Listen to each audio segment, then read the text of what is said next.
楚依依被假千金推下5米高的舞台，家人们却踩着她的身子跑去安慰受了惊吓的养女。楚依依一个人在医院躺了3个月，痊愈后她悟了，一改往日的讨好和卑微，开始无差别攻击他们每一个人。楚依依独自一人从医院回到家，看到她的亲生父母和3个哥哥正在为顾明珠庆生。顾明珠就是害她住院的罪魁祸首。怒火直冲大脑，楚依依走上前，伸手抓住顾明珠的头发，用力把她的脑袋按进蛋糕里。大哥顾燕呵斥：楚依依，你在发什么疯？快给明珠道歉！道你妈的歉！你给我闭嘴！二哥顾青也开口：你是不是吃错药了？你也给我闭嘴！三哥顾轩嘴巴动了动。顾轩捂着自己的脸，气得脸都扭曲了。我什么都没说，你打我干什么？想打你就打你，还需要理由吗？顾父刚想发飙，楚依依抢先一步啐了他一口唾沫。我不想听你说话，闭好你的嘴。楚依依接着拿起桌上的一杯饮料，泼到顾母身上。见者有份，我可不会像你们那么偏心，厚此薄彼。所有人都惊呆了，他们都没想到，3个月前还在努力讨好他们的楚依依，现在竟然和疯了似的，对他们又打又骂。楚依依是顾家的真千金，1年前才被找回，但顾家舍不得养女，生怕她受委屈，对楚依依这个亲生女儿却冷落疏离。顾明珠更是处处设计陷害楚依依。此刻，楚依依收敛心神，冰冷的视线扫了众人一圈，最后定格在顾明珠身上。顾明珠下意识地抖了抖，害怕地躲到大哥身后。这个家有他没我，如果想让我留下来，就立刻把他赶出去，以后别再让他踏进家门半步。顾府怒不可遏的道：明珠永远是我们顾家的掌上明珠，只要我们还活着一天，这里就永远是他的家。你怎么那么恶毒？明珠对你那么好，你为什么总是针对她，还想把她从家里赶走？楚依依又是一巴掌打到他的脸上。楚依依，你太过分了，我今天一定要好好教训你。此时其他家人都回过神来了，准备一起动手打他。他们虽然人多势众，但楚依依出手又脏又疯，对他们吐口水，拳打脚踢。他们4个大男人竟然都打不过楚依依一个弱女。楚依依趁乱跑上楼。既然你们都不想把顾明珠赶走，那我走。从今天开始，我和你们顾家断绝关系，老死不相往来。以后在外面遇见了，别说认识我，也别和我打招呼，我嫌晦气。他跑回房间，找出自己的证件，然后从窗户跳下楼。2楼有点高，但他练过舞，这点高度对他并没有什么难度。客厅里，顾明珠抱着顾母哭得伤心欲绝。不，我一直想和妹妹搞好关系，有什么好东西都第一时间想着她，没想到她竟然那么容不下我。爸妈，我还是离开顾家算了吧，毕竟妹妹才是你们的亲生女儿，就算她品格再怎么不好，可她身上终究流着你们的血，而我只是一个外人。我现在就去求她，哪怕是给她下跪都可以，只要她能回来代替我孝顺爸爸妈妈，我就没有任何遗憾了。顾母心疼地说：你别瞎说，在妈妈眼里，你永远是我的宝贝女儿，谁都可以离开顾家，就是你不能离开。楚依依哪里比得上你？就算让她回来了，她也只会把家里闹得鸡犬不宁，根本不会孝顺我们，连父母都打，简直是大逆不道。楚依依存在的意义，就是把你这个善良的小天使换到我们顾家，让我们拥有你这么善良识大体的妹妹。可是爷爷去世之前，把公司30%的股份都留给妹妹了，他要是利用股权去公司闹事怎么办呀？他手里的股份的确是个问题，不过他既然要离开顾家，属于顾家的股份自然不能让他带走。明天我就带人去找他，把他手里的股份要回来。酒店门口，楚依依双手环胸，漫不经心地靠在门口的柱子上。一辆迈巴赫缓缓驶来，接着一个男人从车上下来，周身充满威严和不容亵渎的高冷。傅玉，傅氏集团掌舵人，海城首富，也是顾家的竞争对手。楚依依抬脚上前，拦住了傅玉的去路。傅玉停下了脚步，冰冷的视线落到楚依依身上。楚依依率先开口：傅总，我想和你谈一笔买卖，我手里有顾氏集团30%的股份，我想把这些股份全部卖给你。自我介绍一下，我是楚依依，顾家真千金。我想傅先生应该知道，顾家老爷子去世之前，把顾氏集团30%的股份留给真千金的事吧？傅玉看了眼他的身份证，饶有兴味地挑了挑眉。跟我进去。楚依依跟着傅玉上了酒店顶层的总统套房。进了房间，傅玉开门见山地问道：你那30%的股份想卖多少钱？3000万。傅玉眼里露出一丝惊讶。楚小姐，你知道你在说什么吗？我很清楚我在说什么，我要3000万。你最好想清楚再开口，我没时间和你闹着玩。我没有和你闹着玩，我是认真的，只要你愿意买，我随时可以办理股份转移。你知道顾氏集团市值多少吗？我知道，估值300亿美金。估值300亿美金，你30%的股份只卖3000万，你在逗我吗？我没逗你，我只要3000万现金，但我还要和你额外签一份合同。傅玉挑了挑眉，示意他继续说。顾家肯定会报复我，我要你保我平安。还有最重要的一条，我希望在1年之内看到顾氏集团易主。顾家虽然被挤下了海城首富的位置，但顾家根基很深的，放眼整个华夏，能让顾家破产的人寥寥无几。想要狙击顾氏集团，让顾家破产，需要付出不少的代价，最后是赚是赔，就看傅先生的手段了。傅玉对他的要求有些震惊，饶有兴味的道：你爷爷对你那么好，把30%的股份留给你，你却想让顾氏集团消失，你就不怕他死不瞑目？楚依依眼里露出一抹嘲讽。我就是要他们顾家死了的不能瞑目，活着的悔恨终身。所有人都以为顾老爷子对他偏爱，却没人知道这股份是他威胁那个老头给他的。顾家那群人从上烂到下，而那个糟老头子是最烂最恶心的。傅玉叫律师打印好合同送过来，楚依依签好，一切办妥。傅玉立刻让人给他放了款。这时楚依依才突然想起一件非常重要的事。傅先生，我可以不可以提一个要求？可以，你随时都有提要求的权利，但我也有不答应的权利。冒昧了，告辞。楚依依准备离开。楚小姐不妨说一说你的要求，说不定我会答应呢。楚依依停下了脚步，看向他说道：我和顾家脱离关系了，目前无家可归。如果傅先生名下有多出来的房产，我希望你能借一处给我住1-2年，最好安静一点，邻居少一点，安保好一点，一般人无法靠近的那种地方。楚依依混迹娱乐圈，但因为顾明珠的挑拨，她名声并不好。她这样要求只为了少些麻烦。浅水湾1号庄园，安静人少，门是密码锁。楚依依道了谢之后，转身离开，去楼下开了一间普通客房住下。第二天，楚依依还没起床，房门就被人强行打开。顾家人带着一群保镖闯进了房间。三哥顾轩怒喝一声：楚依依，你给我起来！楚依依被迫醒了过来。父亲顾建国冷着脸，把一份协议砸到他身上。你快起来，把这份合同签了。楚依依看了一眼，这是一份股份转让协议。不出他所料，顾家这是要逼他交出股份。股份是爷爷留给我的，我没有要转让的意思，我不签。那是我们顾家的股份，你都不把我们当一家人，有什么资格拿顾家的股份？看不出来你那么贪婪，居然想独吞那么多股份。你好好向明珠学学，明珠拿的股份都没你多。楚依依冷笑。顾明珠柔声开口：依依，你别惹爸妈和哥哥们生气了，股份在你手里一点用都没有，你就签字，把股份转给爸爸吧。只要你签字，我就给你10万块补偿你，好不好？顾父和哥哥们都一脸赞赏的表情，对于顾明珠的大度十分满意。楚依依被气笑了，30%的股份给他10万补偿，打发要饭的呢？如果我不签呢？是要股份还是要命？你自己选一个。就算你要股份不要命，等你死后，你的股份也是由我们这些亲人继承。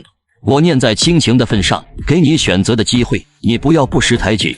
楚依依冷冷地看向顾建国，这份协议我可以签，但我有2个要求。什么要求？给我3亿，再签一份将来无论发生任何事，你们都不用我赡养你们的合同。你抢劫呢？居然开口就要3亿！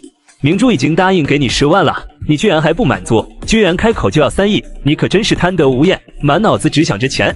你那些股份根本就不值3亿，你这是在敲诈。如果你们觉得我手里的股份不止3亿，那我给你们3亿，然后我立刻去立一份遗嘱。我若是意外去世，我就把名下的股份全部充公，我的父母兄弟全部无权继承。你们觉得怎么样？顾家人异口同声地吼道：不行！为什么不行？你们不是说我手里的股份不值3亿吗？他们面红耳赤。别欺负我没见过世面，我拿到股份之后，特意去找律师咨询过，我手里的股份价值上百亿呢。我看在你们是我的亲人的份上，才打算只要3亿便宜你们的。你们也别想着杀了我继承我的遗产。在我去咨询律师的时候，我就立了一份遗嘱，如果我生前没有把股份转让出去就意外身亡了，我的所有财产都捐给国家，我的父母兄弟都无权继承我的任何遗产。顾家人气得肝胆欲裂。顾明珠悠悠说道：没想到妹妹你心机这么深，竟然背着我们立下遗嘱，你从一开始就没把我们当一家人啊，你怎么对得起我们对你的好？闭上你的狗嘴，再敢在我面前表演茶艺，我抽烂你的嘴！顾明珠咬着嘴唇，委屈的红了眼。三哥顾轩刚准备替顾明珠出头，楚依依抓去床头上的烟灰缸朝他打去。你也闭嘴，别让我听见你的狗叫！顾建国咬牙：好，我答应你的要求。楚依依跟着他们先去了银行，顾建国给楚依依赚了3个亿。楚依依特意让他写下自愿赠与，如此一来，日后顾建国想追回这笔钱都追不回了。接着他们去了律师事务所签署关于今后赡养的合同和股份转让协议。楚依依立刻签了字。顾家人兴奋不已，一群人围着那张股份转让协议，眼睛都冒出了金光。他们一家人风风火火地前往工商部门，立刻就要拿着转让协议去办理股份过户。工作人员查询之后，对他们说：“抱歉，楚依依女士之前的确持有顾氏集团30%的股份，但今天早上8点钟，那30%的股份已经变更为其他人了。楚依现在持股数量为0，所以你们手里的这份股份转让协议是无效的。”顾家众人如遭雷击，不可置信地瞪大双眼。你说什么？楚依依名下的股份转让了，转给谁了？名字叫傅玉。顾建国两眼一黑，畜生！楚依依就是个畜生，她竟然把股份卖了，还卖给了竞争对手。顾建国气得全身颤抖，其他人也气得不轻。楚依依不仅提前把股份卖了，还空手套白狼，骗走了他们3个亿。此时的楚依依正心情愉悦地在商城里购物，正当她离开时，在商城门口遇到了顾家那群人。三哥顾轩指着楚依依的鼻子破口大骂：“楚依依，你太卑鄙了！你把股份卖了，还故意欺骗我们，从我们手里骗走3亿！你现在立刻去把股份要回来！”楚依依一脸无辜：“你们只是让我签转让协议，又没有问我股份还在不在我手里，怎么能算我骗你们呢？你们给我的钱是补偿给我过去20年的抚养费，可不是我骗你们的。”你这个孽障，你居然敢戏耍我们！今天我就打死你！顾明珠急忙劝道：“爸，别在这里动手，周围还有路人呢，万一被人认出来，会有损我们顾家名声的。把他带回家去，再慢慢教育他吧。”顾建国强压下怒火，对3个儿子说：“你们把这孽障绑上车，带回家。”大哥、二哥、3哥脸色阴沉地围住楚依依，准备把她绑走。但就在他们准备动手时，2个保镖不知道从哪里窜了出来，眨眼的功夫就出现在楚依依面前。“你们是什么人？你们快让开，这里没你们的事！我劝你们不要多管闲事。”我们是傅爷派来保护楚小姐安全的。傅爷说了，如果有人想伤害楚小姐，要不惜一切代价的保护楚小姐，就算闹出人命也没关系。顾家人气得肝胆欲裂，却不敢轻举妄动。楚依依，我们是一家人，你现在跟我们回家。楚依依一巴掌甩过去：“我昨晚说了，以后在外面看到我，别说认识我，我嫌晦气。”说完直接转身离开。此刻顾家众人的脸色都非常难看。我们顾家是倒了什么霉，才会出一个楚依依这种祸害？爸妈，楚依依把咱家公司30%的股份都卖给了竞争对手，这事绝不能就这么算了。他不跟我们回家，身边又有富裕的人保护，还不接我们的电话，都见不到他，又联系不上他，还能怎么办？顾明珠咬了咬唇，转眸看向顾燕：“大哥，楚依依不是你公司名下的艺人吗？你可以以老板的身份，让他按照你的要求做事。”顾轩突然想到了什么，他激动地说：“可以安排工作，现在股份已经拿不回来了，他有着富裕保护，我们报复不了他，但我可以换一种方式，让他付出代价。明珠不是要去参加一档荒野求生的节目吗？大哥，你把楚依依也安排进去，对有他签合同，要用他的愚蠢和恶毒去衬托明珠，这样一来，可以利用舆论提升明珠的人气，还可以让观众看到楚依依恶毒的一面，到时候他被网暴，我们也算是可以出一口恶气了。”顾燕点了点头，这个办法不错。他借了佣人的手机，拨通了楚依依的电话。喂，我是你大哥，你先别急着挂，我要和你聊聊工作的事。楚依依想起来自己被顾明珠拉进娱乐圈的时候，和他一起签了大哥的娱乐公司里5年合约，如今才过去1年，如果他想提前解约，需要赔4亿给顾燕。楚依依才意识到自己大意了，她烦躁地问道：“说吧，要给我安排什么工作？”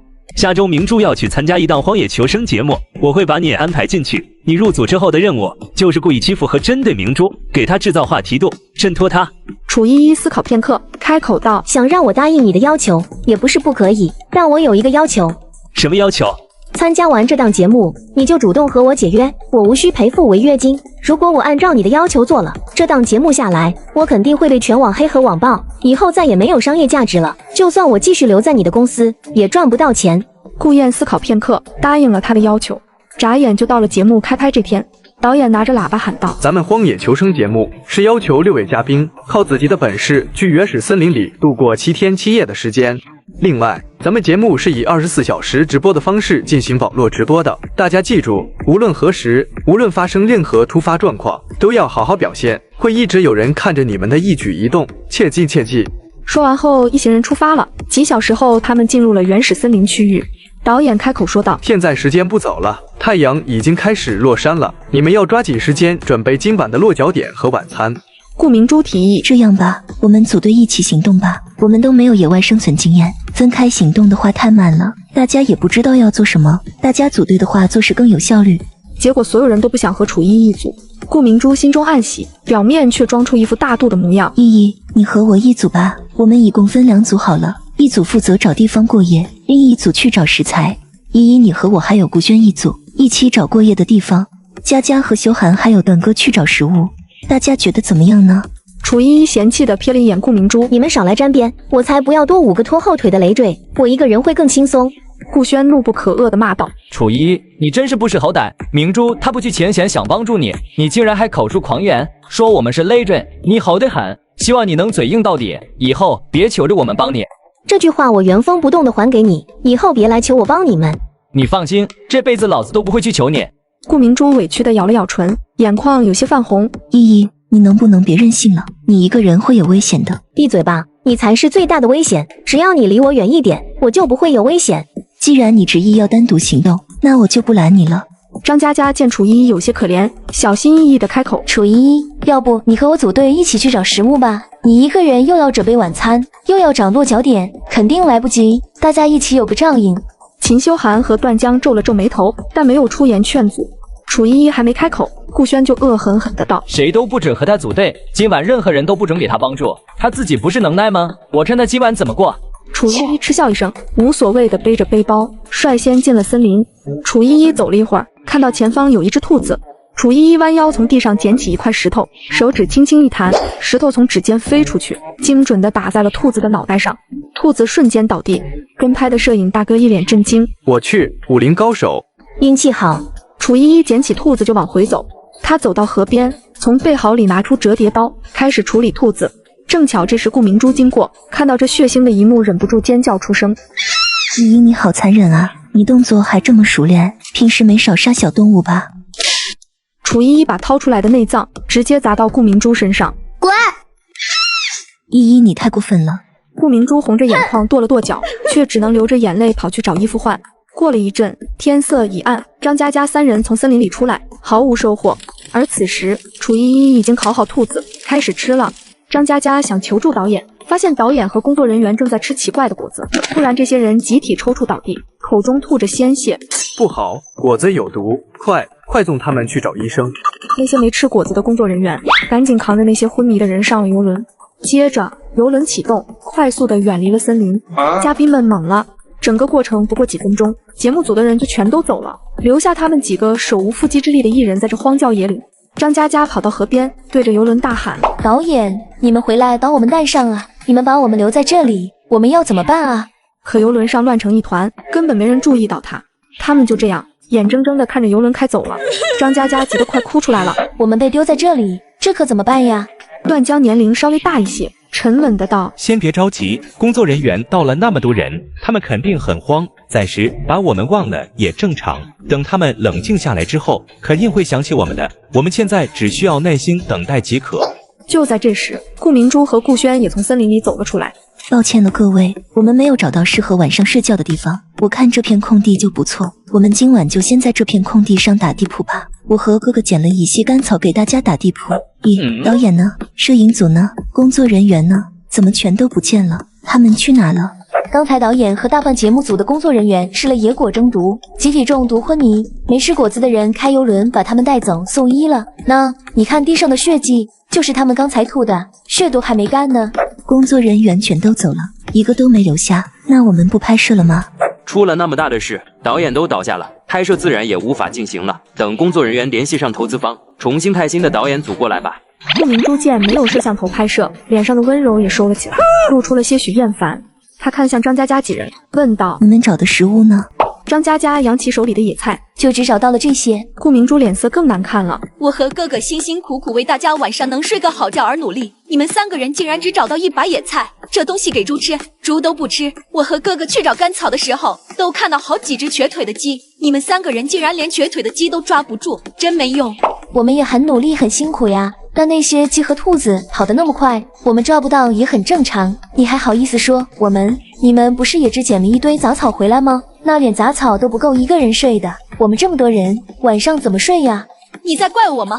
张嘉佳被他的眼神吓到了，往后退了一步，摇头道：“我没怪你，我只是随口说说。”他知道顾明珠的哥哥在娱乐圈里的地位，他可不敢得罪顾明珠，否则他事后会在圈子里混不下去的。既然你们嫌弃这些干草，那今晚你们就自己解决睡觉的问题吧。顾明珠看向吃着烤兔的楚依依，忍不住又咽了口口水。哥哥，我在森林里走了一下午，肚子好饿。我帮你去要点吃的。他们5人往楚依依那边走去。顾轩站在楚依依面前，趾高气扬的命令：“你把兔肉分一半给明珠。”依依，你怎么能用这种态度对三哥呢？你也管。依依，你别太过分了，我们也是关心你，才会主动来和你缓和关系。你怎么能用这种态度对我们？现在节目组走了，荒郊野地的就只剩下我们几个人，没有我们的照顾，你晚上一个人怎么过？我装备齐全，一个人想怎么过就怎么过，要考虑今晚怎么过的人是你们，不是我。顾明珠气得脸色青一阵红一阵。楚依依，你真是越来越不像话了。明珠是在关心你，你竟然这么不领情，还出言讽刺。你什么时候变得这么尖酸刻薄了？你能不能学一学明珠？哪怕你能有明珠1/10的懂事，我们也就不会不喜欢你。谁稀罕你们的喜欢？我就当你是在赌气。你现在好好的向明珠道歉，保证以后好好重新做人。等回去之后，我就替你向爸妈求情，让你重新回到顾家。楚依依抬眸，用看白痴的眼神看向他。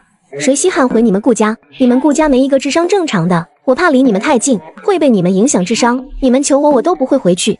顾明珠又气又饿，加上没有镜头拍着，她也懒得装了，咬牙切齿地说道：“三哥，别和他说那么多废话了，直接动手给他点教训吧。他处处针对我，还把家里的股份私自卖钱，对我们又打又骂，我们早该教训他了。”没有镜头拍着，顾明珠也懒得装温柔了。三哥，别和他说那么多废话了，直接动手给他点教训吧。他处处针对我，还把家里的股份私自卖钱，对我们又打又骂，我们早该教训他了。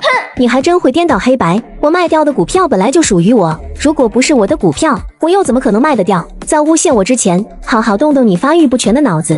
顾明珠气得差点吐血，她没有理会楚依依的话，而是看向另外3人。楚依依她侮辱我，针对我，你们如果站在我这边，和我一起教训她，等回去之后，我就让我哥哥给你们资源，至少每人给你们一部顶级影视资源，还给你们推荐高奢代言。3人都心动了，这个好处对他们而言诱惑很大，可是他们也有所顾忌。我们一起欺负他，要是被别人知道了，这影响不好吧？导演组都走了，又没人看见，只要我们不说，谁会知道？他要是敢自己乱说，我们只要不承认，再反过来说是他针对我们，你觉得网友是会相信我们这么多口碑好的艺人的话，还是会相信他一个满身黑料的人的话？3人听他这么说，顿时放下心来了。他们齐声说道：“好，我们都听你的安排，你说要怎么做吧。”去把他手里的烤肉抢过来，还有他的背包，我看到他带了帐篷，还有充气床，我们今晚有地方睡觉了。 3人听了顾明珠的话，都沉着脸看向了楚依依，带着敌意向他靠近。然而他们不知道的是，森林里安装了很多微型隐藏摄像头，网上的直播一直没有中断过。此时直播界面突然出现了导演的身影。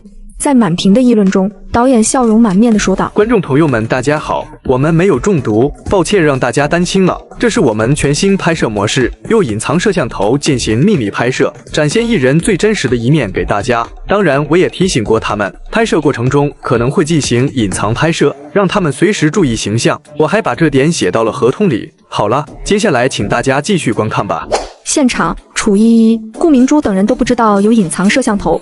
此时，在顾明珠的怂恿之下，张嘉佳和秦修涵以及段江都已经围到楚依依身边，准备动手抢她的物资。楚依依冷冷地看向那3人：“我和你们没有仇，你们现在收手，我不会伤害你们。你主动把登山包和烤肉交出来，我们也不伤害你。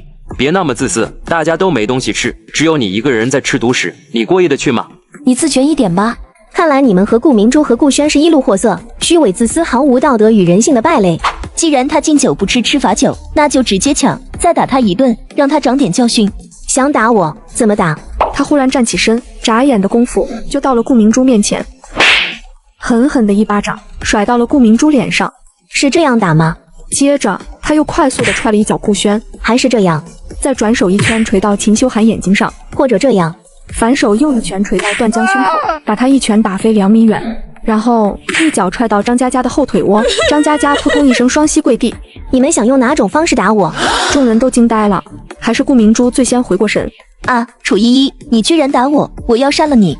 顾明珠尖叫着扑向楚依依，楚依依往旁边一闪，扑通一声，顾明珠扑了个空，摔到地上，啃了一嘴的泥，牙齿还被磕掉了半颗。他气得又哭又叫：三哥，你看楚依依，他就知道欺负我，你要帮我报仇啊！楚依依，你怎么变成这样了？你为什么总是针对明珠？我只不过是按照你们的要求行事，怎么就成故意针对她了？虽然你签了合同，要在节目上欺负明珠凸显她，但现在没有在拍摄，你不可以欺负明珠，而且你欺负也要有个度。你一见面就串明珠，还把内脏砸到明珠身上，这些都太过分了。抱歉，为了不让你们钻漏洞，在导演发出拍摄结束的信号之前，我都要按照合同去做，免得到时候你们说我划水，要和我耍赖。楚依依转身走回火堆旁坐下，懒洋洋地对他们说：你们不是我的对手，不想继续挨打就滚远一点。顾轩咬了咬牙，扶起顾明珠转身离开。顾明珠满脸怨恨：三哥，我们就这样走了吗？他打了我，还害我磕掉半颗牙，我不甘心。不走还能怎么办？我们又打不过他。另外3人也只能跟在顾轩和顾明珠身后一起离开。天色已经完全黑了，楚依依搭起来帐篷，接着走到河边简单的洗漱。等她走回原地的时候，她的脸瞬间黑了，因为她的帐篷不见了。楚依依简单洗漱完回来，发现她的帐篷和其他所有东西都不见了。不用想都知道是谁干的。那群废物，正事不会干，小偷小摸的勾当倒是干得得心应手。楚依依拿着手电筒向顾明珠他们的方向走去，走了没多远，便看到了他们的身影。他的帐篷也在，他背包里的东西已经全部被倒出来，乱七八糟的散落在地上。顾明珠坐在帐篷口，正拿着一瓶驱蚊露在往身上涂抹，一边涂还一边抱怨：森林里太多蚊子了，我都被咬了好多包，这种鬼地方，以后我再也不来了。哼，明珠，你涂完了没？给我也涂一点吧，我也被咬了好多包。这驱蚊露就这一小瓶，我一个人都不够用呢，你自己想办法吧。张佳佳咬着唇，幽怨地看着顾明珠。这驱蚊露明明不是顾明珠的，她居然想占为己用。可碍于顾家在娱乐圈的地位，她不敢和顾明珠作对，只能把委屈憋回肚子里。楚依依从草丛后面走了出来，冷冷地看向顾明珠：我的东西用着舒服吗？顾明珠被楚依依吓了一跳，下意识地往顾轩身后躲。你来这里做什么？你不是说不和我们组队，要我们和你保持距离吗？你现在干嘛跑来我们的地盘？你觉得我为什么会来找你吗？我又不是你肚子里的蛔虫，我怎么知道？你可真能装傻，去偷我东西的时候怎么不犯傻了？别把话说得那么难听，我们是一家人，借用一下你的东西而已，你别那么小气。爷，你们都没问过我，就把我的东西拿走了，这叫借，不问自取就是偷。那么小气干嘛？借用一下你的东西而已，等用完之后再还给你就是了。你要是不满意，回去后我打一笔钱给你，就当是买下你这些东西的费用，我以10倍的价钱买下你的这些东西，这总行了吧？不卖，现在立刻把我的东西还给我。顾明珠立刻把手里的驱蚊水往身后藏，伸手护住身后的帐篷。这些东西现在都是我的了，你休想抢走。不还是吧？那我只能自己动手拿了。顾明珠被楚依依打过几次，对她已经有心理阴影了。看到楚依依向自己走来，尖叫着拉住顾轩：三哥，这个疯子又来了，你快拦住他，别让他靠近我。顾轩硬着头皮，不情不愿地放软声音：其他东西你可以先拿一部分回去，但这帐篷和驱蚊水你就先借点明珠用用吧。一样都不借，属于我的东西我全都要拿走。你能不能有点上心？明珠她从小娇生惯养，身体娇贵，吃不了苦，没有帐篷和充气床，你让她晚上怎么休息？帐篷给她了，我睡什么？你和明珠不一样，你从小在贫民窟长大，吃惯了苦，多吃点苦也没什么大不了。你今晚就在草地上将就一晚吧。抱歉啊，依依，我天生娇贵，不像你天生敏健，能吃苦耐劳，所以就麻烦你多吃点苦喽，发挥你在贫民窟锻炼出来的吃苦耐劳的品质。多谢你们，否则我都不知道厚颜无耻的人在现实中长什么样。你骂我厚颜无耻，你才厚颜无耻，你凭什么骂我？楚依依，你太没教养了，不是打人就是骂人，你什么时候才能懂事一点？你们有什么资格说我？我从小吃苦，所以我就活该一辈子吃苦吗？可你们别忘了，娇生惯养的人本该是我，是顾明珠他妈坏心眼，把我和她交换了，还不好好养我，把我丢去贫民窟，让我被迫吃苦。顾明珠她的荣华富贵，她的锦衣玉食都是偷来的，怎么就成了天生娇贵？我被她和他妈害得在外面吃苦受罪，差点死在外面，就是活该嘛，就是天生命贱，一辈子都要吃苦受罪嘛。他一个既得利益者，贪婪自私的那么觉得就算了。顾轩，你身为我的血亲，也说出这种话，你说你是不是脑子有病？你不是脑子有病，你根本就是没有脑子。你们整个顾家的人都是一群连狗都不如的蠢货，以后少来和我沾边。有你们这种没脑子的亲人，我嫌晦气。楚依依一脸的厌恶，要是可以，她真想进行基因改造，彻底断了和顾家的联系。和顾家人有着相同基因，她都觉得晦气。顾轩声音都在颤抖，有些底气不足，又带着几分愧疚。你瞎说什么？你和明珠被交换的时候，他也才刚出生，他懂什么啊？你受的罪和明珠没有任何关系，你不该怪他的。我们现在向着明珠，还不是因为你回家后总是惹是生非，老是算计明珠，把家里搞得乌烟瘴气的。最近你更是过分，对爸妈还有我们大打出手，你这样我们能喜欢你吗？你们挨的每一顿打都是你们应得的，少在这里委屈。我刚回家时是什么样子，你是不是忘记了？我对你们态度的变化都是你们逼的。我不想和你们说那么多废话，现在我只想拿回我的东西，快交出来，否则我就要动手了。楚依依现在非常后悔刚回顾家那天没有把他们揍一顿就直接离开，还在他们身上浪费了那么多时间，差点把命都丢在顾家。我知道你本性并不坏，你别直现在这样，的确有我们一部分原因，但更大的原因还是因为你善妒。过去的事我们都不说了，我们都给彼此一次机会吧。你好好改过自新，变回从前的样子，我们也会尽量对你好。但你要和明珠好好相处，明珠她毕竟和我们一起生活这么多年，我们不可能割舍掉和她的亲情。我希望你能理解。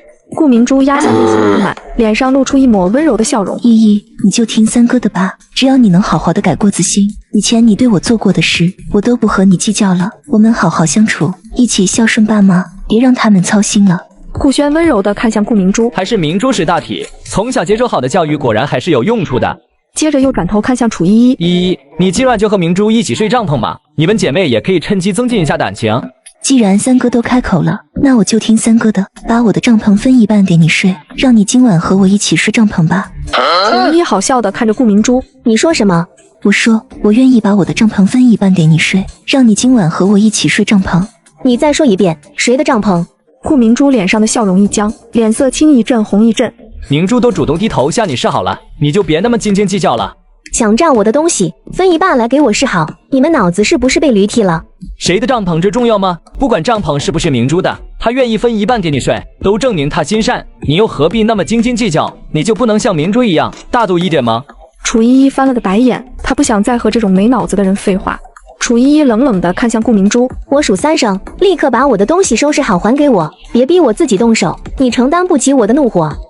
顾明珠咬了咬唇，就算这些东西是你带来的，但他们现在在我手里，就已经是我的东西了，你休想抢走我的东西。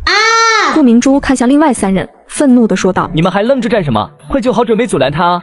秦修寒和段江还有张佳佳立刻从看戏模式切换出来，赶紧爬起来，每人拿起一根手臂粗的木棍。楚依依，你别和我们对着干了，你向顾明珠道个歉，然后和我们一起组队吧，否则你一个女孩子晚上一个人在森林里很危险的。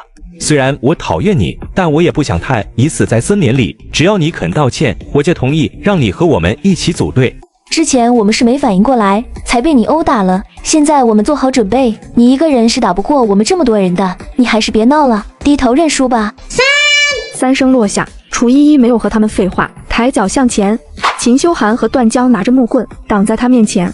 楚依依，别赌气了，我们并不想欺负女人，别逼我们真的对你动手。认错并不可耻，道歉吧。楚依依冷笑，错，我何错之有？错的是你们这群眼瞎的无耻之徒，抢了我的东西还逼我道歉。9年义务教育就教出你们这种货色，一群脑残。楚依依快速地踹出2脚，把段江和秦修寒踹飞出去。他们狼狈倒地，发出2声惨叫。张佳佳吓得一哆嗦，害怕的赶紧躲开。楚依依径直向顾明珠走去。顾明珠尖叫一声，三哥。顾轩立刻张开双臂，挡到顾明珠面前。楚依，顾轩话没说完，也被楚依依一脚踹飞。顾明珠吓得全身颤抖。我还给你，你别打我。忘了。楚依依左右开弓，在顾明珠脸上狂扇。顾明珠被扇得叫都叫不出来，脑袋被扇得快速的左右摇晃。等楚依依停下来，她的脸已经肿得像猪头一样了。楚依依像丢垃圾一样把顾明珠丢到一旁。顾明珠脑袋已经被打懵了，被丢到地上也没回过神。楚依依懒得管他，开始收拾自己的东西。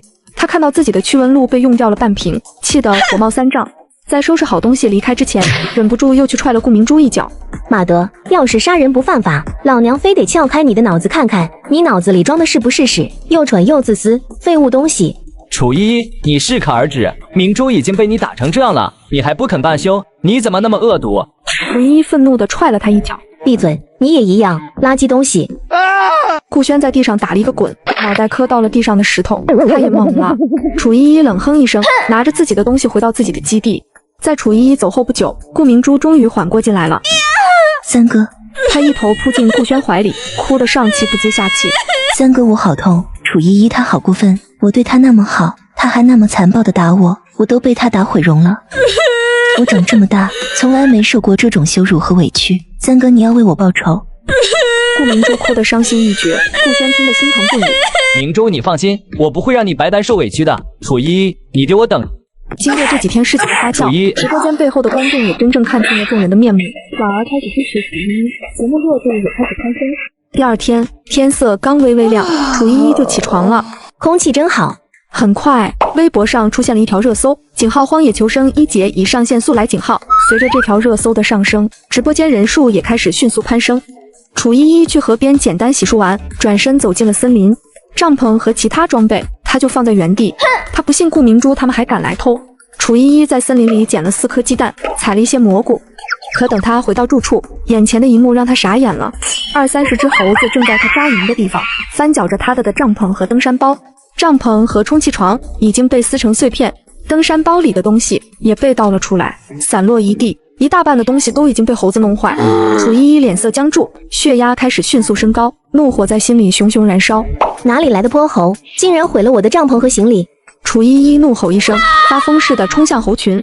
楚依依一个巴掌扇飞一只，一脚踹飞2只。猴王上来也被楚依依哐哐2下打得眼冒金星，猴子们都震惊了。猴王当机立断，发出信号让猴子们撤退。别跑，毁了我的东西！别想就这么走了，老娘要扒光你们的猴毛！楚依依怒火中烧，她把腿追进森林，她的速度极快，猴子们都惊呆了，直播间里的观众也全都惊呆了。有人把楚依依在地上阴暗爬行、荡树藤去追猴子的视频录屏发到微博上。井号楚依依大战猴群，井号瞬间登顶热搜，楚依依瞬间爆火全世界。森林里，楚依依一把抓住精疲力尽的猴王，一个大逼斗扇到他的脸上。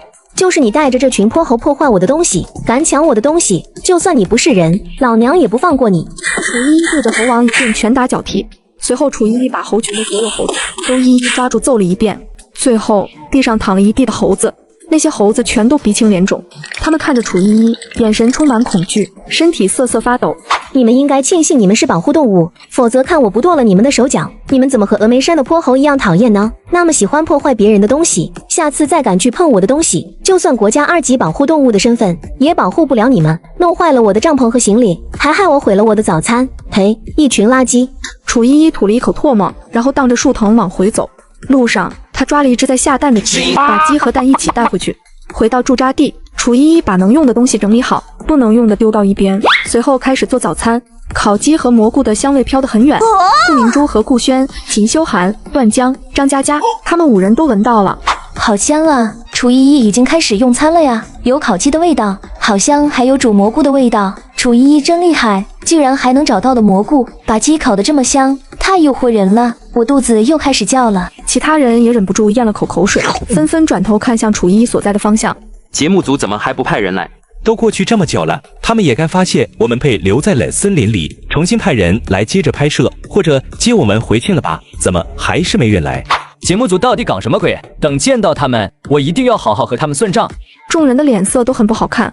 我好饿呀，你们去找点吃的吧，也不知道节目组什么时候会来，我不想这么干等着了。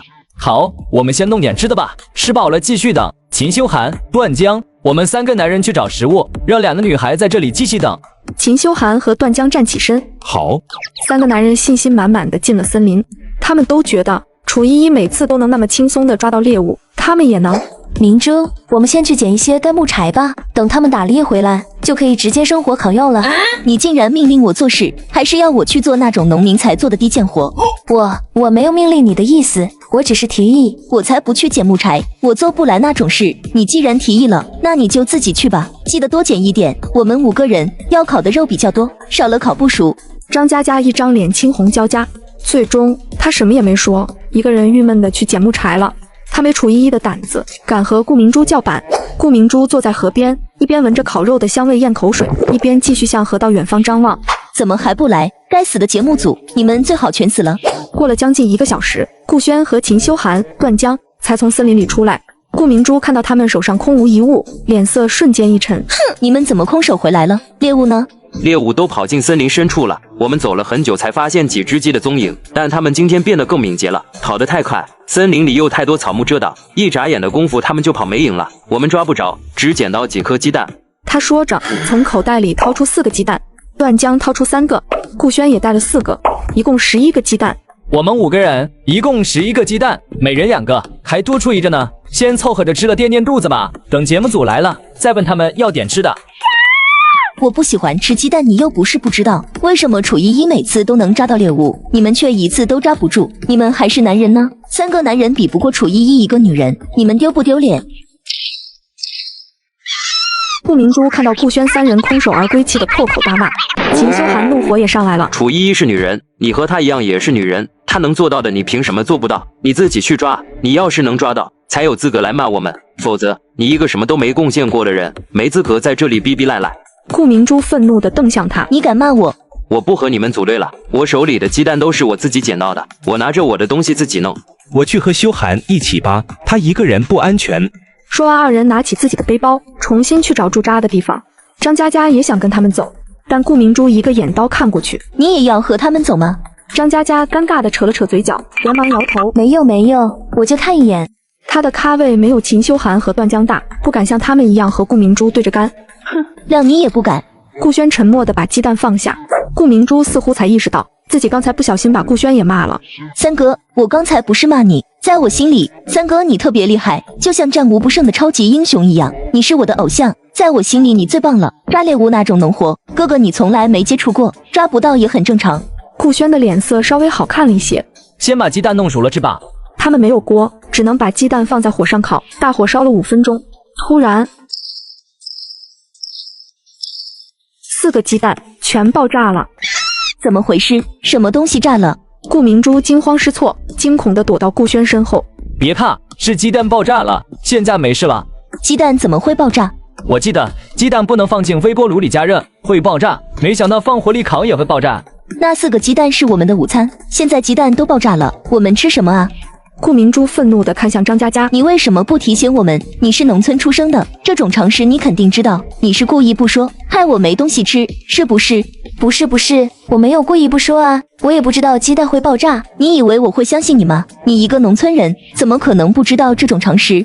我没烤过鸡蛋，真的不知道。你还敢顶嘴？因为你的疏忽，我和哥哥的午餐都没了。你现在自己去森林里帮我们重新找食物，找不到就不用出来了。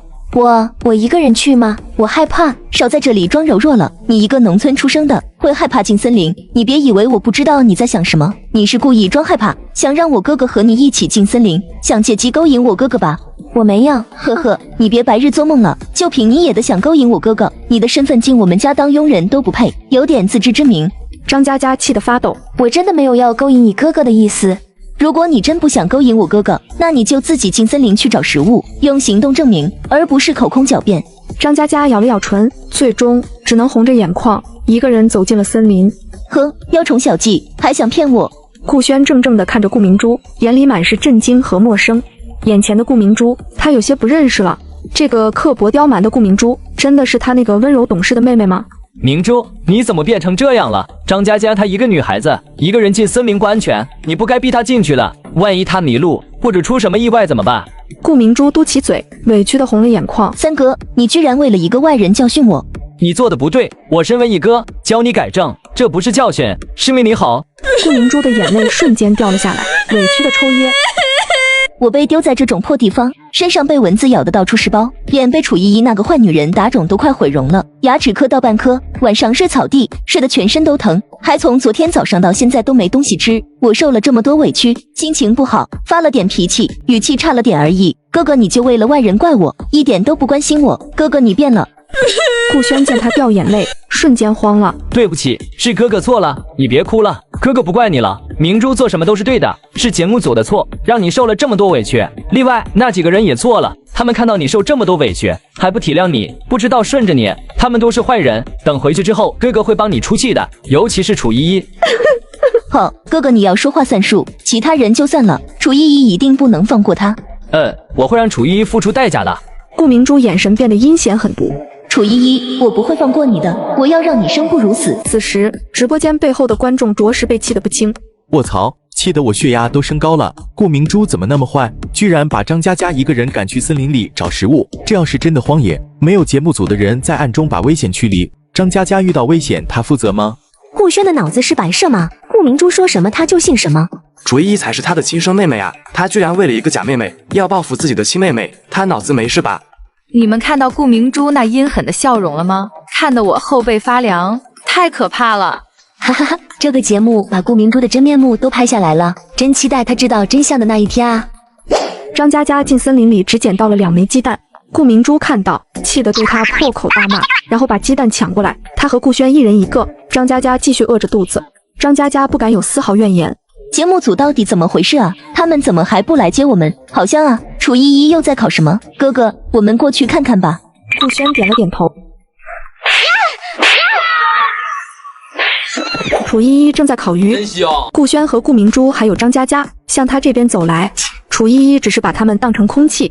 过了10几分钟，烤鱼和蘑菇鱼片都好了。楚依依开始吃喝。依依，你做了这么多菜，你自己一个人肯定吃不完，分点给我们吃吧。喂。这么多东西，你吃不完也是浪费，咱们要节约粮食，不能浪费食物，否则会损阴德的。哥哥也是想帮你。喂，依依，我们是一家人，你不能吃独食，分一点给哥哥吧。少来攀亲，我们早就不是一家人了，忘记我警告过你的话了吗？以后在外面见了我，别说和我是一家人，我嫌晦气。我出钱买可以了吧？你让我和明珠吃一点，等回去之后我给你钱。楚依依抬眸，似笑非笑地看向他。你当真要买？我当真要买，你开个价吧，就算高于市场价，我也买得起啊。一个人100亿，2个人就是200亿，你们答应了我就给你们吃。顾明珠气愤地瞪大双眼，你穷疯了吧？你就算煮的是金子，也不值这个价钱啊！是啊，我穷疯了，毕竟你亲妈当年把我抱走之后，就把我丢去了贫民窟，不像你从小锦衣玉食，每月零花钱几十万，和你相比，我可不是穷疯了吗？你别针对明珠，明珠妈妈做的事与她无关，你受的苦不是明珠造成的。况且明珠她亲妈已经为当年做的错事付出了代价，你还想怎么样？她是他妈做坏事后的既得利益者，我凭什么不能针对她？你说她妈妈付出的代价，是指你们把她开除，然后帮她购买别墅，让她过好日子的代价吗？这代价可真大呢。你怎么知道？顾明珠跪下求你们放过她亲妈，我可听得一清二楚。我还听见你说，若是没有她亲妈当年把我和顾明珠交换，你们就没有顾明珠这么好的妹妹和女儿。所以你们一家子为了感谢那个罪魁祸首保姆，不仅替我原谅了她的罪行，还给她买别墅，给她一大笔钱让她颐养天年。你们还商量着为了蒙骗我，故意骗我说那个保姆被你们送去坐牢了。顾轩被堵得说不出话来。你怎么能偷听别人说话？果然是个没教养的。对，我没有你们那么好的教养，毕竟我做不出心安理得享受别人的人生，还想整死对方那种事，我也做不出感激一个害自己亲妹妹受苦受难的人这种事。你们这种教养，我可不敢学。顾轩脸色苍白。依依，我三哥，你别听楚依依乱说，我从来没有想过要害她，我平时都是劝你们包容她，你都忘记了吗？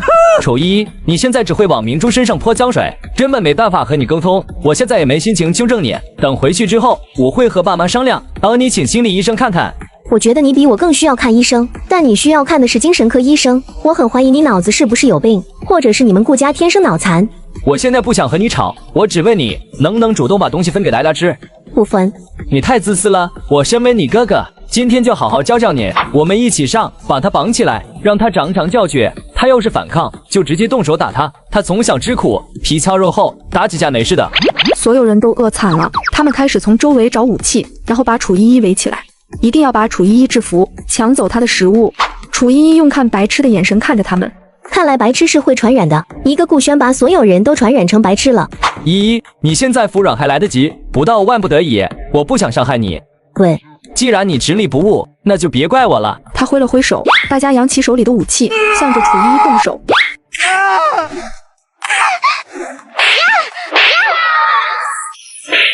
一阵噼里啪啦之后，楚依依拍了拍手，一脚把顾明珠踹开，看着倒了一地的众人，你们是不是失了智了？我已经打过你们2次了，你们还敢来挑衅我？之前你们不怎么饿的时候都打不过我，现在饿了这么久，就更没机会了。还是说，你们觉得之前是你们发挥失常？都给我滚！别在我面前影响我的食欲。他们非常不服气，但也只能灰溜溜的离开。此时，顾家人也在看着这档直播。前阵子忙股份转移的事情，好不容易今天才空下来看看他们宝贝女儿参加的节目。刚进直播间时，他们看到上亿的在线观众，都惊呆了。我的天哪，怎么会有这么多人在看直播？这档综艺这么火吗？这些观众一定是冲着明珠去的。明珠漂亮、优雅、善良识大体，吸引到这么多人也正常。毕竟是我们从小宠到大的小公主，她这么优秀，证明我们的成功。这次明珠如愿的火了，她一定会成为全娱乐圈最火的明星。明珠不愧是我们最骄傲的小公主，她永远是我们的骄傲，不像楚依依那个逆女。好好的，提那个逆女干什么？别影响我们的食欲。别说那么多了，快点进直播间吧。楚依依一脚把鼻青脸肿倒在地上的顾明珠踹开，顾家人一进直播间便看见这一幕，而上面的弹幕全是夸楚依依打得好的，甚至还有很多说打得太轻了，让她把顾明珠和顾轩打死。一姐打得好，以姐为伍，就应该好好教训这个顾明珠，她实在是太恶心人了，看见她就来气。卧槽，顾家竟然做得那么过分，竟然还帮那个罪魁祸首保姆买别墅，给钱给她养老，这太过分了吧？他们是一点都不心疼楚依依啊！楚依依真是倒了8辈子血霉，才投胎进顾家。气死我了，气死我了！我要诅咒顾明珠和顾家这一家人。顾璇真是没脑子，竟然还帮一个害自己亲妹妹受苦的罪魁祸首求情，还给他那么多好处。他到底是怎么想的？他说那些话的时候，就没想过楚依依受了那么多年苦吗？一姐打得太轻了，他们都还能喘气。差评。顾轩就是个没脑子的蠢货，一直被顾明珠牵着鼻子走。顾明珠让他做什么他就做什么，顾明珠说2句话他就针对楚依依。老天快收了他们2个蠢货吧，我受不了了。明珠，我的宝贝女儿，楚依依这个孽种，她怎么能这样欺负明珠？明珠被她打得那么惨。我虽然让他签合同，要求他在节目里找明珠麻烦，以此来衬托明珠，可他也不能下这么狠的手啊！明珠的脸都被他打肿了，这样明珠还怎么上镜？依我看，他就是故意的，故意把明珠打毁容，这样她就成了节目里最漂亮的女明星了。大家都看她好深的心机啊！立刻联系那个孽种，让他收敛一点。他要是再敢这样欺负明珠，等他回来之后，我定不放过他。众人正疑惑为什么所有人电话都打不通时，管家硬着头皮说道：是因为节目组收走了嘉宾的手机，楚小姐的手机不在自己身上，所有嘉宾的手机都不在自己身上。顾建国沉着脸看向顾燕，你知道节目导演的电话吗？你现在立刻联系导演，让他看着点楚依依，别让他欺负明珠。我可怜的明珠，她从小到大都没吃过苦，却被楚依依打成那样，她一定很痛，也很委屈，心疼死我了。顾燕点了点头，我这就让人查一查导演的电话。管家弱弱的发声，没用的。众人蹙眉看向管家，你怎么知道没用？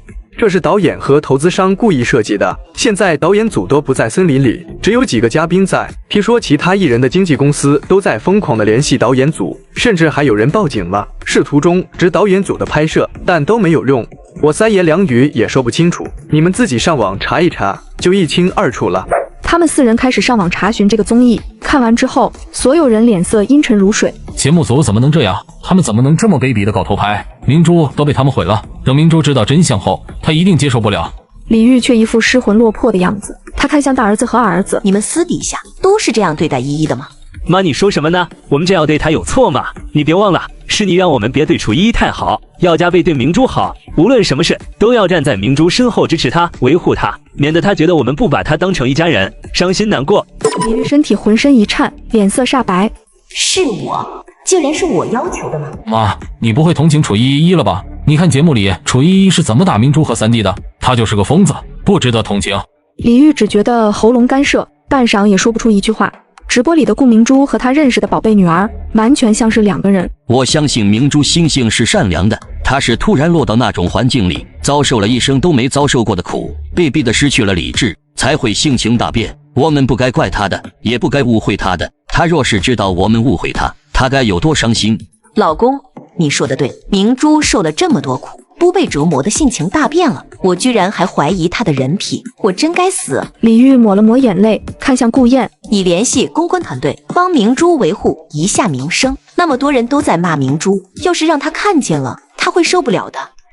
不用您说，我也会做的。节目组那边我也会继续联系。顾家人都脸色阴沉地盯着大屏幕，他们的宝贝明珠成了楚依依的陪衬，他们眼里充满怒火和阴狠。楚依依，这个仇结大了。楚依依吃着烤鱼，突然忍不住打了一个喷嚏，刚吃进嘴里的鱼直接被喷了出去，接着他又连续打了好几个喷嚏。谁在背后偷偷骂我吗？不会那几个白痴又在憋坏水，还想来找我麻烦吧？楚依依嗤笑一声，来吧来吧，今天本来就被那群野猴子搞得一肚子火，他们主动送上门来给我当撒气包，我不会客气的。可惜那几个人都没有再过来。楚依依躺在草地上，看着天上的夜空，慢慢的闭上眼睛睡着了。第3天，楚依依起床洗漱完毕后，进森林里找吃的。顾轩和顾明珠等人继续等待节目组派人来。5个人望眼欲穿，饿得前胸贴后背，心情一日比一日暴躁。今天3天了，他们已经饿得手脚发软，坐下站起都会眼前发黑了。节目组到底搞什么啊？这都第3天了，他们怎么还不派人来找我们？他们不会把我们忘记了吧？节目组的人不会全都被毒死了？没人知道我们在这里，所以才会没人来救我们吧？顾明珠愤怒的一脚踹到张嘉佳身上，你给我闭嘴，少在这里乌鸦嘴！张嘉佳咬了咬唇，不敢有意见，只能默默地离远了一些。如果被佳佳说中了，真的没有人知道我们在这里，我们该怎么办？我们找不到食物，难道要活生生被饿死吗？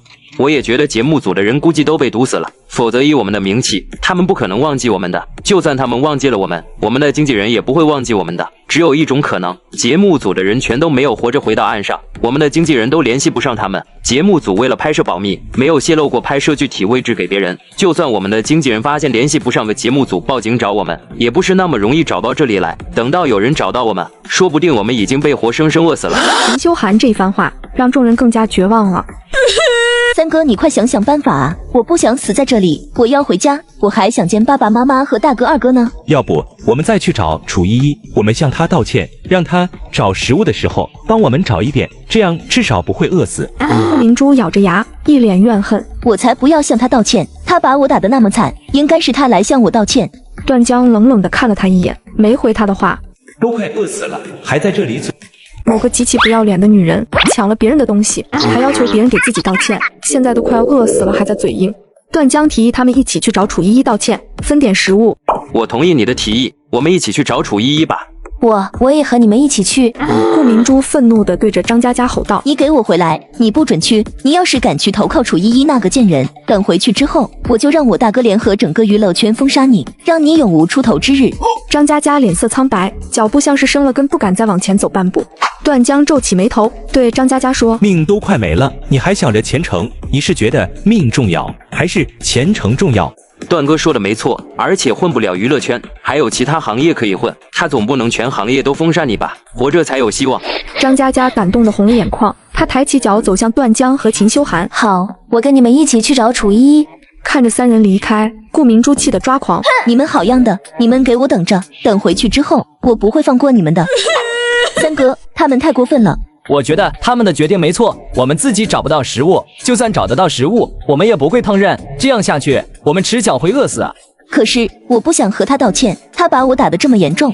昨晚我仔细回想了一整晚，依依每次对我们动手，都是在我们招惹他之后，他才出手的。依依他或许没有你说的那么坏，他不会无缘无故刁难我们。三哥，你在说什么？你竟然在帮楚依依说话，你竟然觉得他不坏，他不坏，那就是我坏了。你难道忘记他平时是怎么欺负我的吗？就这2天，他都一直在辱骂和殴打我，他还不坏？那你说，我们找不到食物，不会烹饪，我们要怎么办？等着饿死吗？顾明珠被问住了，可他还是不想向楚依依道歉。那个贱人，他根本不配，楚依依就应该当我的奴隶，一辈子被我踩在脚底下。一个奴隶有什么资格让我道歉祈求？可是我真的好饿，我不想死。顾明珠咬了咬唇，声音放柔了许多。我可以委屈点去向他道歉，但等离开这里之后，你要帮我报仇，我不能白白挨这一顿打。好，放心吧。2人也向着楚依依所在的方向走去，却没发现楚依依的身影。那个贱人跑去哪里了？他应该是进森林里找吃的了。我们进去找他，顺便碰到运气，看能不能自己找到食物吧。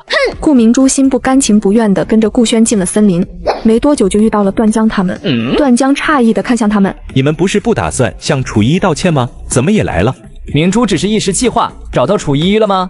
没有，我们只是顺着有人走过的路走，希望能找到他吧。不过楚依依不止进过一次森林，她走出了好几条路，我们不知道她往哪条路走了，不知道能不能找到她。干嘛不在外面等着他出去，非要进来找？里面那么多蚊子和虫子，咬得痒死了。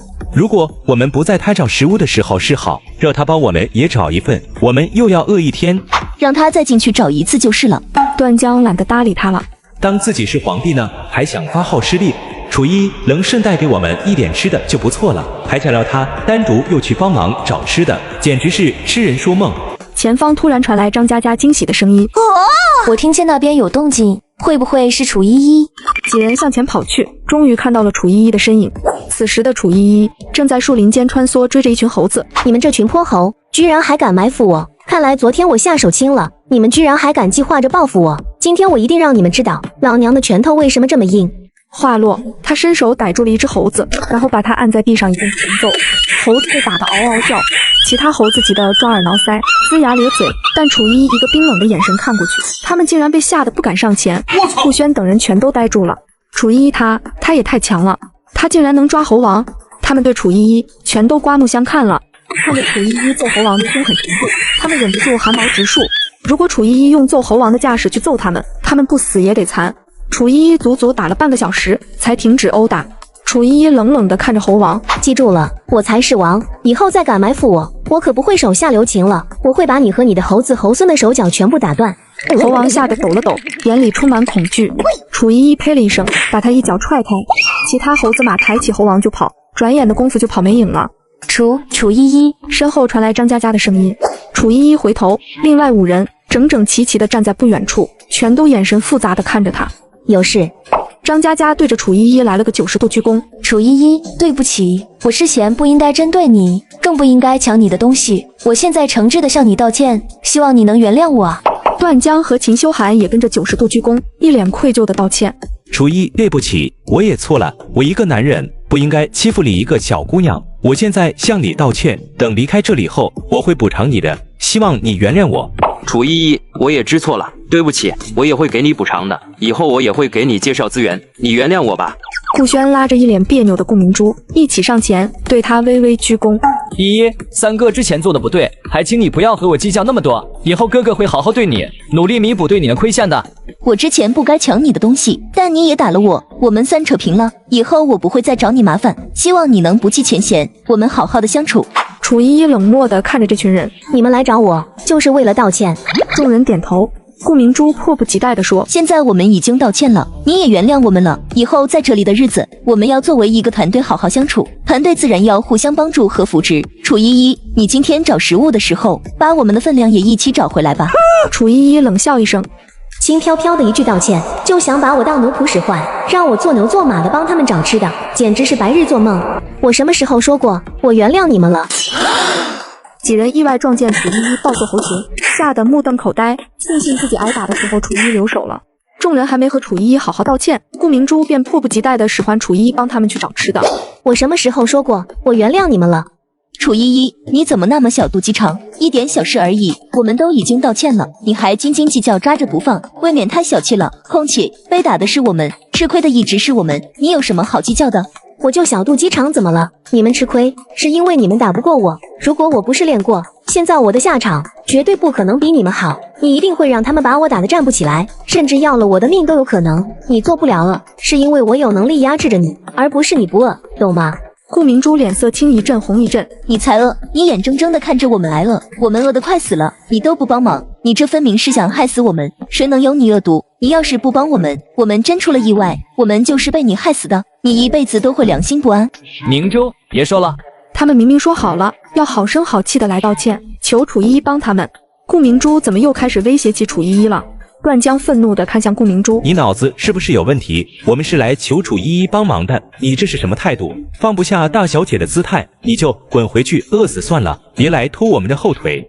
我知道明星人前一套人后一套，可你人后这一套也太没脑子了，真不知道顾家什么毛病，放着楚依依这种有颜有能力的女儿不要，要你这种无脑又虚伪歹毒的假货。你们竟然骂我！顾明珠立刻红了眼眶，眼泪吧嗒吧嗒的掉，委屈的看向顾轩。三哥，他们欺负我，你帮我报仇。顾轩抿了抿唇，没有说话。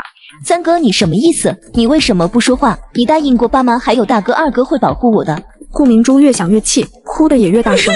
明珠，别闹了，这本来就是你的错，你答应过会摆正态度，好好的向依依道歉的，可你没说两句话，却又开始威胁她。三哥，你也觉得我错了？我被他打成这样，我能低头认错就不错了。你们为什么还要求那么多？明明错的是楚依依，却要求我道歉。我都道歉了，又说我态度不好，我被欺负了还要被迫道歉，我态度差点怎么了？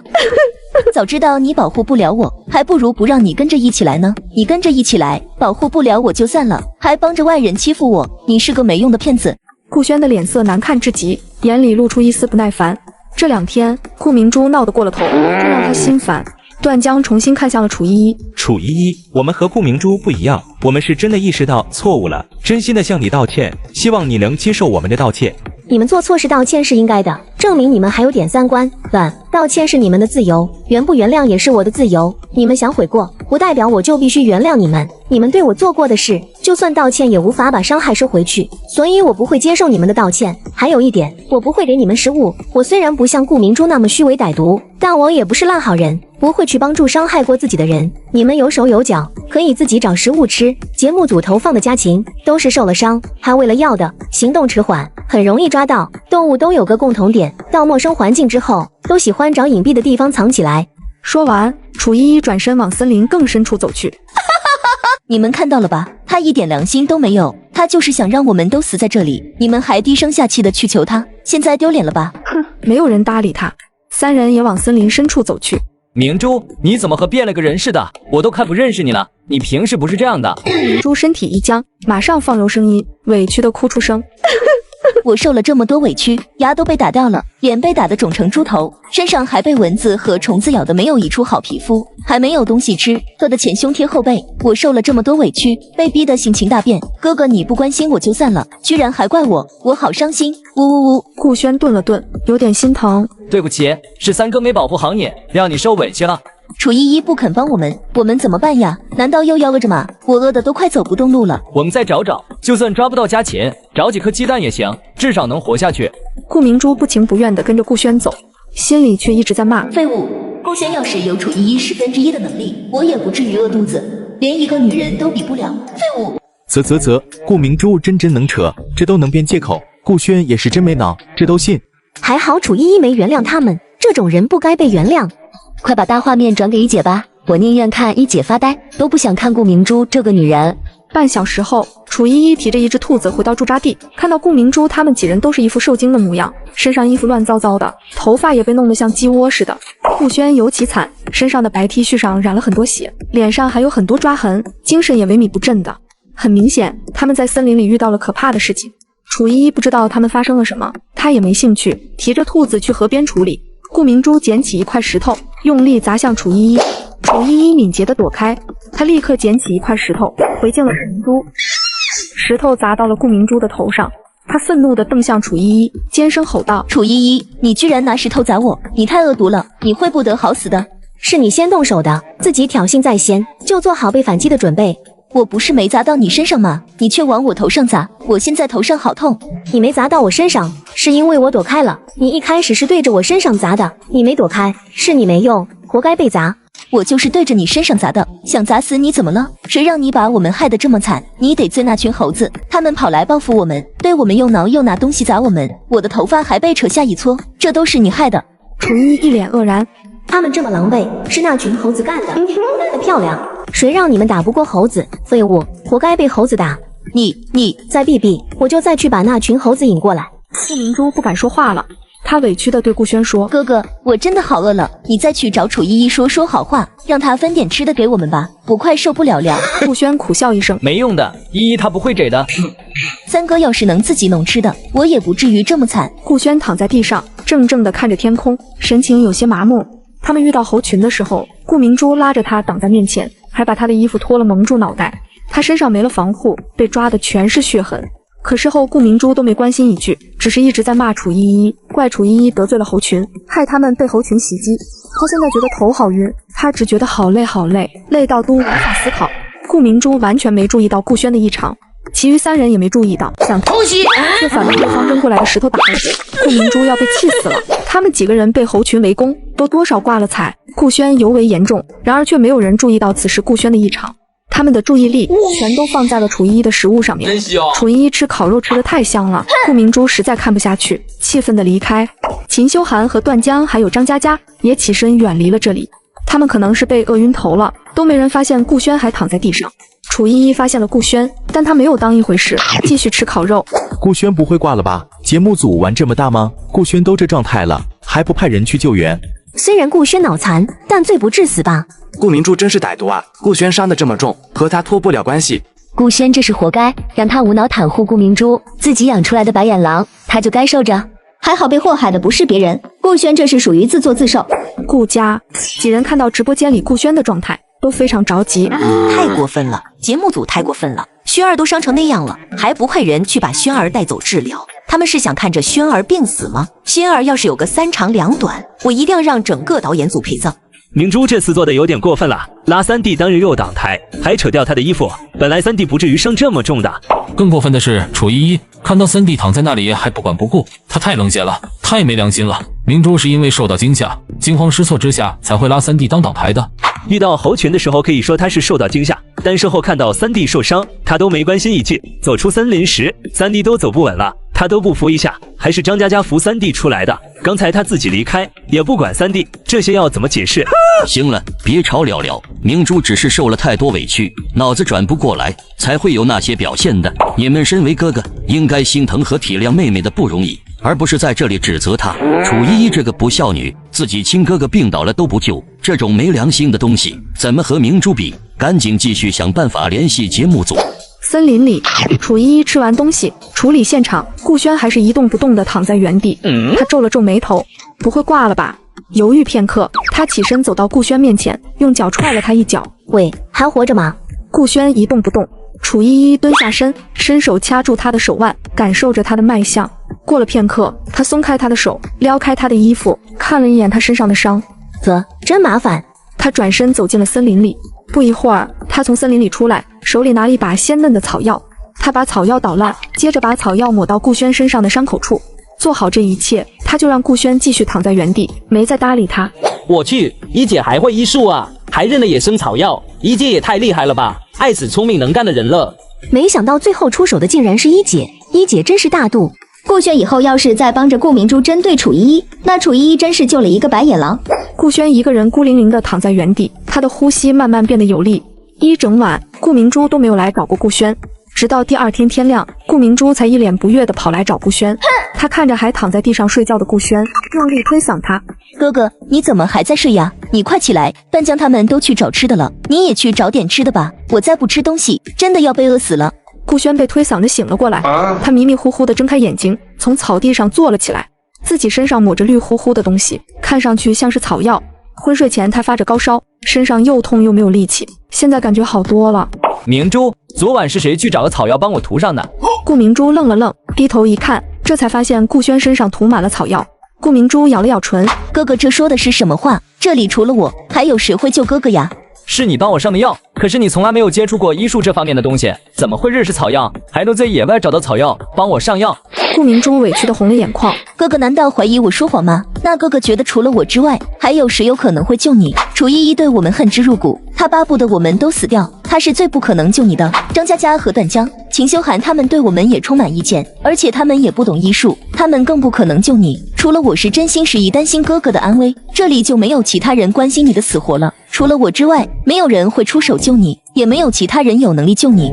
见他委屈，顾轩语气立刻软了下来。明珠，对不起，哥哥不应该怀疑你的，只是你以前从来不懂医术，突然这么厉害，能认识野外的草药，还那么勇敢的半夜去帮我找草药，我感到意外而已。明珠别生气，哥哥错了，哥哥向你道歉。我以前的确不会医术，但我在知道这档综艺要到野外探险之后，担心会在野外遇到危险，所以偷偷学了一些野外生存常识，其中就有在野外受伤的救治教程。我是在教程里认识了野外治疗外伤的草药，也多亏了我偷偷做了功课，否则哥哥就要死在这里了。我家明珠出息了，既然这么厉害，我这条命算是你救回来的，以后隔壁一定好好报答你。顾明珠破涕为笑，哥哥你别和我那么见外，我们是一家人，我救你是应该的，只要哥哥能一直记得我的好，别因为楚依依的挑拨离间就疏离我，我就心满意足了。你永远是我最疼爱的妹妹，楚依依无论如何都取代不了你的位置，我以后一定不会再听信她的风言风语。像她那种冷漠绝情，看见自己亲这个快死了都没有任何反应的人，她说的话也不可信，我不会再听信她的挑拨离间，对你产生误解了。好，我记住哥哥的话了，哥哥可要说话算数。三哥什么时候骗过你？哥哥，今天节目组还是没有派人来，看来我们是真的被遗忘在这里了。我们已经3天没吃东西了，今天再不找到吃的，我们真的会被饿死的。哥哥，你的身体既然已经恢复了，你就和段江他们一起进森林里去找吃的吧。他们商量着要往另一边走，那边应该遇不到那群猴子。说完和顾轩一起离开。直播间里，观众们都气疯了。妈的，这顾明珠太贱了！顾轩身上的药明明是的楚依依帮涂上的，他竟然不要脸的冒领功劳，真是虚伪自私的下贱货色，和他那个妈一样下作。顾轩也是没脑子，顾明珠说什么就信什么，不知道求证一下吗？他都忘记顾明珠之前对他是什么态度了吗？这种没脑子的蠢货，难怪被顾明珠这个毒绿茶玩的团团转。我合理怀疑顾家除了楚依依之外，其余人的智商都是一脉相传的低下，否则以顾明珠那种水平的绿茶，怎么就能把那一大家子轻松拿捏了呢？看得我血压飙升了，楚依依不该救顾轩的，就应该让他病死算了，真是救了一个白眼狼。一姐以后别多管闲事了，不能再这么好心了。你算什么东西，也有资格教训我？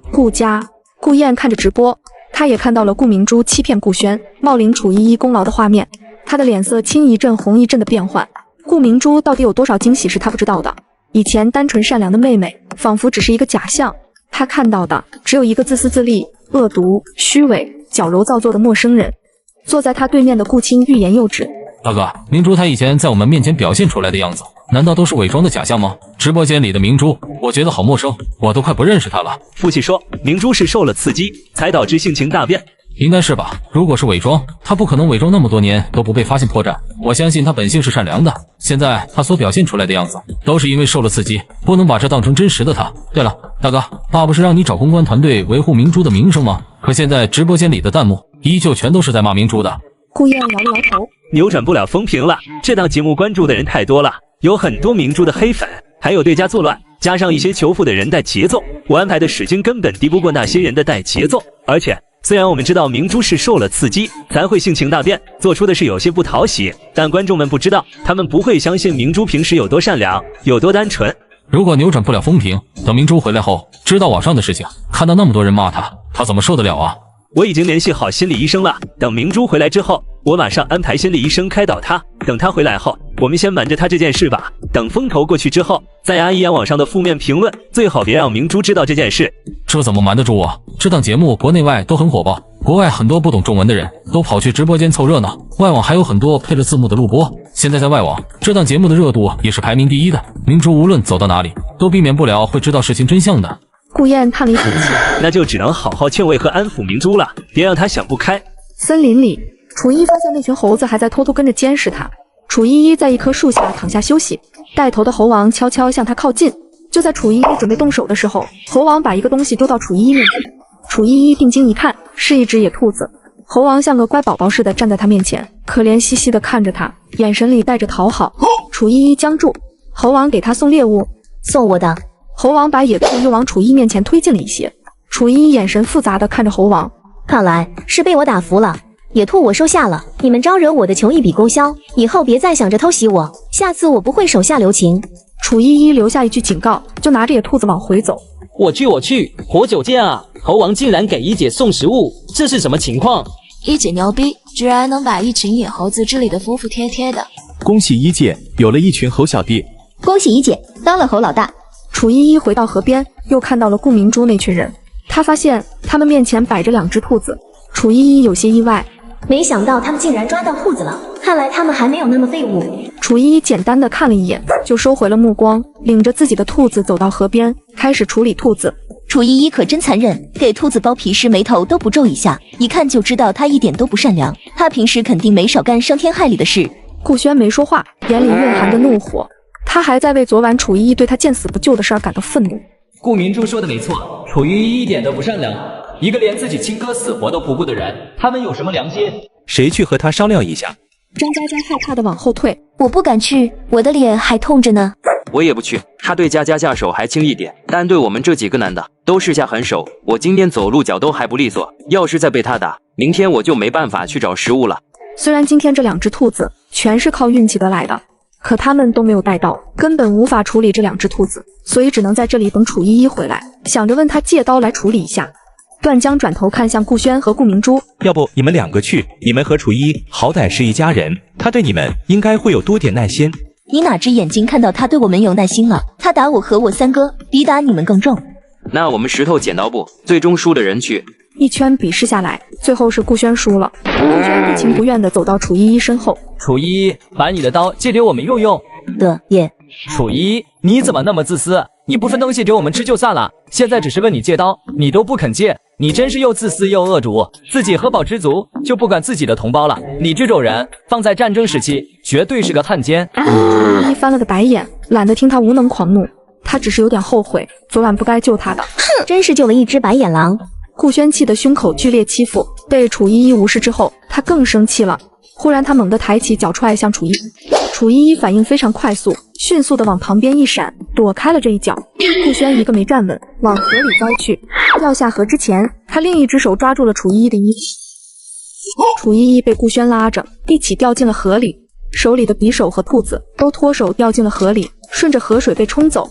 顾轩还牢牢抓着楚依依，愤怒地骂着：我们顾家从上到下，所有人都正直善良，就连和我们没有血缘关系的明珠都善良识大体，怎么就出了一个你这么冷血歹毒的人？你简直是顾家的污点、耻辱，让顾家丢尽颜面的存在。我这个当哥哥的，今天就好好教训教训你，免得你以后更过分，做出让顾家丢脸的事情。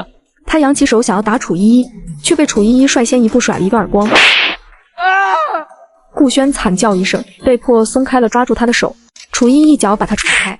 你算什么东西，也有资格教训我？别把我和顾家扯到一起，我已经和顾家断绝关系了。你嫌我丢顾家的脸？哼，我还害怕和你们顾家这些蠢货扯上关系，别人会认为我也和你们一样犯贱又愚蠢呢。滚！以后少来招惹我。楚依依往岸边游去，顾轩在水里挣扎着，身上却痛得使不上力气，身体甚至无法保持平衡，被河水冲着走。救命！顾轩踹楚依依不疼，不小心掉下河，结果还不忘把楚依一起拉下水。楚依依一脚踹开他，独自向岸边游去。顾轩身体被河水冲走，惊慌失措的呼救。楚依依头都没有回。同样的剑，我不会犯第2次。昨晚救了他，他今天恩将仇报，我可不想再来一次。啊，哥哥，我不会游泳，你们谁会游泳啊？快去救救顾轩吧，再不救他，他要被淹死了。我也不会游泳。我出道之前是游泳队的，我去救他。顾明珠眼珠一转，身体一歪，掉到段江身上，顺势伸手抱住他，装作慌乱的模样，嚎啕大哭。哥哥，你不能出事啊！楚依依怎么那么狠心？哥哥是他的亲哥哥啊，他居然想害死哥哥，他太残忍了！呜呜呜！你松开我，我现在立刻去救你哥哥，现在还来得及。可是顾明珠却死死抱着段江，哭得越来越大声，仿佛没听见段江的话。我就是要让顾轩死在这里，回去后我就和他们说是楚依依故意害死的顾轩，所有人都亲眼看见楚依依和顾轩一起掉进水里，楚依依在水里把顾轩打伤，还抛下他自己上岸，对他的生死置之不理。到那时，顾家对楚依依彻底失望，绝不可能再认他，甚至他们还会送楚依依去坐牢。如此一来，我就后顾无忧，不用担心将来有一天楚依依又回到顾家取代我的位置了，我就依然是顾家唯一的掌上明珠。反正顾轩这个没用的蠢货，活着也帮不上我的忙，死了还能帮我掰倒楚依依，那就让他死掉好了。顾明珠，你快松开我！你再不让我去救你哥哥，他真的会被淹死的。他一边说，一边继续试图推开顾明珠，可顾明珠不知道哪来那么大的力气，他竟然推不开。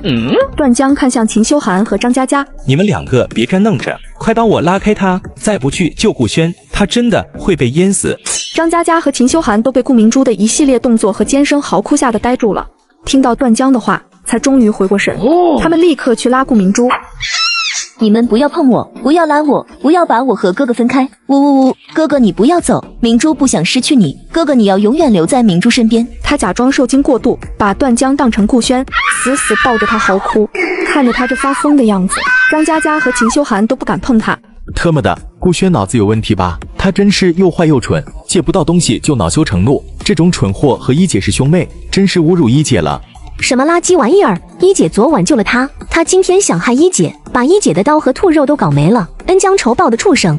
哈哈哈哈！你们看出来了吗？顾明珠那贱兮兮的表情，他就是故意拖住段江，不让他去救顾轩的。顾轩为了顾明珠一直针对楚依依，现在顾明珠却拖着段江不让他去救顾轩，报应不爽啊！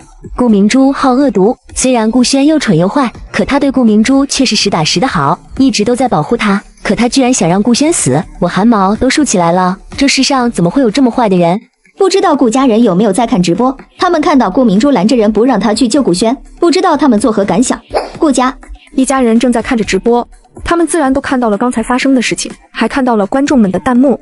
啊，仙儿，我的轩儿，快去救我的轩儿啊！他都被冲走了。明珠，你在干什么？你快放开段江，让他去救你三哥啊！为什么明珠为什么要故意拦着段江，不让他去救轩儿？李玉气得发抖。轩儿要是有个三长两短，我不会放过他。你没看到明珠被吓到了？她被吓疯了，把段江当成了仙儿，才会抱着段江不放。她不是故意阻止段江去救轩儿的。明珠是我们看着长大的，她的为人如何，你还不清楚吗？你不要因为明珠被吓得精神失常之后的行为就误解她，你这样对得起她教了你那么多年吗？李玉哭得上气不接下气。可是我的轩儿。顾建国脸色阴沉铁青，目光凶狠地看向视频画面中的楚依依。仙儿如果有个三长两短，楚依依就是罪魁祸首，是他推仙儿下水，又在水里把仙儿打伤。如果他不打伤仙儿，仙儿会游泳，一定能自己上岸。他打伤了仙儿，还把仙儿独自留在水里，眼睁睁地看着仙儿被水冲走，完全没有去搭救的意思。他可真是冷血又恶毒，连自己亲哥哥都不救。多亏我们已经和他断绝了关系，否则我们这些人迟早有一天全都被他害死。楚依依的确太过于冷血了，就算是看到陌生人遇到危险都不会无动于衷，可他害得自己亲哥遭遇生命危险，却一点反应都没有，真让人心寒。如果仙儿出了事，我要让他给仙儿陪葬。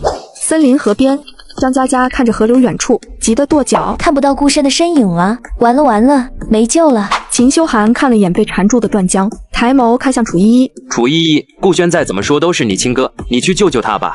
再逼逼，我把你踹下去陪他。秦修寒缩了缩脖子，不说话了。楚依依转身，看到远处的树上一只猴子在探头探脑。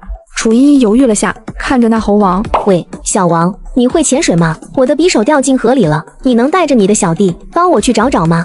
他说完之后，没有任何动静和回应。楚依依失笑地摇了摇头。我到底在想什么呢？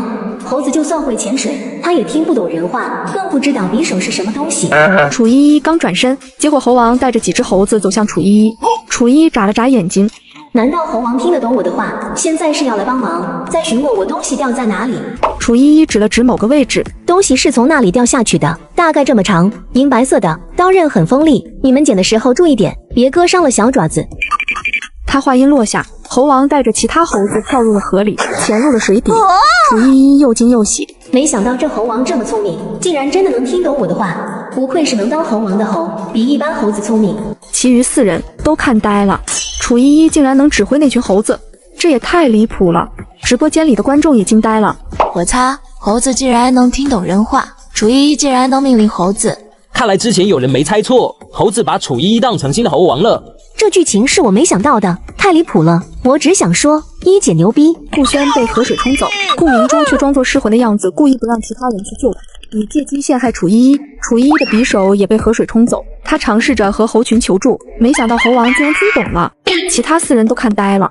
顾明珠突然尖声喊道：楚依依，你关心几只猴子，都不关心自己的亲哥哥，你还是不是人？你把哥哥推到水里，还把他打伤留在水里，是你害死了三哥，你这个杀人凶手！等回去之后，我一定会去报警，让警察枪毙你，给三哥陪葬。顾明珠看向段江等人，你们要和我一起到警察面前指控楚依依这个恶毒的女人，是她害死了我三哥。你如果不拦着我，我已经把顾轩救上来了。张嘉佳赞同的点头。顾明珠脸色一沉，你这话是什么意思？你在怀疑我故意拦着你，不让你去救我三哥吗？那是我的亲人，我怎么可能不想让你去救他？我是被吓傻了，把你当成我三哥了。我只是说事实而已，没说怀疑你。你这么着急的解释，反而显得你心虚，试图掩饰。哼，你可真会挑时间被吓傻。段哥要救顾轩的时候你就傻了，我们三个一起站在这里，你不把别人认成顾轩，偏偏把段哥当成顾轩，抱着他不放。现在顾轩被冲走，这么长时间也足够淹死他了，你就突然好了？啧。脸色青一阵红一阵。你们太过分的，你们居然如此抹黑我。等离开这里后，我会连你们一起告的。我们是不是可以往下游走走，看看能不能找到顾轩？就算人真的没了，也不能就这样让他飘走不管呀。你看，家一个外人都比你更关心顾轩，你吓傻恢复后，可是都没想过要去找顾轩。顾轩真是白疼你了。行啊，别说了，顺流找找吧。秦修寒点点头，他们两人在前面走，张嘉佳抬脚要跟上。顾明珠一巴掌甩到张嘉佳脸上，眼神怨恨又恶毒地瞪着张嘉佳。都是你这个贱人多话，让我被秦修寒怀疑和讽刺。对不起，我不该乱说话。秦修寒走回来，抓住他的手臂，把他拽走。道什么歉？你又没说错什么。张嘉佳垂着头，默默地跟着他走。顾明珠看着他们三人的背影，咬了咬牙，也只能压下怒火跟上去。如果他不跟上去，会被认为不关心顾轩的死活。在他们走后不久，猴子们浮出水面，猴王手里拿着一把匕首，正是楚依依掉下去的那把。让他意外的是，另外几只猴子竟然还摸上来3条鱼。猴王带头走到他面前，把匕首递给他，其他猴子则把鱼整齐地放到他面前。楚依依接过匕首，谢谢了，你们帮了我大忙了。他们似乎能听懂楚依依的话，叫声听起来都欢快了很多，一蹦一跳地跑进了森林，顺便还把顾明珠他们遗留在地上的2只野兔叼走了。卧槽，猴子成精了，他们竟然真的听得懂一姐的命令，不仅帮一姐找回匕首，还抓了鱼送给一姐，这是什么魔幻剧情？我是真的对楚依依佩服得五体投地，在野外也能混得风生水起，太厉害了。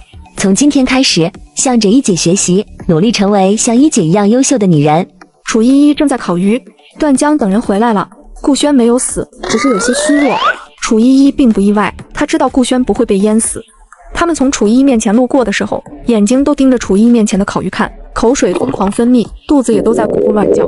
顾轩眸色沉沉地看了一眼楚依依，眼里满是失望。楚依依是真的想让我死，把我提上丢在河里，所有人都来找我，只有他是不关己的在这里烤鱼。顾轩收回目光，转身去换衣服，顾明珠跟着他，边走边啜泣了起来。怎么哭了？顾明珠眼泪吧嗒吧嗒地往下掉。哥哥，你吓死我了，我以为你被楚依依害死，回不来了，我差点想跳下河，跟你一起离开。傻丫头，别做傻事，就算我真的出事了，你也要好好活着，爸妈还有大哥二哥还等着你回去呢。如果他们失去了我，又失去了你，你让他们怎么接受得了？可是看着哥哥遇到危险，我就无法思考，只想着和哥哥一起。好了，我这不是没事了吗？别哭了，哥哥答应你，以后会小心一些，不会再让明珠担心了。刚才在哥哥被水冲走时，我太害怕了，吓得大脑空白，什么都无法思考，错把段江看成了哥哥，我死抓着哥哥，不想让哥哥离开我。没想到他们竟然认为我是故意拦住段江，不让他去救你，他们联合起来打压我，我都不知道怎么解释，我真的好难受。我不怕被针对，但我不能接受他们污蔑我想害哥哥，我恨不得和哥哥一起死，怎么可能故意不让人去救你呢？说着说着，顾明珠又开始掉眼泪，哭得无比委屈。他怕待会儿段江他们和顾轩提起刚才的事，顾轩会对他产生怀疑，所以他决定先下手为强。他主动提起，顾轩肯定不会怀疑他。怎么又哭了？我相信你，我不会怀疑你的。我家明珠是世界上最善良的女孩，你怎么可能会害我？你连一只鸡都不敢杀，怎么可能想让我死？再说了，你昨晚才救了我，今天怎么可能又想让我死？这说不通。无论他们怎么抹黑你，哥哥都不会信他们的，他们根本不了解你，不知道你有多少善良。谢谢哥哥这么相信我，只要哥哥愿意相信我，无论别人怎么误会我，我都无所谓，因为我只在乎哥哥。妈的，我受不了了，让我过去撕烂顾明珠这张颠倒黑白的嘴。顾明珠真贱，明明他就是想要让顾轩被淹死，另外3个人都很关心顾轩，可他却反咬一口，在背后抹黑另外3个，关键是顾轩还相信了，真是关心一条狗都好过关心顾轩。顾轩，你再这么眼盲心瞎下去，你迟早要死在顾明珠手里。顾轩怎么会这么蠢？这种智商能活到这么大也是不容易。一个蠢，一个贱，绝配。顾明珠太绿茶了，这世上怎么有这种人啊？你居然打我！猴王不仅找回了楚依依的匕首，还抓了几条鱼。楚依依正烤鱼的时候，段江他们带着顾宣慧来了。顾明珠第一时间哭着向顾轩解释，以撇清自己的嫌疑。楚依依那边已经把一条鱼烤好了，段江和秦修寒以及张嘉佳则坐在不远处，眼巴巴地看着他，不断吞咽口水，但却不敢开口讨要。楚依依吃着鱼肉，抬眸看向段江等人，我们就看看，不抢。你们会什么才艺吗？三人露出迷惑脸。你们表演节目让我下饭，表演得好，我就赏你们一些食物。张嘉佳迫不及待地站起来，快速地跑到楚依依面前。你说的是真的吗？我会唱歌，唱歌可不可以？楚依依点点头，可以。你想听什么歌？你看着唱。那我唱一首我喜欢的《起风了》吧。以前在学校的时候，学校天天放这首歌。楚依依点头。张嘉佳清了清嗓子，开始认真地清唱。一路上走走停停，顺着少年漂流的痕迹，摆出这转的前一刻，竟有些犹豫，不禁笑着竟想。张嘉佳唱完，楚依依对他说：“先等着，等这条鱼烤好就给你。”张嘉佳喜笑颜开，满脸开心地跑到楚依依身边，乖巧地坐下。谢谢依依姐。段江和秦修寒也表演了节目，他们走到火堆旁坐下，眼睛一眨不眨地看着还在烤着的鱼。等到鱼烤好之后，楚依依让他们三人自己分，他们都很客气地分食。4篇了，我终于吃到像样的食物了。张嘉佳一边吃一边忍不住哭了起来。就在这时，顾轩换好了衣服，他和顾明珠又过来了这边。一靠近，他们就看到张嘉佳和段江、秦修寒三人和楚依依一起去吃着香喷喷的烤鱼。顾明珠以为楚依依终于心软了，主动把食物分给他们，其中肯定也有他和顾轩的份。顾轩怔了怔，想法和顾明珠如出一辙，他对楚依依的厌恶和憎恨缓和了一些。看来楚依依还保留着一丝良心，还有的救。以后好好教育她，或许她还能变成正常人。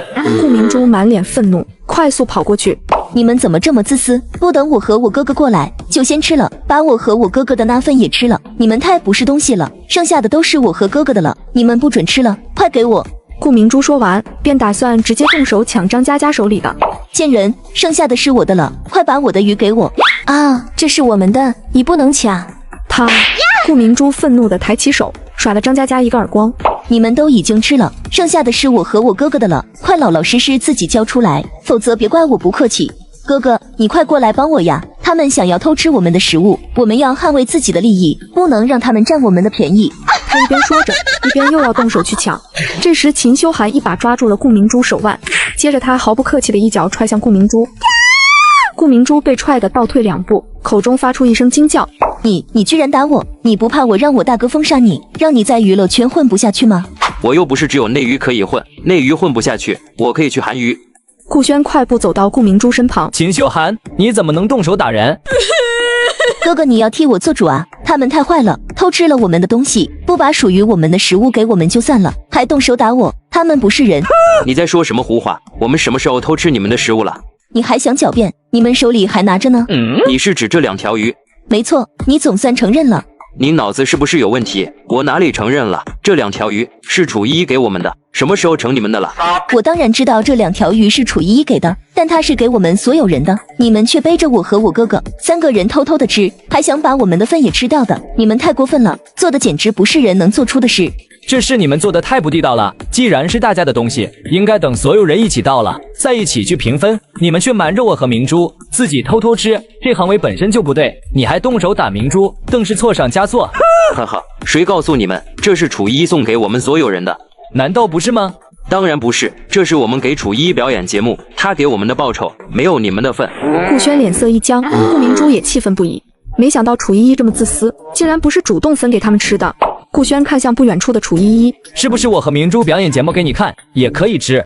楚依依淡漠的抬眸，冷冷的看向他：“我不想看你们表演，光是看到你们，我都觉得恶心。”楚依依，你怎么那么冷血？我们是你的亲人，你宁愿给外人机会，都不帮衬自家人，你真是畜生不如。是，我畜生不如，你们和畜生一样，行了吧？哼，你！他狠狠咬了咬牙，重新看向张嘉佳等人。既然这些鱼楚依依给了你们，那就属于你们了，你们有分配的权利。你们分一点给我吧，只要你们把食物分给我，等离开这里之后，我让我大哥给你们资源。他们无动于衷。难道你们也那么狠心，要见死不救吗？我已经很多天没吃东西了，再不吃东西我真的会饿死的。他们依旧没什么反应。你们这么自私狠心，你们将来会下地狱的。如果我饿死了，那就是被你们害死的。你们就是杀人凶手，一辈子都别想安宁。可无论他怎么说，秦修寒等人都当作没听见。他们继续吃手里的烤鱼。顾轩强行把他拽走。明珠别说了，我们走吧。哈哈哈哈，笑死我了！顾明珠到底是哪里来的自信，觉得楚依依会分食物给她？他一直针对一姐，还想让一姐给吃的给他，真不要脸！我多替他丢脸。最喜欢看绿茶和蠢狗丢人现眼了。楚依依的身体立刻摔出悬崖，向着悬崖下方摔去。我成功了，我终于除掉了楚依依那个贱人。第5天，楚依依睡醒后，背着背包走进森林。顾明珠拉着顾轩悄悄跟上去。你跟着他干什么？还想去打他？我劝你还是放弃这个想法的。我们吃饱了都打不过他，更别提我们现在饿了这么多天。他每天出去都能找到食物，我们跟着他，看他是去哪里找到食物的，又是怎么抓到猎物的。顾轩想了想，接受了顾明珠的提议。天天吃野菜也不是办法，是该学学怎么打猎。于是他和顾明珠一起悄悄跟在了楚依依后面。楚依依发现他们在跟踪他，不过他不在意，反正对他来说并没有威胁。楚依依穿过森林，来到了山脚下。那群猴子就在山脚下的树上休息。见到楚依依来，他们都睡觉了起来。楚依依看到他们在吃香蕉，非常不客气地问他们索要。姐，你们从哪里找来的香蕉？给我2根尝尝。猴王屁颠屁颠地跑到楚依依面前，把香蕉递给他。谢了。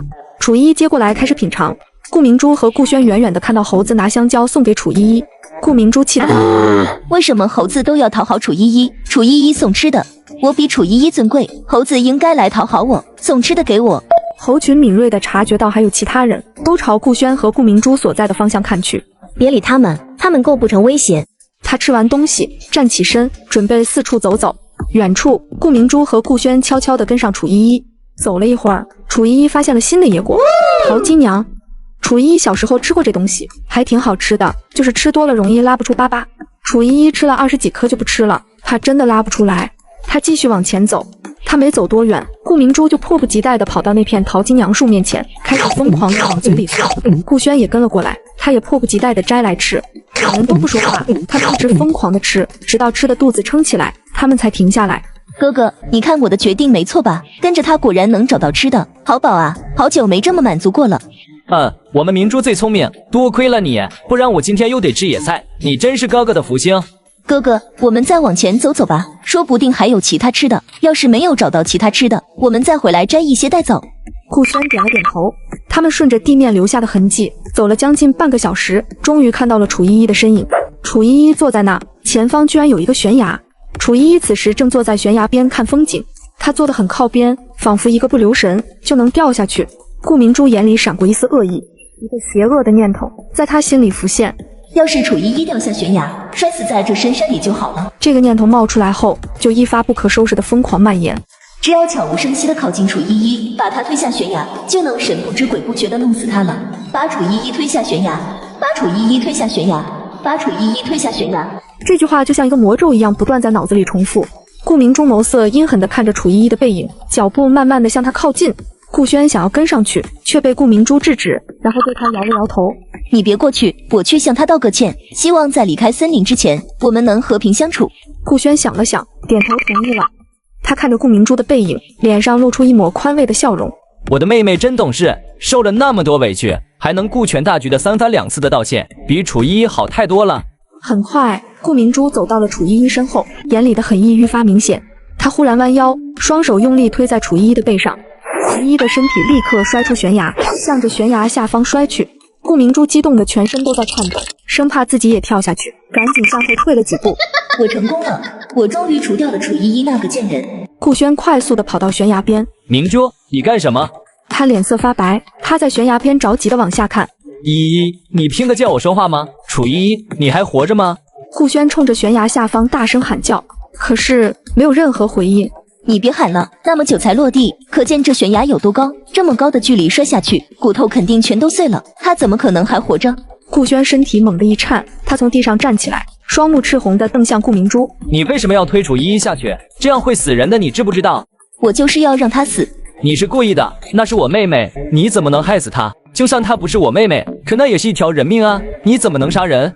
他这几天是怎么针对我们的？你又不是没看到，他一直在殴打我们。你发高烧，他对你见死不救。昨晚还把你弄去水里，在水里把你打伤，想让你死在水里。他那样一个心肠歹毒的女人，她死了才好。你那么激动干什么？我杀她是为了帮你报仇，你不感谢我就算了，居然还为了他凶我。我的一片好心被你当成驴肝肺了。我就知道，无论我怎么对你好，都敌不过你们血脉之情。你既然觉得我推他下悬崖不对，那你也把我推下去好了。顾轩眼里闪过一丝挣扎，顾明珠放缓了声音：“哥哥，他有多恨我们和我们的家人，你是知道的。他现在想害死你，等回去后，他肯定也会对爸妈和大哥二哥出手。他又那么厉害，如果不把他除掉，将来我们全家人都要死在他手里。我这是为了保护我们全家人，才出头当这个恶人啊！哥哥难道忘记了，楚依依把顾家公司的股票低价卖给对手公司，还咋骗了爸妈那么多钱吗？他早就已经开始针对咱们家了。我们不把他弄死，就等着死在他手里吧。”顾轩动容了。敏珠说的没错，楚依依早就不把我们当自己的家人了，甚至还把我们当仇人。还没来参加这个节目之前，楚依依就开始针对顾家了。若是放任不管，将来我们真的可能都死在楚依依手里。可我从来没想过要杀了她呀。但现在木已成舟，只能说她作恶多端，命该如此。明珠的做法虽然很厉了一些，但她的初衷是好的，是为了守护家人。是我优柔寡断，不够狠心，不能帮助家人除掉危险的隐患。明珠替我做了，替我守护的家人，我不该怪明珠的。顾轩很快冷静了下来。谢谢你这么为家人考虑，但以后别做这种事了。杀人是犯法的，就算楚依依想害我们可以想其他办法应对。我以后都听哥哥的。那这件事哥哥可以帮我保密吗？别告诉任何人，爸妈和大哥二哥都别告诉他们好吗？好，我答应你，你是为了帮我报仇，为了守护我们的家人，才不得已做出这种事。我不会把这件事说出去，让你受到别人的指责的。哥哥，你对我真好，我最爱三哥了。我的命都是你救回来的，我不向着你，还能向着谁？楚依依他看着我在他面前病重到差点死亡，他都无动于衷。他那样冷漠、没有同情心的人，或许让他重新去投胎是最好的选择吧。顾明珠把楚依依推下悬崖，顾轩叹了一口气，转身往回走。一切都是命，楚依依那么好的身手都能被顾明珠推下去，只能说老天能看不惯他，要让他死在这里。距离悬崖上方5米左右的位置，有一个向内凹的山洞。楚依依坐在山洞口，冷笑了一声：“想让我死？抱歉啊，我命大得很，死不了。悬崖下的情况我早已看清，所以才故意给顾明珠机会，想让顾轩那个蠢货看清楚顾明珠恶毒的本性。没想到那个蠢东西是真的蠢到家了，3言2语就被顾明珠糊弄过去了。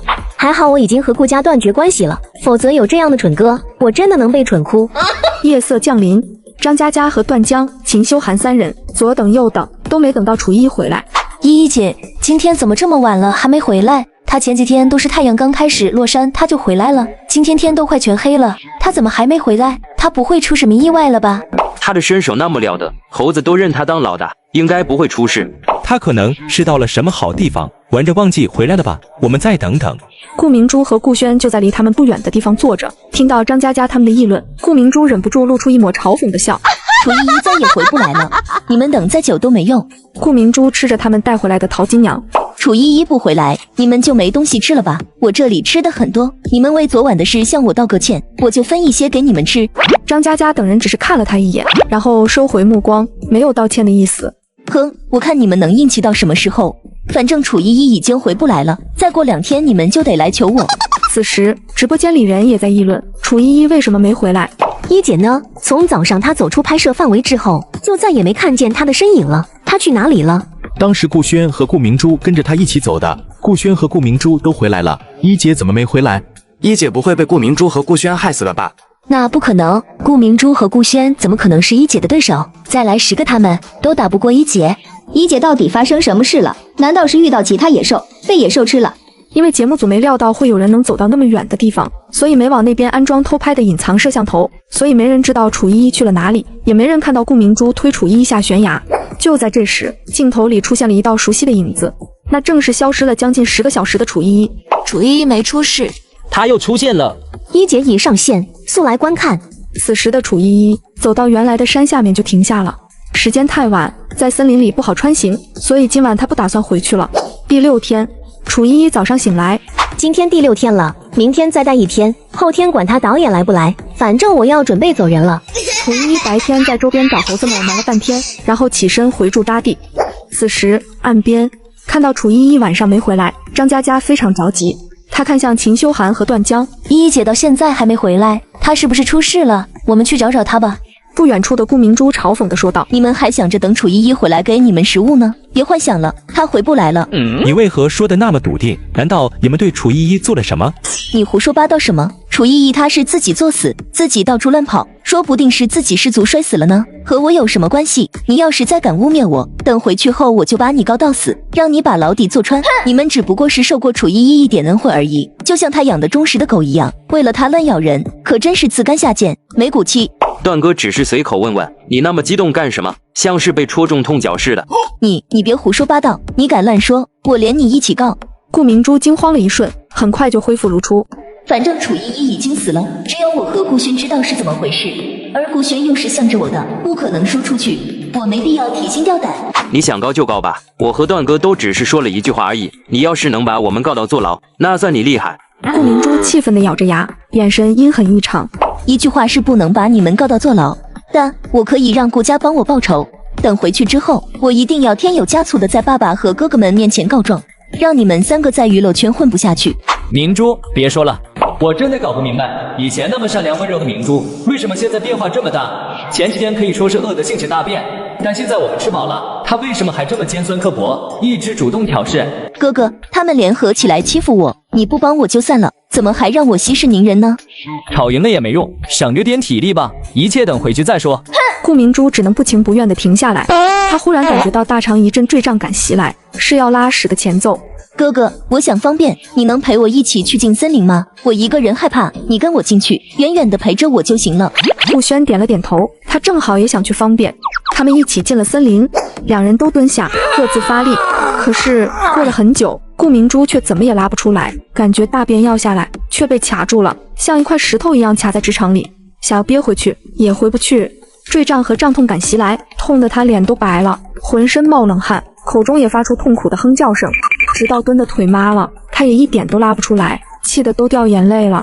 哥哥，我拉不出来，我好痛，呜呜呜！顾轩的声音也十分痛苦。我也是，好痛，真的好痛，我感觉有一坨石头卡在直肠里，现在想往回憋都憋不回去。我也是。顾明珠气急了，他是想要解决办法，不是要他感同身受。顾明珠又气又委屈，哭得上气不接下气，身体又非常痛苦，整个人都要崩溃了，但一直拉不出来，他腿都蹲麻了，又不能一直蹲着。他和顾轩只能收拾好，然后两人一脸痛苦地走回河边，两人都变得无精打采。之后的一天，他们上了无数多次厕所，都上不出来，越来越痛苦。天色渐黑，顾明珠又跑进森林里，准备再试一试，结果还是不行。顾明珠气得崩溃大哭，为什么要这样折磨我？前几天让我没东西吃，现在让我拉不出屎，我到底做错了什么，要让我受这种罪？突然，身后传来一阵窸窸窣窣的声音，像是有什么东西在向他靠近。顾明珠猛然回头看去，霎时他看到了一张鬼魅般的脸，那张脸化成灰他都认识。顾明珠看到了一张让他惊恐万分的脸，是楚依依，她竟然回来了。那么高的悬崖，楚依依不可能还活着，所以这是楚依依的鬼魂。咚一声，顾明珠吓得瘫坐在地上。你不要过来，不是我害的你，是你自己不小心，是你自己掉下去的。楚依依没有回答，缓慢地一步步地向顾明珠走去。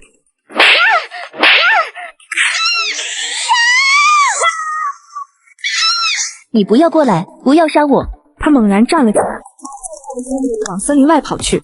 救命啊！不要杀我！有鬼啊！我要回家，这里闹鬼了。顾轩看到顾明珠，立刻站起身向他走去。明珠，发生什么事了？有鬼，闹鬼了！楚依依她变成厉鬼回来找我报仇了。哥哥救我，你一定要救我的，我不想死，我还没活够。顾轩脸色一变，你说什么？楚依依回来了？怎么可能？这世上根本没有鬼，你新皮看错了。顾明珠满眼泪水的摇头，没看错，我绝对没看错，就是楚依依，她回来向我索命了。此时直播间里的观众们看得都懵了，怎么回事？顾明珠怎么被吓成这熊样？他说闹鬼了，楚依依回来找他索命了，这是什么意思？不是，他为什么觉得一姐死了？一姐虽然一晚上没回来，但没有证据证明她已经死了吧？顾明珠就算看到了一姐，也不应该觉得那是鬼吧？他说了楚依依来向他索命了，如果不是他害过楚依依，为什么会说这种话？卧槽，顾明珠不会那么恶毒，想要害死楚依依吧？楚依依昨天消失在镜头里那段时间，是被他害得被困住了吗？就在这时，一道熟悉的身影缓缓从森林里走了出来。楚依依来了，鬼来了，哥哥救我！顾轩此刻脸色也苍白无比。依依，是你吗？你是人是鬼？你觉得呢？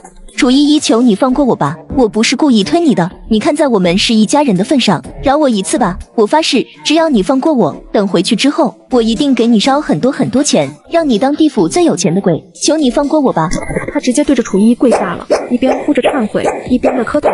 我真的不是故意的，我只是想拍拍你的背，没想到你没稳住，掉下了悬崖。这不关我的事啊，你不能向我索命，否则你会投不了胎的。就算你要怪我，但你也有责任。谁让你没事坐在悬崖边，还把双脚吊在悬崖外面呢？就算我不推你，你自己也会掉下去的。你既然掉下去摔死了，说明你命该如此，你不能怪我。依依，既然你已经死了，就好好去投胎吧，别造下杀念。如果你杀的人，会堕入恶鬼道，投不了胎的。如果你心里有怨气，投不了胎，等我回去之后，就找人为你诵经念佛，为你积累功德，让你下辈子可以投个好人家。楚依依没有说话，眼神充满嘲弄。顾轩咬了咬牙，继续说道：明珠她只是不小心，她不是故意要害你的，你别伤害她。此时，直播间里的观众都震惊无比。我的天，我以为顾明珠只是绿茶一点，虚伪一点而已，没想到她这么恶毒，还动手杀人啊！气死我了，她怎么敢的啊？占了一姐顾家千金的身份，享受了本该属于一姐的人生，如今还动手杀害一姐，这世上怎么有这么恶毒的女人？真是气死人了，这种恶毒的女人就是祸害。比起顾明珠动手推楚依依下悬崖，最让我震惊的是，顾轩竟然纵容顾明珠这么做，还替她求情。楚依依可是他的亲妹妹啊！我也非常震惊顾轩的反应，从他的话可以听出来，他是知道顾明珠推楚依依下悬崖的，可他居然还维护顾明珠，为了顾明珠求情，他怎么开得了口啊？说不定推楚依依下悬崖，也有顾轩的一份力呢。心疼一姐，救了一个背刺自己的白眼狼，顾轩不配当人。现场，顾明珠还跪在地上，不断磕头求饶。楚依依，你饶了我吧，我真的不是故意的，我只是想和你打招呼而已，没想到用力过猛，把你拍下去了。我知道错了，你别杀我，我活着还能帮你烧纸钱，死了对你没有任何好处。楚依依突然停下了脚步，皱起眉头，然后迅速的向后退了一大截。什么味道这么臭？顾明珠和顾轩都是僵了一下，下一刻，顾轩也闻到了一股恶臭，非常臭，臭的他都忍不住干呕了。顾明珠也闻到了，同时他也感觉到了自己裤子里鼓鼓囊囊都满了重物，他竟然被吓屎了。顾明珠脸色青一阵红一阵，既害怕又尴尬，他的脸都丢光了，太羞耻了。这时，张佳佳跑到了楚依依面前：“依依姐，你终于回来了！你消失这么长时间，都去哪里了？我们一直很担心你。他们都说我是鬼，你不怕我吗？”依依姐怎么可能是鬼呢？你脚下都有你的影子呢。电视里说鬼是没有影子的。看来你比他们聪明。楚依依把2只野兔子丢给他，拿去处理好，别弄丢了，弄丢今晚就没吃的了。好嘞，我们这就去处理。此时，顾轩和顾明珠都傻眼了，他们不可置信地看着楚依依，楚依依竟然不是鬼。依依，你没死，你从那么高的悬崖掉下去，怎么会没死？他虽然非常震惊，但心里却庆幸楚依依还活着。怎么可能？你明明掉下了悬崖，我们也听到了你掉到悬崖底下的声音，那么高的高度，你怎么可能还活着？你一定是鬼，一定是鬼！我知道你希望我死，可惜老天不收我，我命不该绝。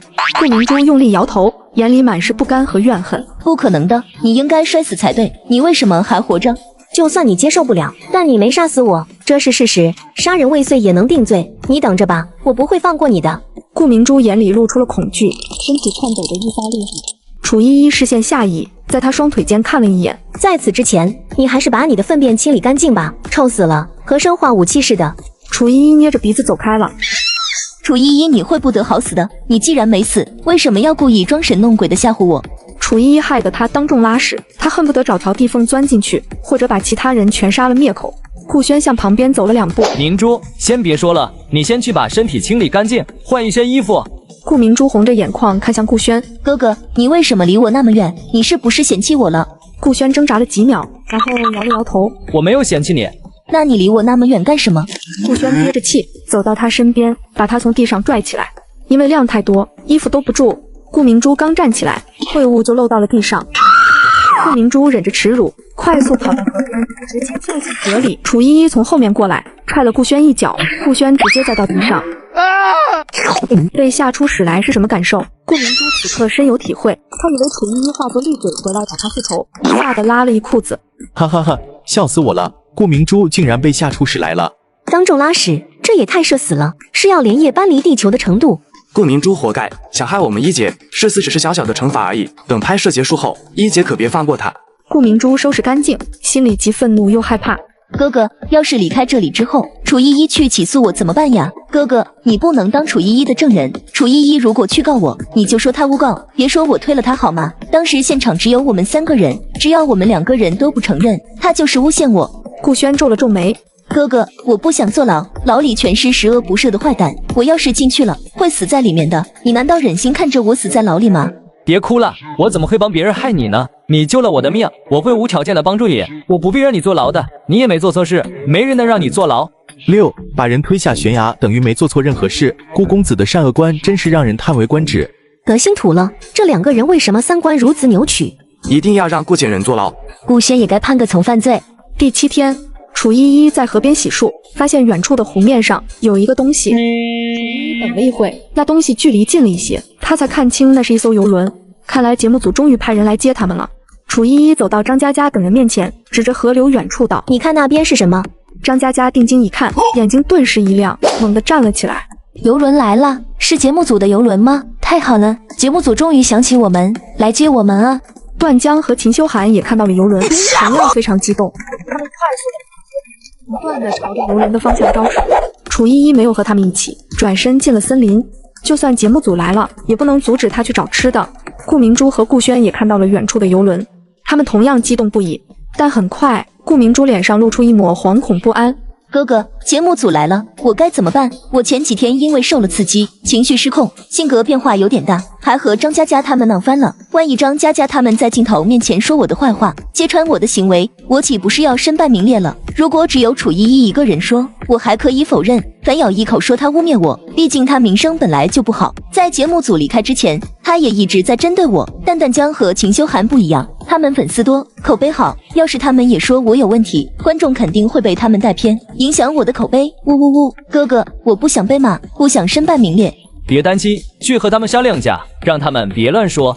万一他们不答应呢？你别忘记了，他们都收了楚依依的好处，他们一定会帮楚依依说好话的。顾轩皱起眉头，似乎在思考。顾明珠眼神一暗，哥哥，我想到一个办法。什么办法？如果他们不答应，我们可以说，在节目组不在的时候，楚依依和张佳佳还有段江、秦修寒，他们4人有一腿。你是楚依依的亲哥，你说的话，观众一定相信，无论他们怎么否认都没用。顾轩脸色一变，连忙摇头，这不行，这样楚依依会被网暴的。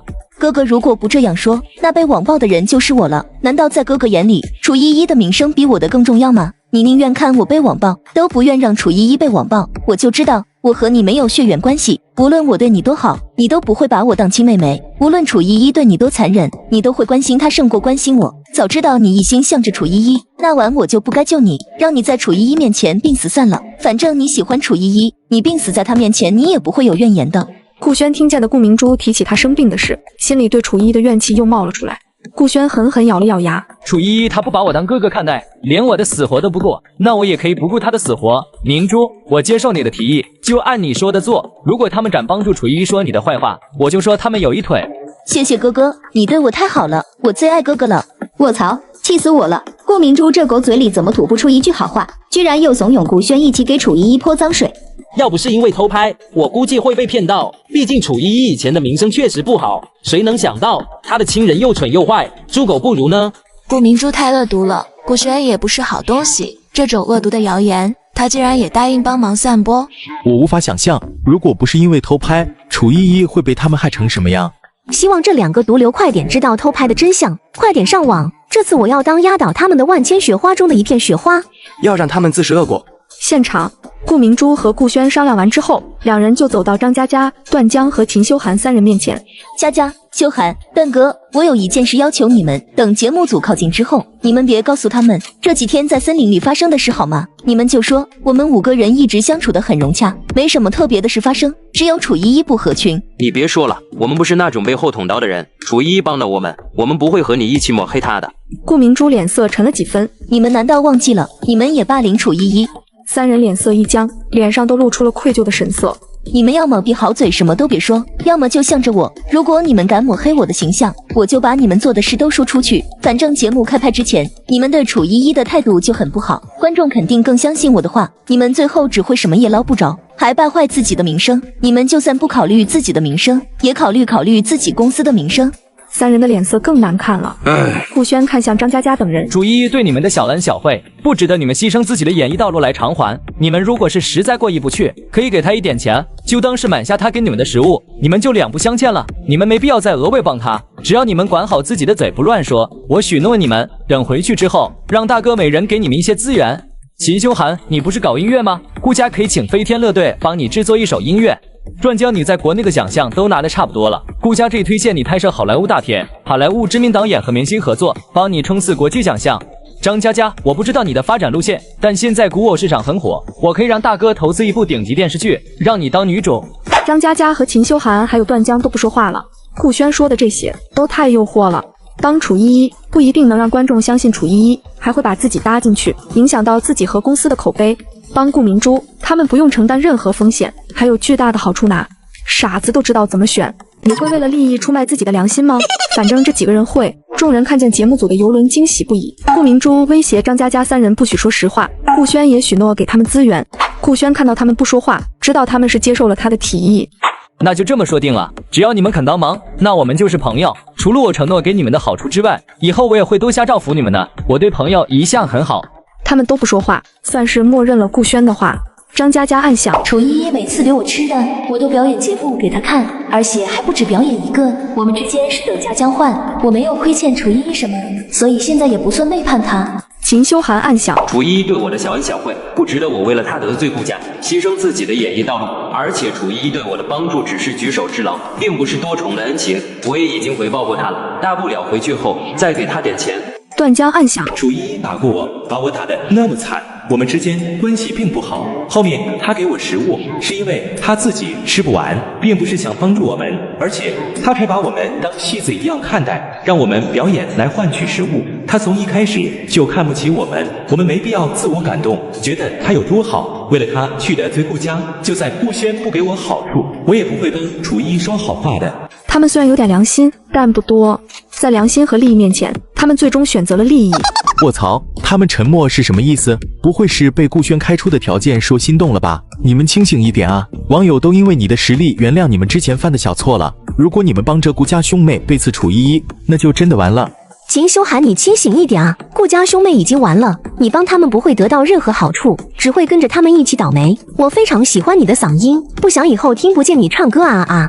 段家，你还这么年轻，就已经拿了那么多奖了，靠着自己以后也有可能走出国门，走向更大的舞台，没必要急功近利，为了别人画的大饼就出卖自己的良心啊！爹，可惜了，他们本来还有活路，是他们的欲望让自己走上绝路。这种白眼狼，一起封杀了吧！楚依依好可怜，又帮了3只白眼狼。游轮终于靠岸了，导演带着工作人员从游轮上下来，摄像机也架了起来，对着嘉宾们拍摄。导演，你们怎么这么久才来找我们呀？我们都快死在这里了。若是没有隐藏摄像头，估计所有人都将被他骗过去。抱歉，这次是我们节目组的疏忽，我们在回程的途中全都昏迷了。昏迷2天醒来后，船都自己飘到不知道什么地方去了。等我们醒来，找到路回去，再去治疗好，就第一时间来找你们了。顾明珠温柔地笑了笑，你们没事就好。我们虽然在这里无依无靠的受苦了6天，但只要你们能没事，这些苦都不算什么，我们不会怪你们的。导演看了他们一圈，故意惊讶地问：你们身上怎么都有伤？看上去这么惨。顾明珠，你牙齿还掉了1颗啊？发生什么事了吗？顾明珠立刻捂着脸伤心地抽噎了起来。导演装出一副毫不知情的模样。哎呀，这是受了多大委屈啊？怎么哭得这么伤心？你快说，到底发生什么事了？顾明珠哭了一会儿，终于止住哭声。你们是知道的，楚依依她一直针对我，在你们没走之前，她就不停地辱骂我，还踹过我。在你们走后，没有摄像头拍着了，她更是变本加厉，不停地欺负我。我身上的伤都是楚依依打的，牙齿也是被她打掉的。不仅是我，我哥哥还有佳佳他们都被楚依依打过，我哥哥甚至差点死在楚依依手里。导演假装一脸吃惊，楚依依怎么会做出这种事？我本来不想揭穿楚依依的，但她做的实在太过分了，竟然丧心病狂到对自己亲哥哥下杀手。我忍无可忍，才说出她的所作所为，让大家都知道她是什么样的人。如果她只是对我动手，我还可以原谅她，可她竟然伤害我哥哥，还想要害死我哥哥，我实在无法忍受。我本来想和楚依依好好相处，我们一家人好好的在一起的，没想到她那么恶毒狠心，我以后不要和她当姐妹了。导演和工作人员的脸色都很复杂。导演看顾明珠哭得起劲，把目光看向了张嘉佳和秦修涵、段江。你们身上的伤也是楚依依打的吗？他们点头。刚才顾明珠说的都是真的吗？楚依依差点想谋害顾轩，差点害死顾轩。他们三人沉默了。导演可不愿意放过他们，主动点名问道：张嘉佳，顾明珠说的是真的吗？张嘉佳硬着头皮点头，是。修涵，你说呢？秦修涵脸色难看的点头，的确如此。段影帝，你也看到楚依依谋害顾轩了吗？段江见他们都回应了，也只能点头。大家都看见了。导演眼底深处快速的划过一抹惋惜。这三个人看来以后在娱乐圈也没法生存了。导演又问道：这几天你们过得怎么样？顾明珠顿时红了眼眶。我们一直被楚依依欺负，找到食物也被她抢走，她就逼我们看着她吃。我们过去6天都像是活在炼狱当中一样，过得一点都不好。其他人都跟着点头。导演摇了摇头，一脸震惊的说道：没想到楚依依竟然是这种人，她也太坏了。楚依依她从小在贫民窟长大，从小接触的就是一些三教九流，染了一身混混的习气。在镜头面前她还收敛一点，可你们一走，她就彻底暴露本性，把我们往死里打，恨不得让我们都死在这里。我以前一直天真的想改变她，现在我彻底放弃了。她对我的恨意太深了，明明我没做错什么，还一直包容她对我的伤害，可她却毫无悔改之意，还变本加厉的伤害我。我怕我继续靠近她，在改变她之前，我就会先死在他手里。我放弃了，希望他以后能自己想通，别继续在弯路上走了吧。你真善良啊，他为你做了那么多不好的事，你还祝福他，希望他好。可能是我天性如此吧，我从小就见不得有人受苦受难，哪怕对方伤害我，只要不是特别过分，我都不会怪他，只要他能改正。像你这么善良的人，真是世间少见了。顾明珠娇羞地笑了笑。我家明珠从小就善良，不像有些人冷血又恶毒。楚依依呢？她怎么不在这里？楚依依她一直和我们不合群，一大早就钻进森林里去了，不知道去干什么，她也没和我们说。别提那个晦气的玩意儿了。导演，我们什么时候回去？你们和节目组签的合约里是要求你们在这里待7天的，前面6天因为我们节目组的原因，我们没能跟在你们身边拍摄，我们自己承担后果，不需要你们补拍，你们只需要在这里最后待1天，总共待够7天，明天我们就回去，你们看行吗？好，就听导演的吧。不过只拍摄1天，素材够剪辑吗？如果导演有需要，我可以免费续拍几天，但需要换个环境，这里给我们留下太深的阴影了。你人还怪好的嘞，有需要我一定不客气。不过你们吃了这么多天苦，状态也不好，拍完今天后，你们先回去休息。如果后续有需要，我一定联系你们。众人点头。对于这个商谈结果，大家都很满意。此时，直播间里已经吵翻天了。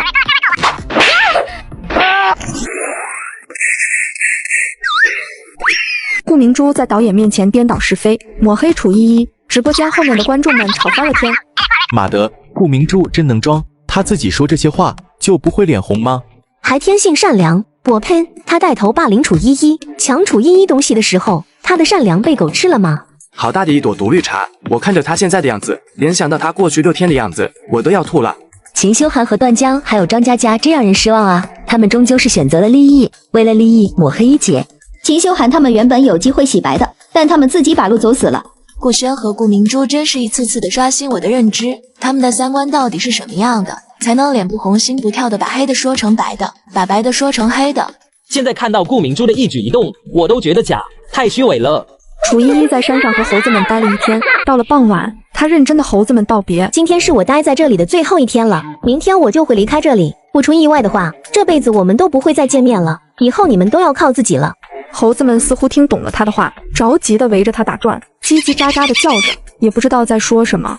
我听不懂你们在说什么，但我能猜到个大概，分别是很正常的事，没必要不舍得。你们也别想着跟我走，我带不走你们。等到了城市里，如果我身后跟着一群国家2级保护动物，我会被抓走的。我们才认识没多久，还打过架，感情也没多深，别搞得和生离死别似的。猴子们还在叫，但叫声渐渐小了很多。呜呜，可恶！我竟然感动了，好舍不得一姐和猴子们分开啊！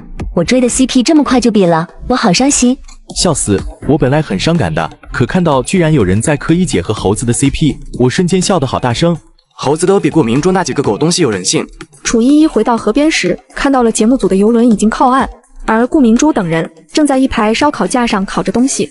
依依，你终于回来了，节目组带了食材过来，我们今晚就吃烧烤吧。前面的准备工作你没参与，你就负责烤吧，这样大家算是分工合作，我们也不说你前面偷懒。我之前被楚依依欺负得那么惨，现在还这么友好大度的主动和楚依依打招呼，直播间的观众肯定都在夸我的善良，夸我以德报怨，从而心疼我，我的话题度自然就上来了。楚依依二话不说，直接一巴掌扇到顾明珠脸上。依依，我好心邀请你和我们一起用晚餐，你打我干什么？你就算不接受我的好意，也不能打人啊！顾轩跑了过来，眼神凶狠地瞪着楚依依。楚依依，你要是再敢欺负明珠，就别怪我不顾兄妹之情了。楚依依反手也给了顾轩一个耳光。我警告过你，我们已经不是兄妹了，在外面别提我们的关系，晦气。你好得很。既然你不想认我，那就别怪我毫不客气了。你处处针对明珠，在镜头前屡次殴打明珠，这都是有证据的。等回城之后，我正替明珠去起诉你。我原本还打算经明珠的劝，给你改过自新的机会，可你冥顽不化，我不会再给你任何机会。依依，虽然你总是打我骂我，但我不怪你，只要你向我道个歉，我就能原谅你，还会劝哥哥原谅你。哦，你可真善良。我从小就被教育要善良，都是爸妈还有哥哥们教育的好。依依，你以后多听爸妈和哥哥们的话，也会慢慢变善良的。这些都是天生注定的。明珠，你天性善良，楚依依她的坏和恶是与生俱来的，改变不了。那太可惜了，我还想着让依依变好，让她别那么咄咄逼人了呢。依依懒得和他们在这里演戏，她火力全开，再做了两人互动，随后一闪一个的把踹开，让开，好狗不挡路。顾明珠和顾轩整整齐齐的被踹翻在地，两人气得不轻，现在当着镜头的面又爆翻脸。哥哥，对不起，依依她是讨厌我，看到你护着我，她才会连你一起针对我，对不起你。这怎么能怪你？如果不是她心肠歹毒，她是不会做出这么恶毒的事的。顾明珠委屈的咬了咬唇，她身上很痛，心里却乐开了花。楚依依越针对我，节目组受关注程度就越高，我的讨论度也会越高，也会有很多人同情我，成为我的粉丝。我有预感，这档综艺播出后，我一定能晋升一线小花名列。而楚依依，她的演艺生涯算是彻底结束了，这档综艺就是楚依依最后露面的机会了，我就让楚依依再蹦跶几天吧。顾明珠真恶心啊！一看到摄像机在拍着，她就又开始装了起来。顾明珠和顾轩这两兄妹真是三观炸裂，恶心至极。一届打得太轻了，应该打烂他们的嘴，听见他们说话就觉得恶心。演吧，让他们继续演，等明天回城后，看他们还怎么演。最后一天了，忍一忍，非常期待他们知道真相后的反应。现场，楚依依吃饱喝足后，躺下看星空。明天就要离开了，以后很难有机会再看到这么美的夜空了。今晚我要多看看。或许是因为最后一天了，观众们也很舍不得，还有一些则是兴奋的睡不着。好舍不得一姐，我还想继续看一姐在森林里生存，我还想看她无差别的殴打每一个人。我也是，这7天我每天一有时间就来直播间看一姐，已经养成习惯了，以后看不到一姐了，这比杀了我还难受。好期待明天啊！不知道导演会以什么样的方式让他们知道真相。我已经迫不及待的想看到顾明珠他们知道真相后的反应了。太期待了他们知道真相的时刻了，到时候看看他们会有什么反应，想想就激动。游轮很快开始启动，所有人都站在甲板上。导演笑容满面地说：辛苦各位了，等回城之后还有一个记者见面会，记者见面会结束后，这次的拍摄才算结束，大家可以提前准备放映狗。楚依依躺在躺椅上闭目养神，她完全不想准备。反正我当着镜头的面对顾明珠大打出手，网友肯定已经把我骂得狗血淋头了。无论我怎么发言，怎么打扮，也改变不了观众对我的看法，所以没必要折腾，无所谓了。顾明珠走到楚依依面前，居高临下的看着楚依依。依依，现在网上肯定全是关于你的骂声，网友们肯定都对你厌恶至极，恨不得让你去死，甚至你走到外面都如过街老鼠般，人人喊打，娱乐圈容不下你了，你想正常生活都不太可能。不过如果你肯在记者见面会上跪下向我道歉，我可以替你在爸妈面前说好话，让你回到顾家，有顾家的庇护，你才能活。楚依依冷冷地瞥了他一眼，你是不是天生贱骨头？一天不打你你就不舒服，还主动往我面前凑，再不滚，别怪我的拳头不长眼。你真是不识抬举。我善良大度，想给你一条活路，你居然不领情。以后你被网暴，走在路上都被人打骂，在外面无路可走的时候，你可别想着回顾家，你已经错失回顾家的机会了。楚依依伸手抓起手边的一个水杯，狠狠地砸到顾明珠身上。滚！顾轩听到动静跑了过来，怒不可遏地瞪向楚依依。他张开嘴巴，刚准备说话，楚依依突然飞快地冲到他面前，像头麻袋似的捧起他，冲到了围栏边。他一只手抓着顾轩的脚，把顾轩倒吊在外面。救命！楚依依，你发什么疯？你快拉我上去，这掉下去会出人命的。别以为我不敢把你怎么样，以后再在我面前狗叫，我就弄死你。顾轩被吓得全身都在剧烈颤抖。导演急忙跑过来打圆场。楚依依，你冷静一点，直播还开着呢，别闹得太过分，吓唬吓唬他就行了。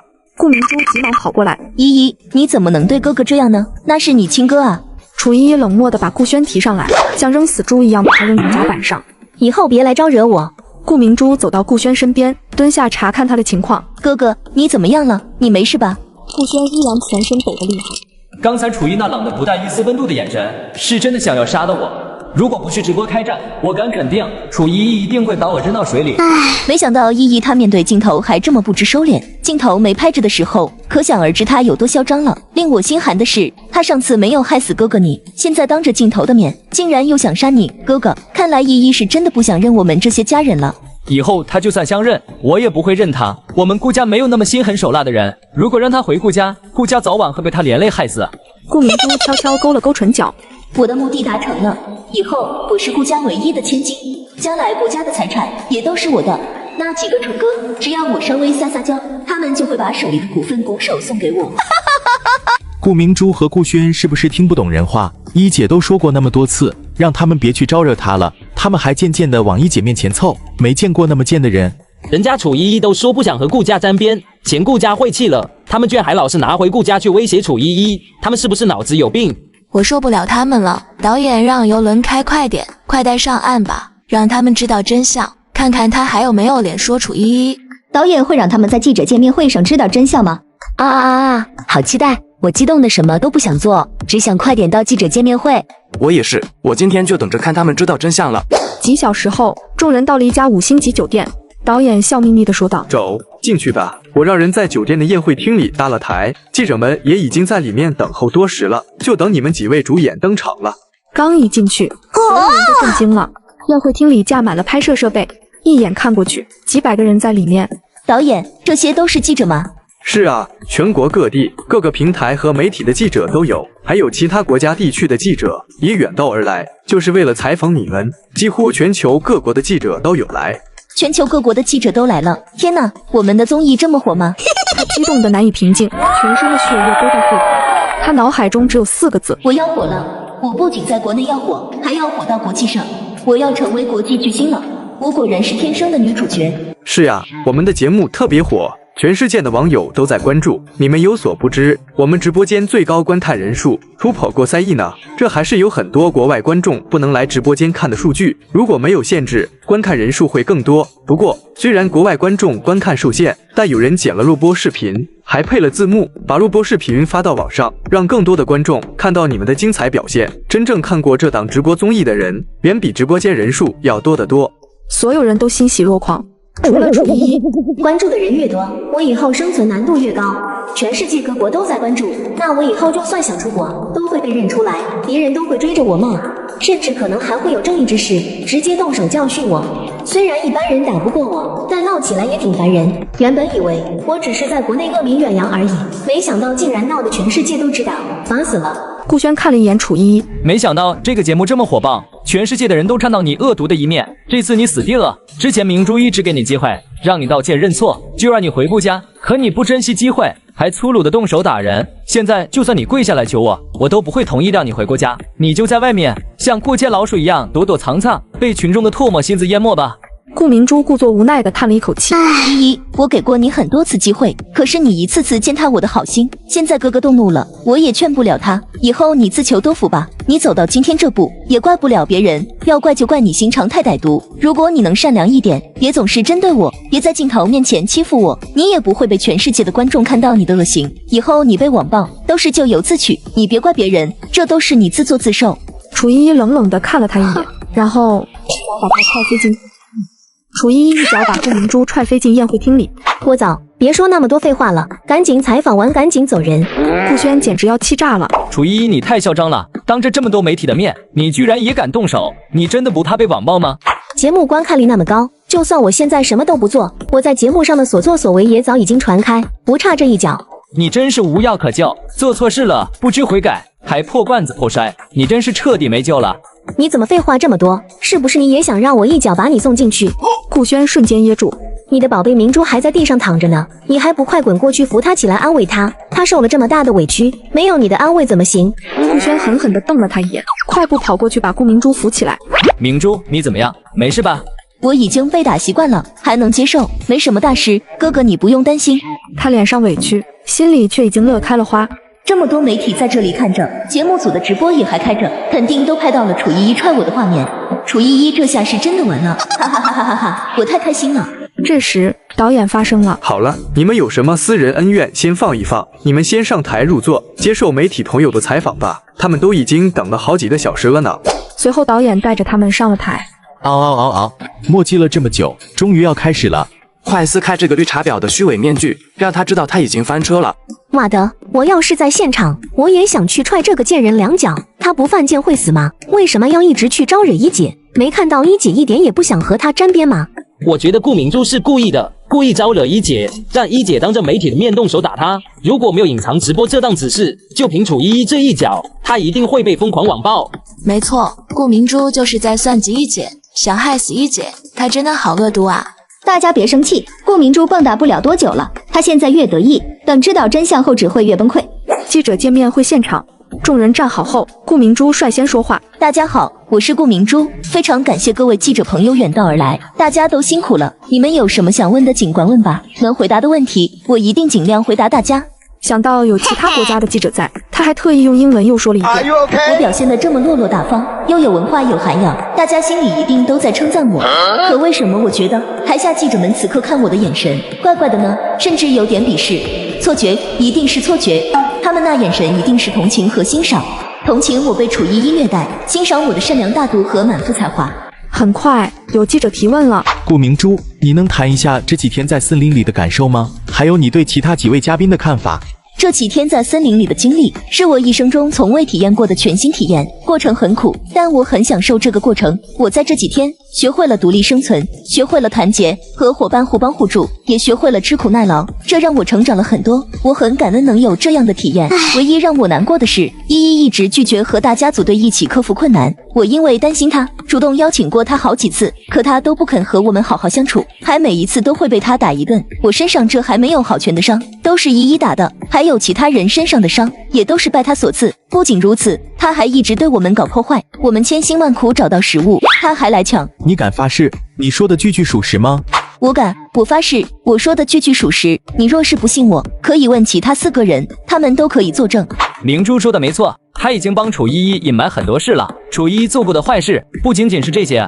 顾明珠没有说谎，楚依依确实一直针对和殴打我们，还差点害死顾轩。他们说的对。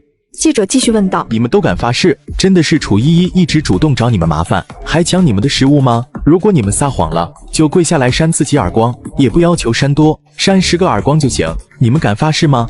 顾明珠立刻举起手：“我顾明珠对天发誓，如果我有半个字冤枉和抹黑楚依依，我就向她下跪道歉，再次扇耳光。”另外几人也都发了誓。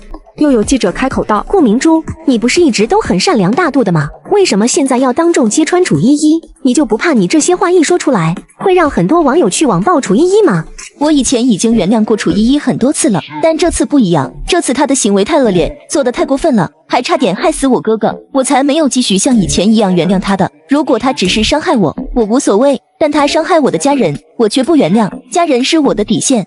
顾轩不悦地看向那个记者：“你这问的什么问题啊？你是故意刁大明珠吗？楚依依把明珠打得浑身都是伤，明珠只是曝光她的所作所为而已，她哪里错了？你居然内涵明珠不善良，楚依依她就算被网暴，那也是她活该。”记者转头问顾轩：“楚依依才是你的亲妹妹吧？你为什么那么恨你的亲妹妹，一直向着一个抢占自己亲妹身份的人呢？”我帮理不帮亲，楚依依她一直做坏事，就算她是我的亲妹妹，我也不能纵容她做坏事。我恨她，也是被他逼的。这次在森林里，我差点被他害死，我不该恨他吗？他被网暴是他罪有应得，如果明珠不说出来，我也会说出来的。请问顾轩和顾明珠，你们两个没有血缘关系，那请问你们两个会成为男女朋友吗？还是说你们私底下已经在交往了？顾轩脸色一变，愤怒地看向那个记者。你胡说八道什么？明珠是我的妹妹，我怎么可能和她交往？我看到你们的举止比一般兄妹要亲密，我还以为你们私底下在交往呢。看来是我误会了，道歉。心脏看什么都脏。哥哥，你别生气，只要我们光明磊落就行，别管别人怎么说。我自己无所谓，我是看不得你被人说三道四。你明明那么善良，为什么总有人想伤害你？哥哥，你别说了，我已经习惯了。多亏了依依一直以来都在欺负我，让我的承受能力变强了吧？让你受委屈了，以后我不会再给他机会伤害你的。两人旁若无人的温情互动，突然，楚依依突然大叫一声站起来，一脚踹翻了旁边的桌子。她在舞台上走来走去，双手撕扯头发，表情狰狞愤怒。我到底犯了什么罪，要让我在这里看纯狗和绿茶做恶心的表演？我明明只签了7天的合同，今天第8天了，我为什么还要听导演的安排，像个傻逼一样坐在这里备受煎熬？采访个屁，老娘不伺候了。楚依依内心烦得要死，反正我早就已经身败名裂了，我只在乎合同的事。合同是昨天结束的，那我今天也就没必要再听节目组的安排。我也不在乎毁不毁形象，反正这娱乐圈也已经待不下去了，没必要维护形象。楚依依走到顾明珠面前，直接给了他一巴掌，然后一脚踹翻了他。顾明珠发出一声尖叫，楚依依朝他身上啐了一口唾沫。你个当众拉屎的毒绿茶，少在你爹我面前矫揉造作的表演茶艺，反正我名声已经毁了，不在乎毁得更彻底一点。你要是再逼逼赖赖的继续说话恶心我，你说一个字我打你一巴掌。顾明珠不可置信地看着楚依依，眼里满是怒火，却又被吓得不敢开口，只能害怕地在地上发抖。台下那么多记者，楚依依她疯了吗？竟然当着这么多的记者对我动手，她真是不想活了，再次寻死路。顾轩想说话，楚依依也一脚把他踹翻。你也闭嘴，你再说话我就用42号水泥半钢钉戳烂你的驴嘴。我就喜欢看一姐发疯，哈哈哈。一姐像极了我的内心状态，只是我没有勇气把内心表现出来。呜，一姐都是被顾轩和顾明珠气到发疯的，她太可怜了。呜，气死我了！顾明珠怎么那么不要脸啊？居然还在抹黑一姐，顾轩那个白痴居然还帮腔，一姐直接把他们打死吧。大家都别急，导演和记者们肯定是故意让他们得意，然后再狠狠打他们的脸。没错，现在他们有多得意，待会儿他们就有多绝望。气氛烘托的差不多了，我也看过他们恶心的嘴脸了，快点让他们知道真相吧。现场，楚依依准备离开，导演着急的大喊：楚依依，你别走，还有非常重要的一个环节，等看完了你再走。你的手机还在我这里呢，你手机不要了。楚依依停下了脚步，她转过身，走到导演面前。手机拿来。工作人员正在去借切割器，回来把铁盒切开，还需要等一会儿。等你参加完见面会，肯定就能拿到手机了。楚依依脸色很难看。楚依依，算我求你了，你就坚持到见面会结束吧。只要你坚持到结束再久，等付尾款的时候，我都给你付10万，你看怎么样？成交。多留一会儿就能多挣10万，这么轻松的活，傻子才不做。导演松了一口气。采访先告一段落，我们接下来就一起来看一个视频吧。这个视频是我让工作人员连夜剪辑的，关于嘉宾们在森林里的精彩片段，大家请看投影。顾明珠悄悄勾了勾唇角。播放节目录像剪辑，肯定会有楚依依欺负我的镜头。多看几次楚依依恶毒的嘴脸，大家就会越厌恶楚依依。这次楚依依她彻底翻不了身了。然而下一秒，她脸上的笑容瞬间凝固，不可置信地看着幕布上的画面，脸色变得煞白，眼里满是惊恐和不敢相信。怎么会这样？导演播放的视频为什么会有前6天的画面？那6天森林里只有我们6个嘉宾，并没有节目组的人，这些视频是怎么来的？顾轩和张嘉佳等人也全部惊呆了。1秒之后，他们的脸色也变得煞白，眼里死灰一片。完了，他们全完了。就连楚依依也惊讶地看着大屏幕，心里充满惊骇。此时，视频里正播放着节目组刚失联当天晚上，顾明珠几人去抢楚依依的东西，结果被楚依依按着打成猪头，还有他们偷走楚依依的东西，顾明珠自私的全部占为己有。接下来他们几次去逼迫楚依依分食物给他们的场景也都放了出来。还有顾轩被猴子抓伤那晚，顾明珠等人丢下他离开，晚上是楚依依去采药给他上药。第二天顾明珠欺骗顾轩，是他救了他。还有后面顾轩试图推楚依依下河，反被楚依依丢下河，顾明珠故意抱住段江不让他下河去救顾轩。视频继续播放，顾明珠自曝推楚依依下悬崖，顾明珠被楚依依吓得当众拉屎。顾明珠和顾轩商量着抹黑楚依依，收买张嘉佳、秦修涵和段江，让他们一起抹黑楚依依，他们都答应了。还有楚依依在森林里阴暗扭曲的爬行、殴打猴群等画面也播放了出来。视频播放完毕后，6个人的脸色都很难看，包括楚依依。她在森林里4肢爬行的画面实在称不上雅观。楚依依觉得自己也身败名裂了。这节目组真果啊，一下子毁了6个明星。只有台下的记者们十分开心，拿着摄像机对着他们狂拍，接着狂轰滥炸般的问题接踵而至。顾明珠，看完视频后你有什么想说的吗？视频里你的所作所为似乎和你刚才说的完全不一样啊。顾明珠，你明明占了楚依的顾家千金身份，享受了20年的荣华富贵，为什么半点不知感恩，还一直针对楚依呢？你觉得你的做法符合做人的基本准则吗？顾明珠，请回答一下。你讨厌楚依依可以理解，毕竟她一回来会威胁到你一个冒牌货的地位，你舍不得顾家荣华富贵的生活，想除掉楚依依继续霸占她的位置都可以理解，但顾轩威胁不到你的地位，他也一直无脑的维护你，你为什么也对他那么狠呢？顾明珠，顾轩掉进河里那次，你是故意装傻抱住段江，阻止他去救顾轩的吧？你是想让顾轩死吗？顾明珠，你是为了给楚依依泼脏水才想让顾轩死，还是本身就恨顾轩才想让他死呢？顾明珠，你是想害死顾家所有人，霸占顾家产业吗？大家的问题几乎都围绕顾明珠。顾明珠脑袋都是懵的，脸色煞白如纸，身体抖如筛糠。她既崩溃又愤怒。为什么森林里的事情都被拍下来了？我完了，我彻底完了。顾明珠，请回答我们的问题。你这次在森林里一直针对楚依依，你让顾轩帮你欺负楚依依和对她颐指气使的样子看起来都很熟练，是不是证明你以前在私底下也是这么对待楚依依的？但你却颠倒黑白，在镜头面前说自己一直被楚依依欺负。你们在森林里说你大哥为了捧你，逼楚依依签了故意欺辱你来衬托你的合同，这是真的吗？请问是你的主意还是你大哥的主意？顾家人是本身就不喜欢楚依依，还是因为你使用绿茶手段表面一套背后一套的离间他们？顾明珠不回答，记者们还是在不断追问，各种各样的问题都有。顾明珠用力摇头，尖声喊叫：不是真的，这个视频不是真的，肯定是节目组后期制作来污蔑我们。对，肯定是这样的，肯定是楚依依收买了节目组，让节目组毁了我们5个人。楚依依她最喜欢潜规则了，她这次肯定又是故技重施，用身体收买了整个节目组，让节目组炒作她，顺便毁了我们。导演瞬间不乐意了。顾明珠，你不要污蔑我们，你要是再敢胡说八道，我就告你诽谤、伪造。亏你说得出口，我去哪里找6个和你们一模一样的人来拍这段伪造的视频？你也别说这是电脑合成，这一看就是真实的画面。电脑合成如果能做到这个程度，影视行业就不需要真人了。你看你现在撒泼的样子，那怨毒的眼神和视频里一模一样，视频哪里假了？顾明珠大叫尖声，瘫坐在地上。在进森林之前，我都还提醒过你们，无论何时，无论发生任何突发状况，都要好好表现，会一直有人看着你们的一举一动。可你们都没把我的话当一回事。其实你们就算不把我的话当一回事也无所谓，只要你们心术正，最多闹出点笑话，社死一点而已，就像楚依依一样。可没想到，你们隐藏在背后的真实性格那么恶劣歹毒，才会造成如今的局面。舒服了，终于当众揭穿顾明珠了。看他崩溃又无能狂怒的样子，真的好爽。活该，自己不当人，这就是报应。顾家好吃好喝的养了他20年，给他最顶尖的教育资源，他怎么还这么恶毒？那恶毒程度真不是一般人能比的。连一直疼爱他的顾轩，他都想害死，简直是狼心狗肺。顾轩这算是现世报，他排挤针对自己的亲妹，却被自己疼爱的假妹害得差点死掉，那是他活该。导演说的太好了，他们会身败名裂，是因为他们心术不正。但凡他们是个正常人，都不会落得这么下场。都到这个时候了，顾明珠还没觉得自己错，还觉得是导演错了，试图抹黑楚依依和导演，真是令人作呕。现场，顾明珠崩溃的大哭，求助的看向顾轩：哥哥，我什么都没有了，你要帮我，你一定要帮我！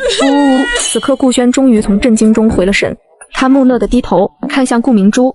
下一秒，他的眼里迸射出滔天的怒火。顾轩猛地掐住顾明珠的脖子：我为保护你，被猴子抓伤发高烧，你一整晚对我不管不顾，看都不看我一眼。第二天起来还欺骗我，是你救了我，冒充我的救命恩人，怂恿我去案，针对我真正的救命恩人。我在河里受伤，上不了岸，你不关心我就算了，还阻止别人去救我，你那么希望我死吗？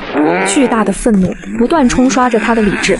顾明珠，你怎么那么狠毒？我们顾家养了你那么多年，好吃好喝的养着你，我也对你那么好，对你几乎是有求必应。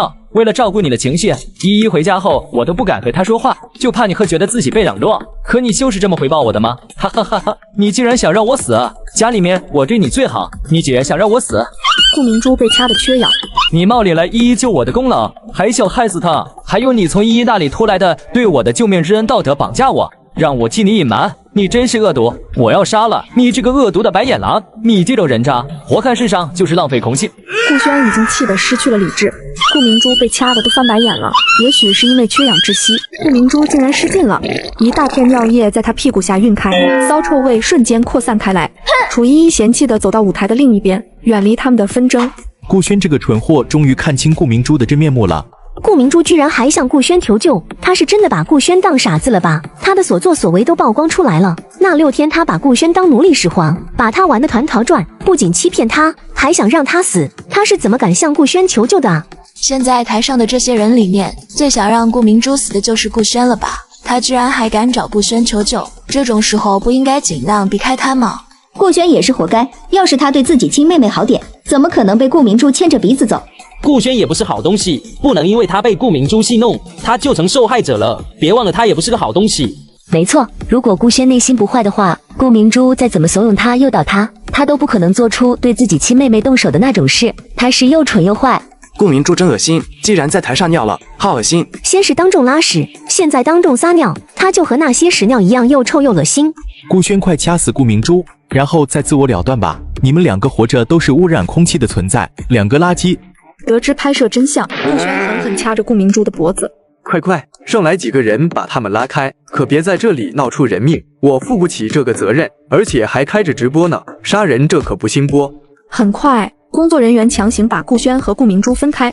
这时，台下的记者们开始问顾轩：顾轩，楚依依才是你亲妹妹，你为什么那么讨厌她？就算你们从小没有生活在一起，你对她没有感情，你可以疏离她，但为什么你对待她像是对待敌人似的呢？在7天的直播当中，你和楚依依说话就没有一次语气是好的，请问是什么原因呢？顾轩，你大哥逼迫楚依依签合同，衬托顾明珠，请问这件事属实吗？你是否知情？你们家人是否知情？你们是否考虑过，如果节目正常拍摄，楚依依按照合同做下来，她会身败名裂，会被网暴，很多人都被网暴逼到抑郁，甚至走向自杀。你们难道不担心楚依依的处境吗？顾轩，你们家人是不是知道后果？但你们太恨楚依依了，所以不在乎后果，甚至故意想利用网暴把楚依依逼死。现在你知道救你的人是楚依依，你有何感想？我没有问题，就是单纯的想说一句，你们顾家能做出逼迫亲生女儿签合同捧养女，不顾亲生女儿会身败名裂，会被网暴这种行为，证明你们顾家从上到下都是坏种，没一个好东西。顾明珠这种虚伪又恶毒的性格，完全是你们顾家养出来的，这是你们顾家正常发挥养育出来的成果。对，一家人又蠢又坏，自己亲生女儿在外面受了那么多年苦，好不容易回来了，还冷落人家。更过分的是，居然还赠送豪宅给害他流落在外的保姆，还不惜毁了自己亲生女儿，都要逼迫她签合同扮演恶毒形象去捧养女。这一家子都有病，但凡有个正常的，那个合同就不可能出现。不喜欢楚依依这个亲生女儿，给点钱补偿她，让她自己出去生活就是了，干嘛把人家往死里整？这是对待仇人的态度了吧？为了一个养女，把亲生女儿当仇人，顾家真是让人大开眼界。哈哈哈，一家子的毒脑残的坏种，培养出顾明珠这朵毒白莲，那太正常了。她要是真的温柔善良，那才是不正常。大染缸里怎么可能出一块白布？顾轩，你活该啊！你也是助纣为虐的一员，你一点都不无辜，从头到尾无辜的人就只有被你们逼疯的楚依依。顾轩如遭雷击，身体僵住。这些人竟然这样评价我们顾家，我们顾家所有人都又坏又毒吗？顾轩自嘲地笑了出声。记者们骂的没错，是我们蠢，是我们坏，才会相信顾明珠对楚依依的陷害，践踏楚依依的真心。我们明明没有一次是亲眼见到楚依依陷害顾明珠，可却都觉得是楚依依的错。我们是真的蠢，顾明珠那么低级的招数，我们全家人居然都被玩得团团转。若不是这次，我们或许一辈子都看不清顾明珠的真实面貌。顾轩满脸悔意，扑通一声，他对着楚依依跪下。依依，对不起，我不知道我受伤发烧那晚救我的人是你，我以为是顾明珠救了我，才会在他推你下悬崖之后选择帮他隐瞒，我以为你不顾我死活，才会怨恨你，想把你推下河里教训你，才会在最后还想着为了维护顾明珠，拉拢张佳佳他们一起抹黑你。你平时骂我蠢，一点都没有骂错，我的确蠢，才会被顾明珠玩弄于股掌之中。为了维护她，不断伤害你这个亲妹妹。依依，三哥对不起你。啧，迟来的深情比草芥，迟来的悔过也毫无意义。伤害已经造成，道歉有什么用？能把你对一姐做过的事都抹除吗？说句实话，但凡换一个正常的普通人，而不是一姐这个超人一样的存在，一姐都无法活着从森林里走出来。没错，一姐现在活着走出来，不是他们手下留情，全是因为一姐太厉害了，他们的小把戏伤不到一姐。一姐别原谅他啊，他就算蠢，但也坏，单纯纯的但善良的人是不会做出那些恶劣满满的事的。我觉得最坏的人是顾明珠，顾轩是被顾明珠蒙骗了，以为顾明珠是他的救命恩人，才会帮着顾明珠欺负楚依依的。现在他已经知错了，我觉得应该给他一个机会，让他改过自新。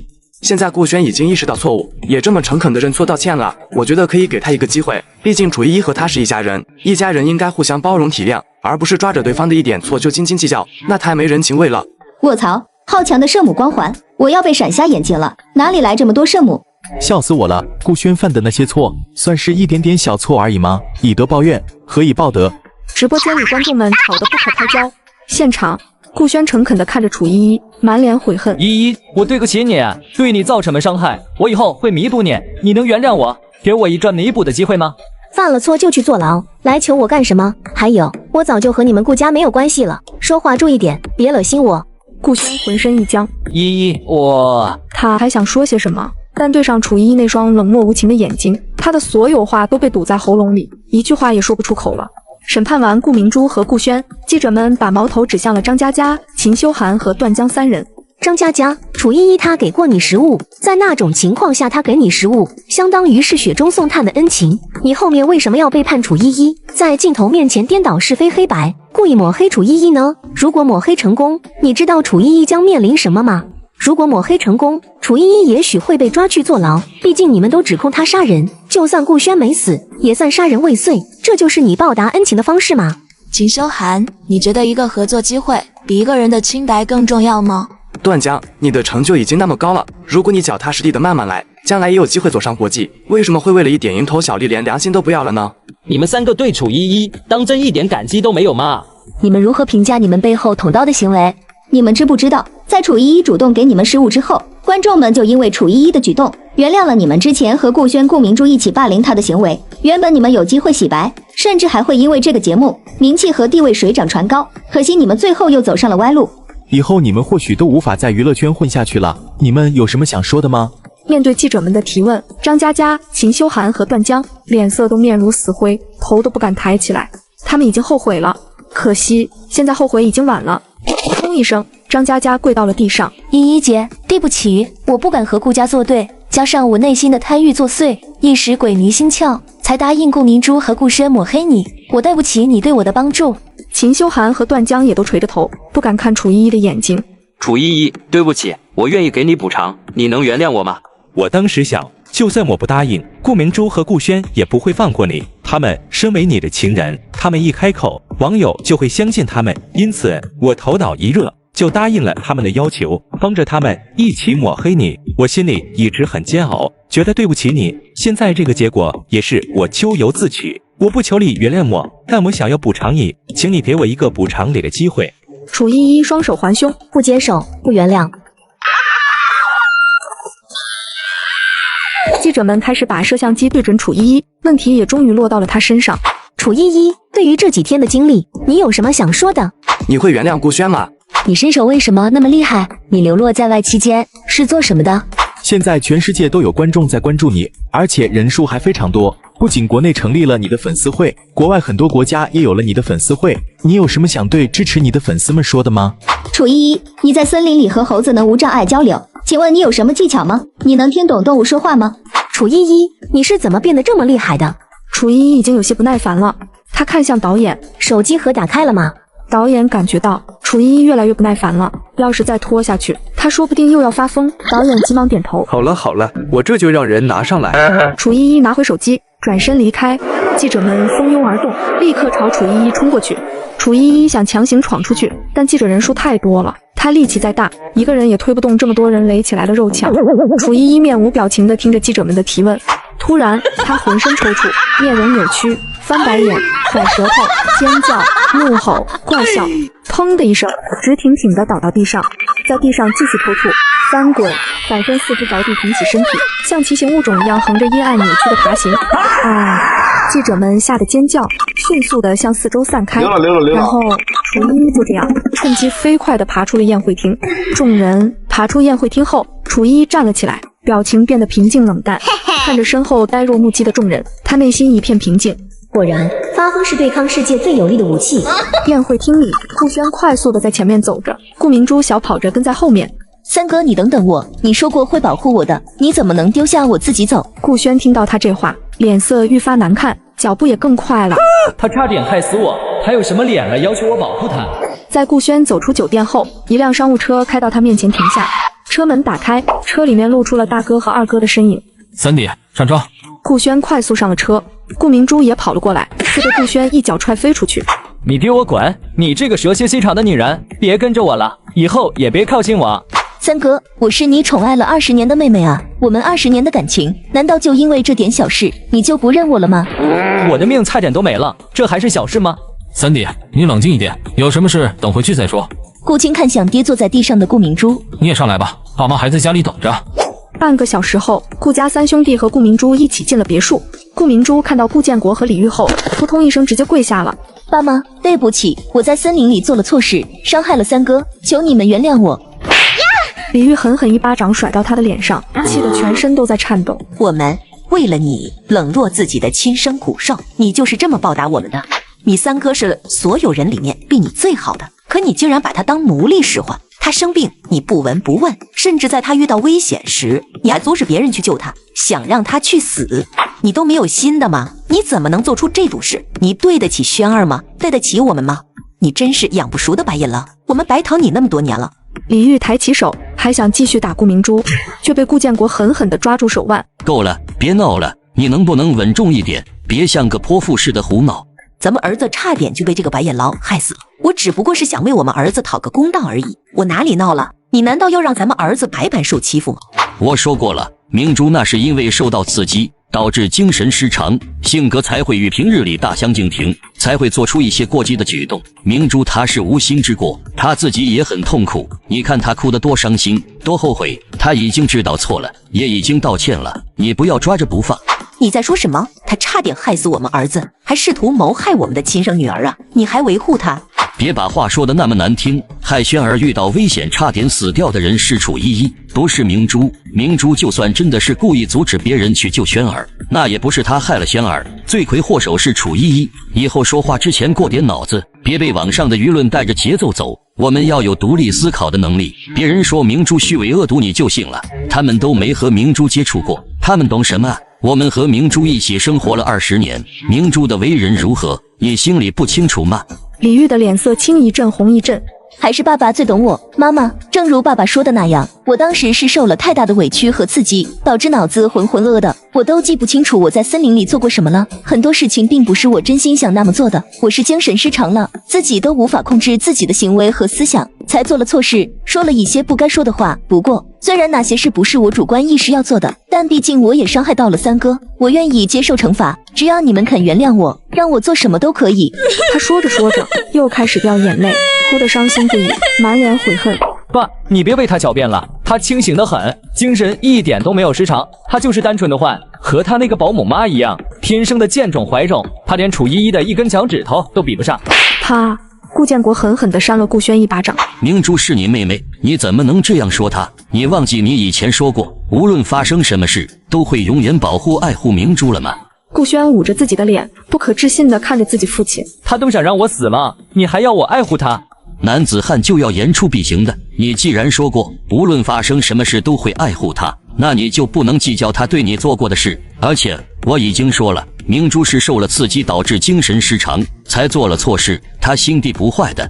顾轩被气得说不出话了，他愤怒地转身上楼，不想留在这里受气了。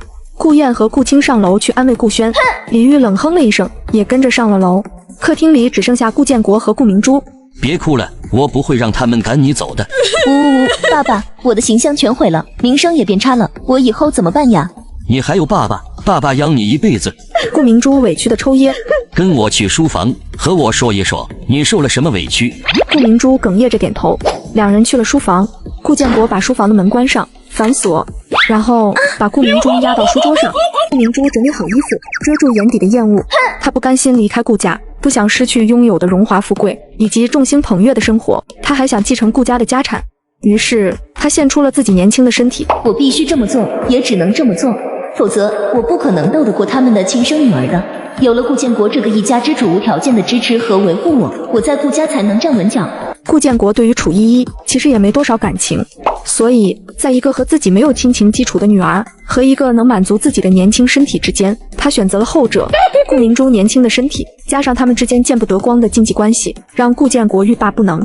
明珠，你别担心，我不会让他们伤害你，也不会让他们赶你离开的。万一妈妈和哥哥不肯原谅我，逼你赶我走呢？这个家是我在当家做主，如果他们不听我的话，还是容不下你，那我就让他们搬出去。顾明珠彻底放心了。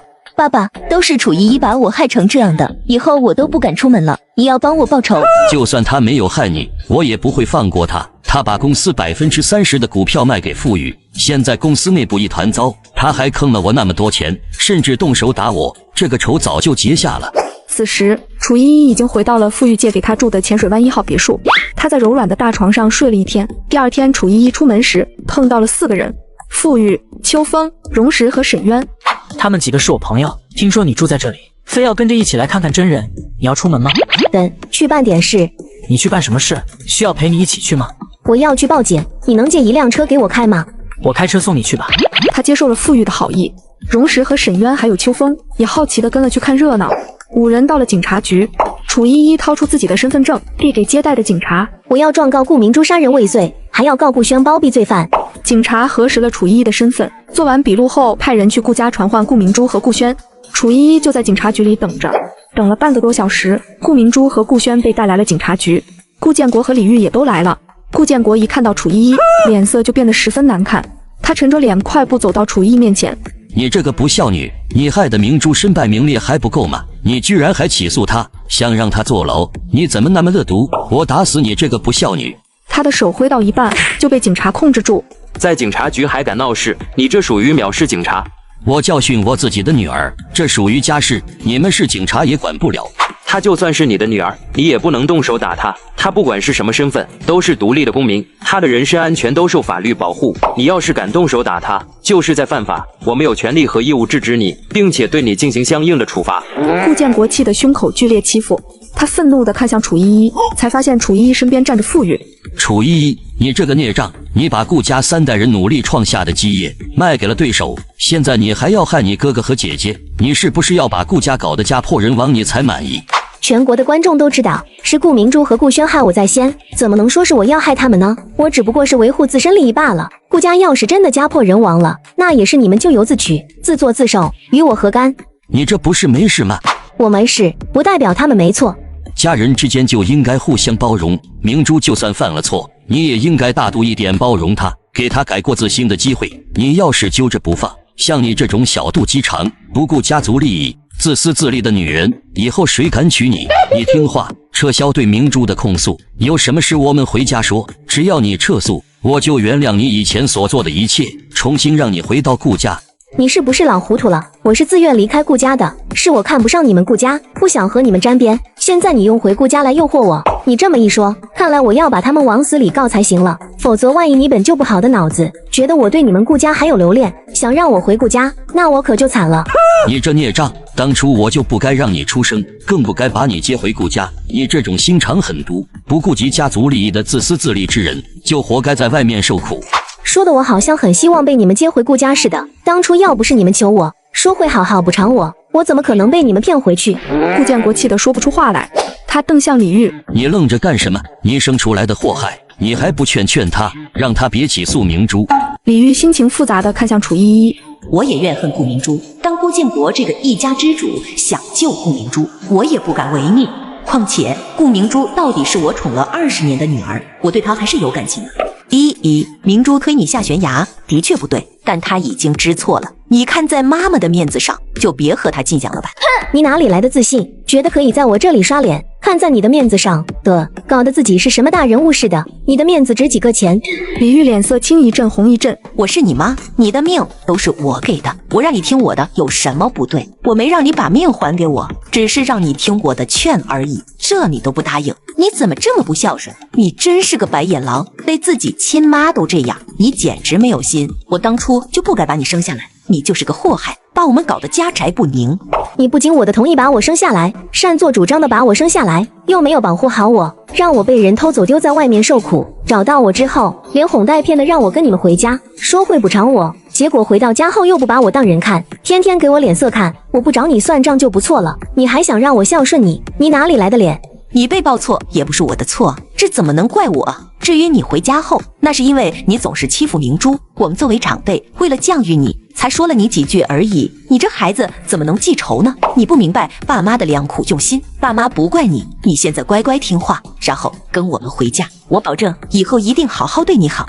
楚依依被他的强词夺理气笑了，把你的好意留给别人吧，我受不起。顾家这辈子我都不会回去，除非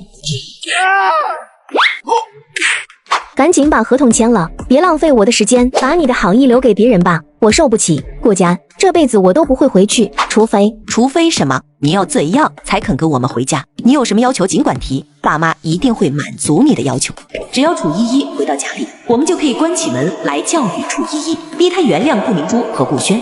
现在在外面话不能说得太重，也不好威胁楚依依，还是回家方便。楚依依勾起唇角，似笑非笑。除非你们顾家全部死绝了，我可以考虑回去继承你们的遗产。你怎么那么恶毒，居然咒我们死？就在这时，一个警察走了过来。顾轩的审讯已经结束了，他承认了顾明珠故意杀人的事实，也承认了他存在包庇行为，所以我们要对他依法收押。顾明珠那边虽然还在嘴硬，但他狡辩的话前言不搭后语，而且他之前在镜头面前承认过故意杀人行为，我们会先对他进行收押，再继续审问。等审问出结果，我们会诉讼到法院，但这需要时间，你们不用在这里等，可以回去了。有任何结果，我们都会通知你们的。顾建国气得怒目圆瞪。顾轩那个不孝子，他怎么能指控明珠故意杀人呢？明珠那是吓坏了，神志不清才失手把楚依依推下悬崖，他不是故意的，最多算过失伤人。楚依依冷嗤一声，懒得和他们废话，直接起身离开了警察局。走到警察局门口，沈渊终于忍不住开口了：楚依依，你这家人也太偏心了，偏心到脑子都不正常了。妈的，听得我拳头都硬了，要不是在警察局，我都想抽烂他们的嘴了。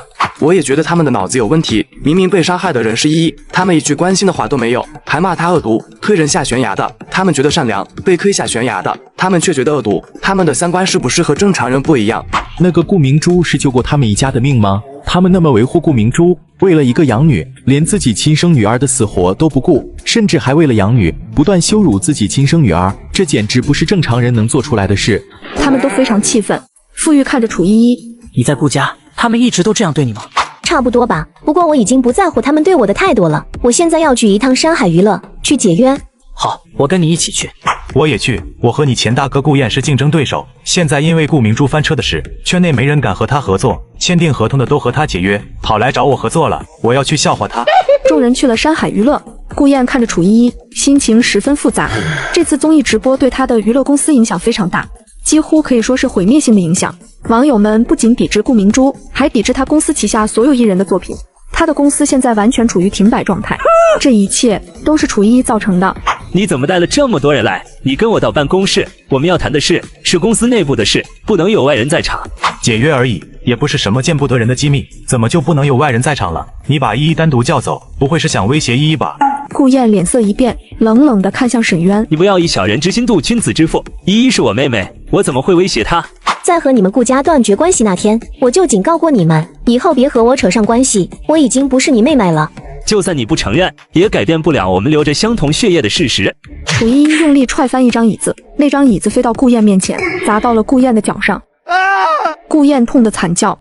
我不发火就敢在我面前逼逼赖赖了是吧？再敢刺激我，我直接放干你身上的血，看我们身上的血还一不一样。顾燕痛得全身都在颤抖，听到楚依依的话，气得差点心肌梗塞。他太过分了，我可是他的亲大哥，他怎么能这样对我？他现在不仅没良心，连半点人性都没有了。楚依依等得有些不耐烦，他拎起顾燕，砰的一声把他按到会议桌上。赶紧把合同签了，别浪费我的时间，我不想和你废话，赶紧签字，要是不签字，我把你手也废了。顾燕最终还是签了字。楚依依转身离开了山海娱乐，从今往后她是自由身了。刚走出公司门口，她的手机铃声就响了起来，是警局打来的。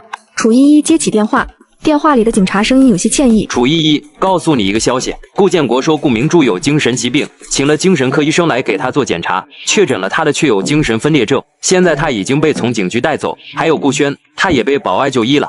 我知道了，多谢。挂断电话后，他勾起了唇角。顾明珠和顾轩被放了，出来了。不过他们以后会知道，监狱是他们的避风港，外面才是他们的地狱。有需要帮忙的地方，尽管和我说，我会帮你。几人边走边聊着。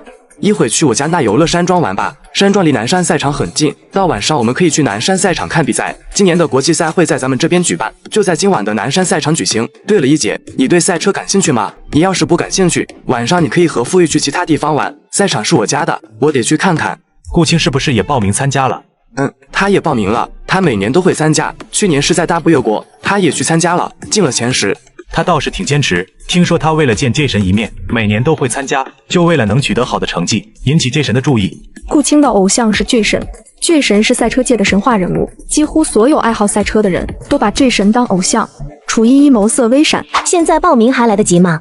理论上是来不及了，因为是要提前分好组的，名额都已经固定了。不过那只是理论上，如果想要临时参赛，可以去买名额的。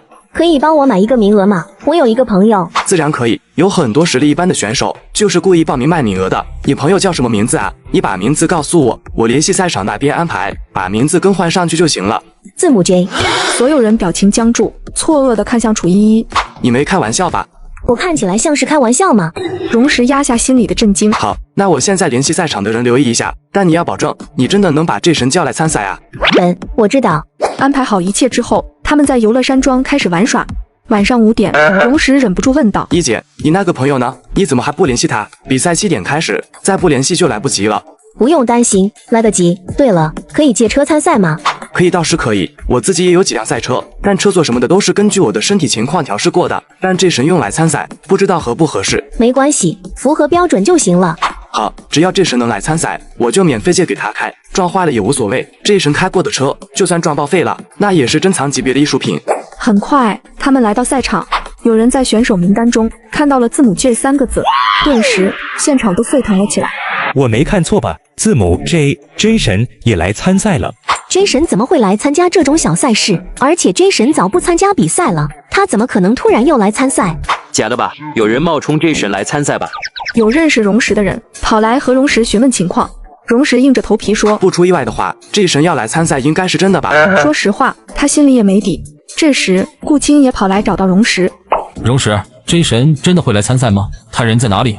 你好好准备比赛就行了，其余事情都与你无关。突然，顾青看到一旁的楚依依，脸色顿时一沉。楚依依，你跑来这里干什么？这里可不是你能发疯的地方。你这种垃圾都能来这里，我怎么就不能来了？顾青，你如果想在这里闹事，我只好让人请你提前离场了。明明是他在闹事，为什么要我离场？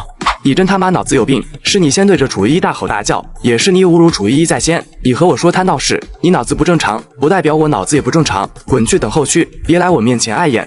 顾青气得脸色铁青，看着楚依依冷笑：“看不出来，你还有这么大的本事，竟然勾搭上了荣家小少爷，让他为了你出头侮辱我。你在外面19年，就学会了这种上不得台面的下作手段，真令人恶心。”你他妈的！他抬起手想打顾青，被楚依依拦住了。让他继续狗叫，反正也叫不了多久了。你别以为你这样就能讨好我，无论你做什么，我都不会原谅你的。还有，在赛场上，别说你是我妹妹，要是让这神知道我有你这样一个上不得台面的妹妹，影响他对我的印象，我不会放过你。楚依依冷嗤一声，顾青瞪了楚依依一眼，转身离开了。呸！什么人啊？很快比赛就要开始了，字母 J 的出场安排在了第3场。在第2场即将比完的时候，荣石终于忍不住了，走到楚依依身边，小声问她：“依姐，我的亲姐，你快告诉我，你是不是在玩我？这神是不是不会来了？”我看起来像言而无信的人吗？可是都这个点了，这神还没来。他早就来了。在哪？我怎么没看见？他四处张望，都没有看见这神的身影。这神每次参赛都是戴着面具的，他现在是不是没戴面具躲在人群里？别乱看了，我就是字母 J。楚依依皱眉，你们怎么都这种表情？不相信我？荣石叹了一口气，一姐你别闹了，你怎么可能是 J 神？J 神的性格和你根本不一样。J 神是高岭之花，J 神是天神一样的存在，他连头发丝都透着优雅，他不会在地上阴暗的爬行，还在森林里荡树藤，像狒狒一样吠叫。楚依依摇了摇头，算了，随便你们信不信。荣石，你带我去更衣室吧。等他换好赛车服出来，几人有些愣神。我操！换上衣服后，身形看着有点像 J 神了。我去，不会吧？你不会真的是 J 神吧？这怎么可能？应该就是他了。他们的脸色都非常精彩。巨神成为了他们的朋友，他们心里是兴奋的。可以想到他们眼中的神在森林里阴暗扭曲的爬行，荡树藤，创飞所有猴子，抢猴子香蕉，狂揍每一只猴子，当猴王。他们又觉得有一种很深的割裂感。以前是神，现在是神经病。都有一个神，问题不大。傅玉最先回过神，低笑一声：“你身上还真是充满了惊喜。”顾青如果知道被他嫌弃的妹妹就是他奉为偶像的巨神，他的表情一定更精彩。哈哈，我已经开始期待他知道真相后的表情了。楚依依勾了勾唇。很快轮到了楚依依这组上场。当贴着字母 J 标签的车子开上场时，现场响起了巨大的欢呼声。J 神 ，J 神 ，J 神！天哪，J 神真的来参赛了！我何德何能啊，能在这种小赛场上遇到 J 神！J 神，我爱你，欢迎你回归。顾青此刻也在观众席上看着这场比赛，他全身血液都在沸腾，灼热的眼神几乎能燃起火来。字母 J 神，我终于能够这么近距离的看到你了，我终于能和你站在同一个赛道上了，你一定要赢，等决赛我们就可以一起比赛了。比赛结果毫无疑问，巨神是这一组的第1名，成功晋级。中场休息，楚依依一下车，就有一群狂热的参赛选手冲到后台，想近距离看一看巨神。顾青突破重围，跑在了第一个。他跑到巨神面前，激动的手足无措。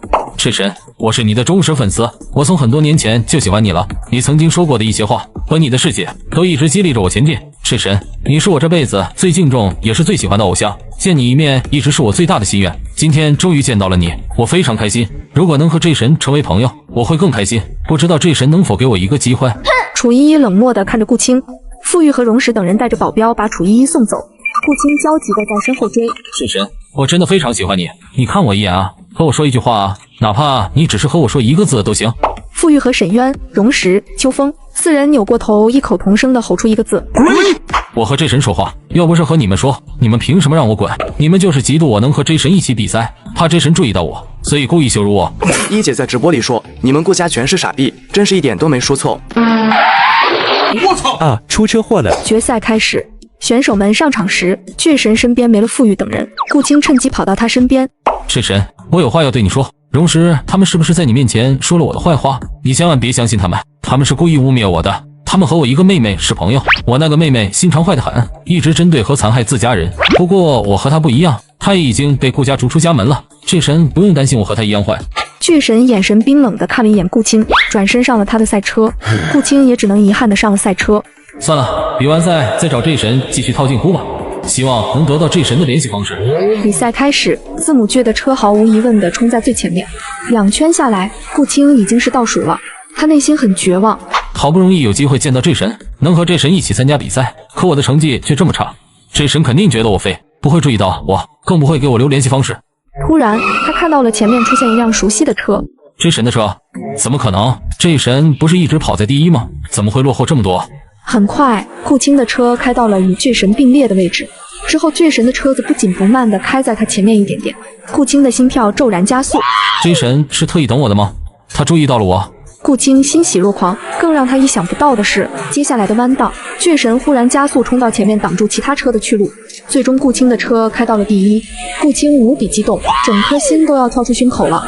J 神在帮我，J 神居然在帮我，他一定是被我吸引了，所以才帮我。哈哈哈，气死傅玉和荣石他们一直在 J 神面前说我坏话，现在看到 J 神一直在帮我，他们肯定气得抓狂。顾青把油门轰到底，向着终点线冲刺。然而就在这时，紧随其后的巨神从左边的斜侧方猛地撞向他的车，撞的位置正是驾驶位的位置。剧烈的撞击让顾青脑袋发懵，眼前瞬间一黑。我操！啊，出车祸了！ J 神超车怎么会失误？会不会是因为 J 神太久没出山了，对赛车都生疏了，所以才会出现这种失误？这神已经不是从前那个 J 神了。看台上的观众看到这一幕都非常震惊。巨神的车冲到了终点线，楚依依从车上下来，她走到顾青的车子驾驶位车窗旁，顾青的双腿被卡在座位下，他缓缓恢复了意识，看向站在车窗外的熟悉身影。J 神，你是来救我的吗？谢谢你，你真是世界上最好的神。尽管身体很虚弱，意识也很模糊，可看到 J 神，他还是很感动。J 神，谢谢你。在他的道谢声中，J 神伸手摘下了头上的头盔，一张绝美的脸也露了出来。顾青看着那张脸，眼睛陡然睁大，脸上的表情凝固，眼里露出了不可置信的惊恐神色。怎么可能？楚依依，怎么是你？怎么会是你？怎么可能是你？你怎么可能是 J 神？不可能，绝对不可能！一定是我受伤太严重，看错了。J 神不可能是楚依依，绝对不可能。他像是受了巨大的刺激，情绪变得癫狂，但他被困在车上，又动弹不得，只能痛苦哀嚎。楚依依勾起唇角，他伸出手去戳了戳他被压得变形了的腿。很好，这腿废了。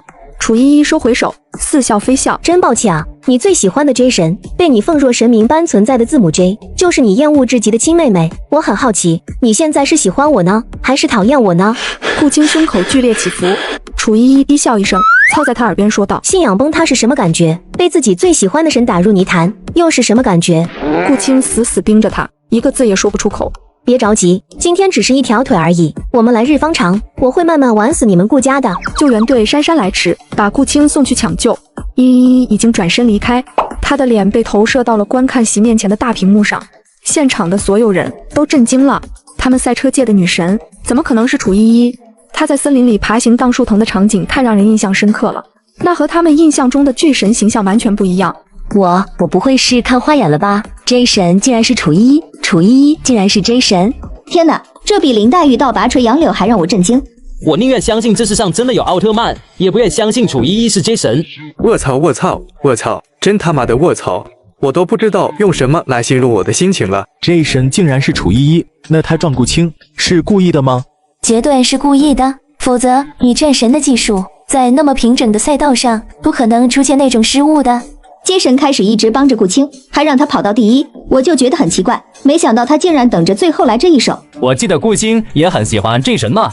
何止是喜欢，他把 J 神奉若神明，手机上全是 J 神的参赛照片。哈哈哈，不知道他看到自己最喜欢的 J 神，就是被他们全家欺负嫌弃的亲妹妹，他内心会是什么感受？J 神绝对是故意的，故意为了打击顾青，所以才来参加这次比赛，包括比赛途中帮顾青，最后又撞上他，还在他面前摘下头盔，让他看到他的脸，绝对是设计好的。难怪 J 神会来参加这种比赛，原来是为了顾青。观众们回过神之后，开始展开了激烈的议论。此时，楚依依已经回到休息室，穿回了自己的衣服。荣石兴奋地跑到他面前：“一姐，你这一招也太狠了，简直是杀人诛心！他心里一定非常绝望，这可比简单的骂他两句狠多了。参加比赛都签了意外免责协议，我还以为你会撞死他。我看起来有那么坏吗？我可是遵纪守法的好人，不干犯法的事。”其实你撞死他也没事，不用坐牢。参赛人员都签了免责协议，还买了保险。撞车那是意外，我真不是故意的。他们几人都一副你看我信不信的表情。楚依依耸了耸肩，不信就算了，反正我说是意外，那就是意外。一姐，我们快走吧，待会儿那些人反应过来，该来堵你了。我带你从侧门悄悄离开。一行人悄悄地从侧门离开，他们才刚跑出场地外，就听见里面传来了喧哗的声音。J 神呢？一姐在哪里？楚依依，你快出来！我要听你亲口承认，你就是 J 神。楚依依，你注意点形象，别毁了我女神 J 神的形象了。爸，你们这是在做什么？楚依依听到喊叫声，沉默了。我是字母 J， 让人很难以接受吗？这就好比娶妻的时候，以为娶的是林黛玉，但等掀开盖头的时候，发现是张飞，那种感觉，你能理解吧？一姐别伤心，不是说你不漂亮，只是你在森林里的操作太毁形象了。而J神在赛车界一直是高冷女神的形象，所以他们难以接受。你们为什么会有这种错觉？我以前只是露面少而已，基本上比赛时都不和别人交流，也很少接受采访。就因为这，所以觉得我高冷。人果然擅长脑补。另一边，顾青被送去了医院。顾家人接到通知后，急匆匆地赶到了医院。顾青的左腿伤得非常严重，只能截肢保命。顾建国沉着脸在截肢同意书上签了字。啊，我的青儿！李玉哀嚎一声，昏死了过去。爸，我看到了网上的新闻，二哥是在参加赛车比赛时被撞伤的，撞伤二哥的人正是楚依依。楚依依她是故意撞伤二哥的。什么？竟然是楚依依那个孽障故意撞的？老大，明珠说的是真的吗？啊，我也看到了新闻，楚依依是二弟崇拜的赛车界车神字母 J。今晚二弟和 J 神一起参赛，在决赛时 ，J 神的车撞到了二弟的车上，视频里看不出来是故意的，看上去就像的一场意外。顾明珠眼里浮现一抹妒忌。楚依依那个贱人，她居然是 J 神，她凭什么成为赛车界女神？她的车技也就一般般而已。赛车界的人都是一群白痴，竟然崇拜楚依依那种货色。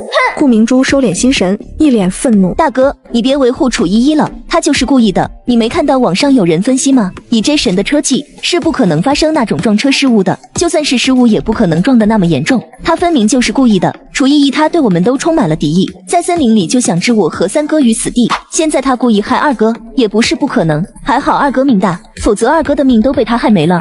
孽障啊！我当初就不应该让他出生，他就不配活着。老大，你最聪明，你想想办法，一定要帮你二弟报仇。他失去了一条腿，以后就成了残废，这让他如何接受得了啊？是啊，大哥，我们不能让二哥受这个委屈。楚依依她做的太过分了，不能放过她。爸，大哥，你们先别激动，是我们对不起依依在先。在森林里那7天，依依也没有主动找过我们的麻烦，都是我们去招惹她，她在打我们。这次说不定也是二哥。你这个吃里扒外的东西，你二哥都被害得没了一条腿了，你还帮着楚依依说话，你是不是被楚依他那样对你，你还帮着他说话？依依她救了我的命，如果不是依依救我，我现在已经死了。爸，顾明珠差点害死我，你都没说她一气不是，为什么要对依依那么苛责？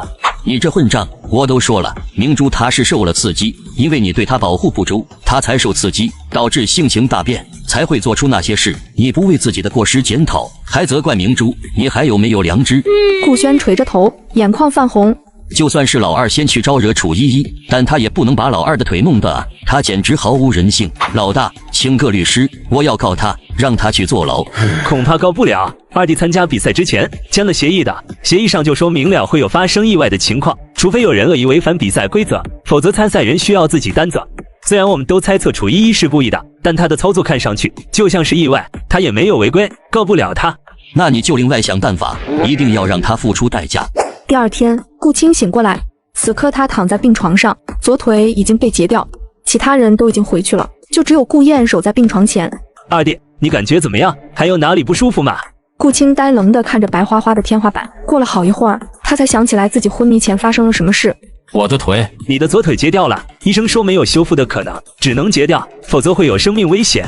不过你也不用太介意，你以后可以装假肢，现在科技那么发达，好的假肢装上去和真的一模一样，看不出差别的。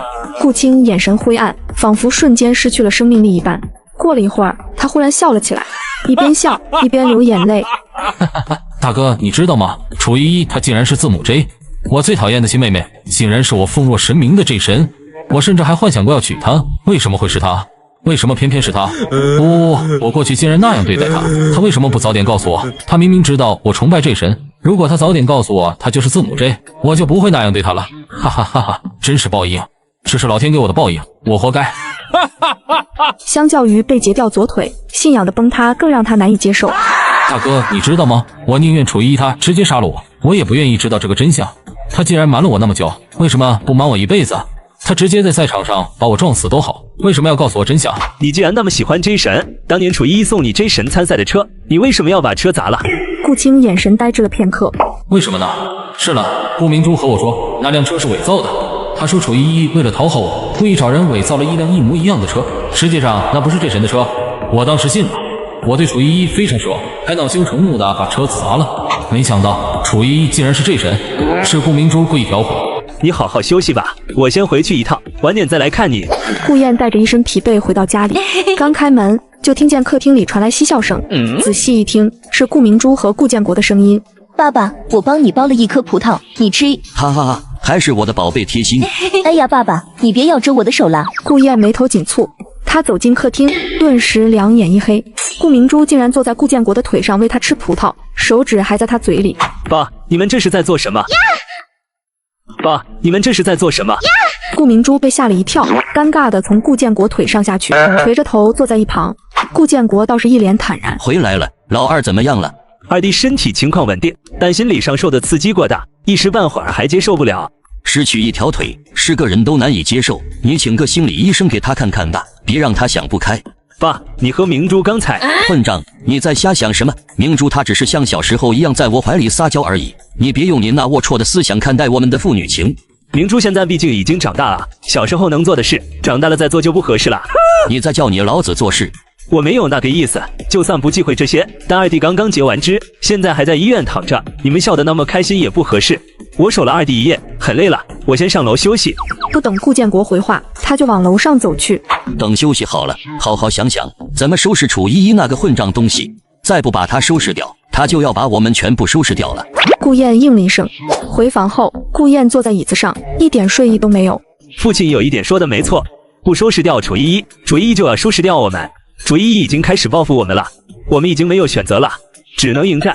顾燕思考了很久，突然他脑海中灵光一闪，我有办法了。楚依依，是你不肯放过我们的，那就别怪我了。另一边，楚依依和傅玉、荣石、沈渊几人来到一家5星级酒店吃饭。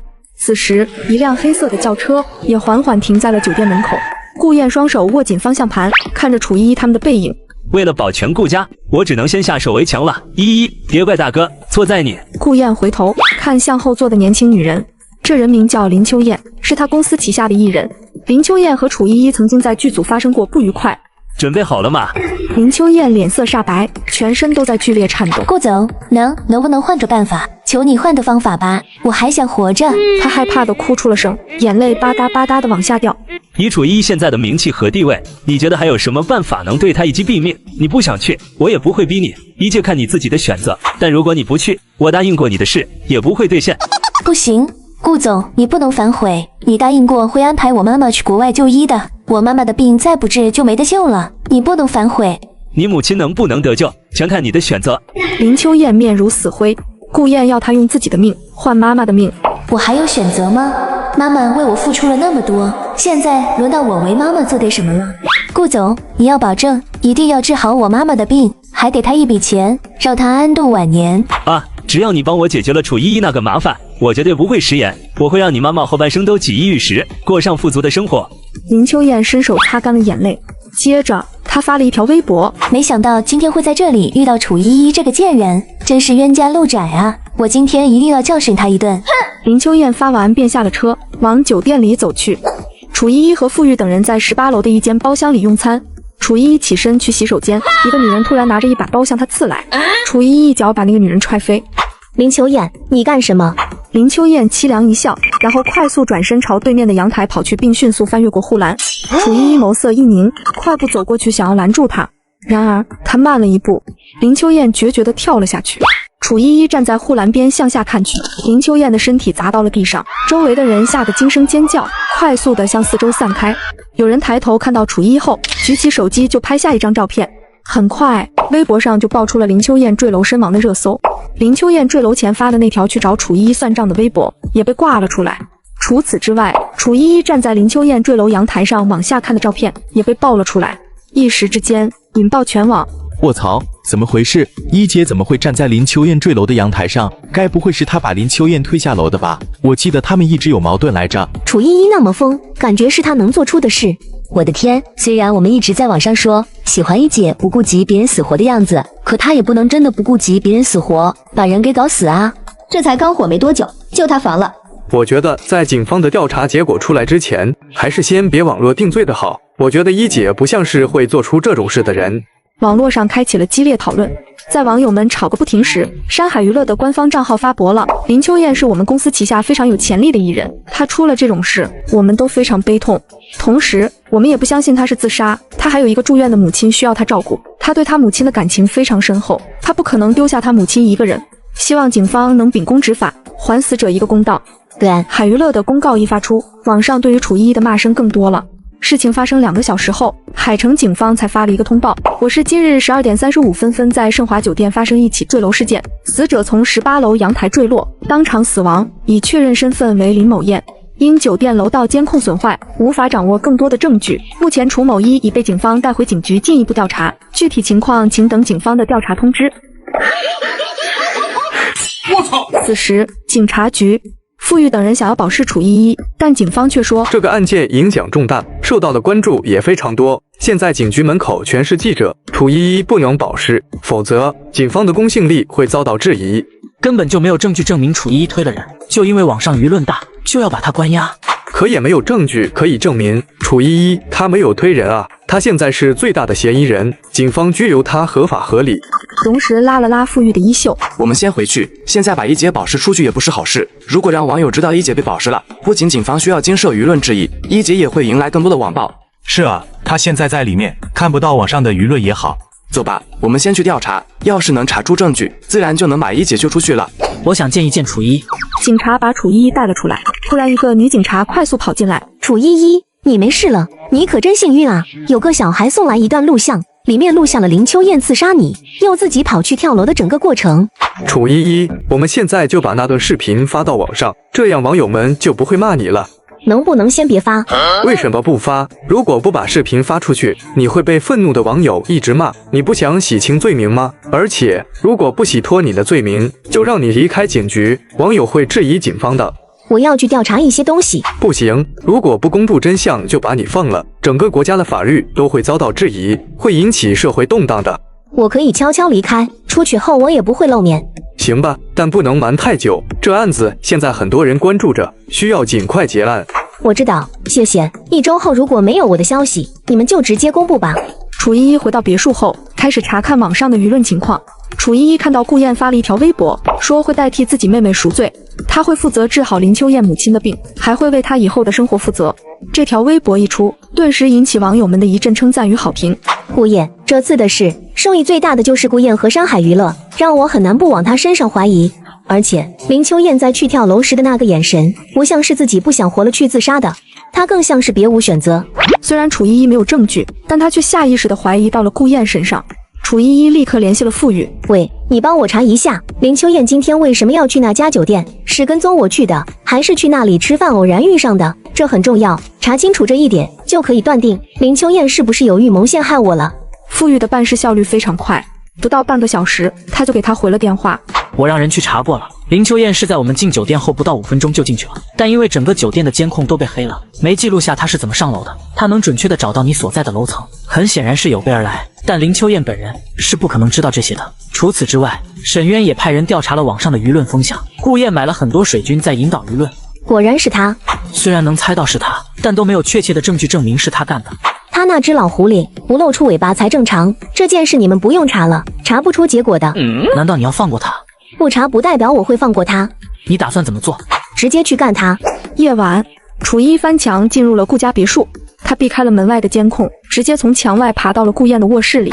顾燕还没有回家，楚依依正打算走回顾燕的房间守株待兔，她忽然听到3楼传来一些奇怪的声音，一道女人尖细的叫声。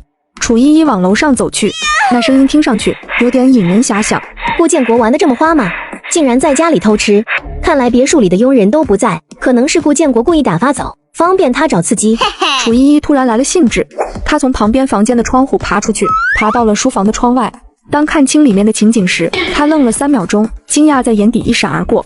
她没想到顾建国偷吃的对象竟然是顾明珠，这家人果然是从上烂到下，烂到了骨子里，烂得让人作呕。楚依依掏出手机录下一段高清录像，接着打开微信，把顾燕、顾青、顾轩和李玉都从黑名单里拉出来，直接把他们拉了一个群。楚依依邀请他们4人都加入视频通话。很快4个分框里分别出现了他们的脸，他们都一脸疑惑。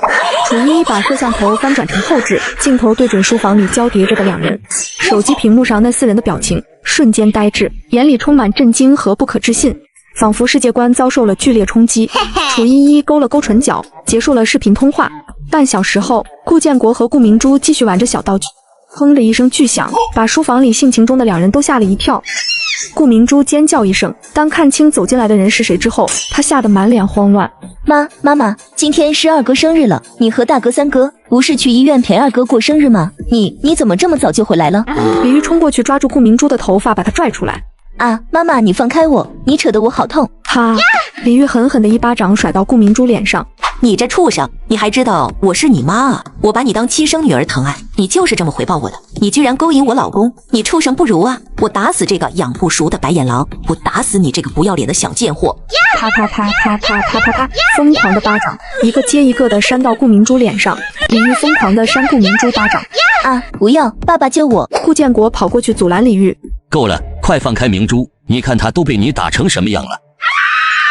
李玉更加气愤了，他不断的捶打顾建国。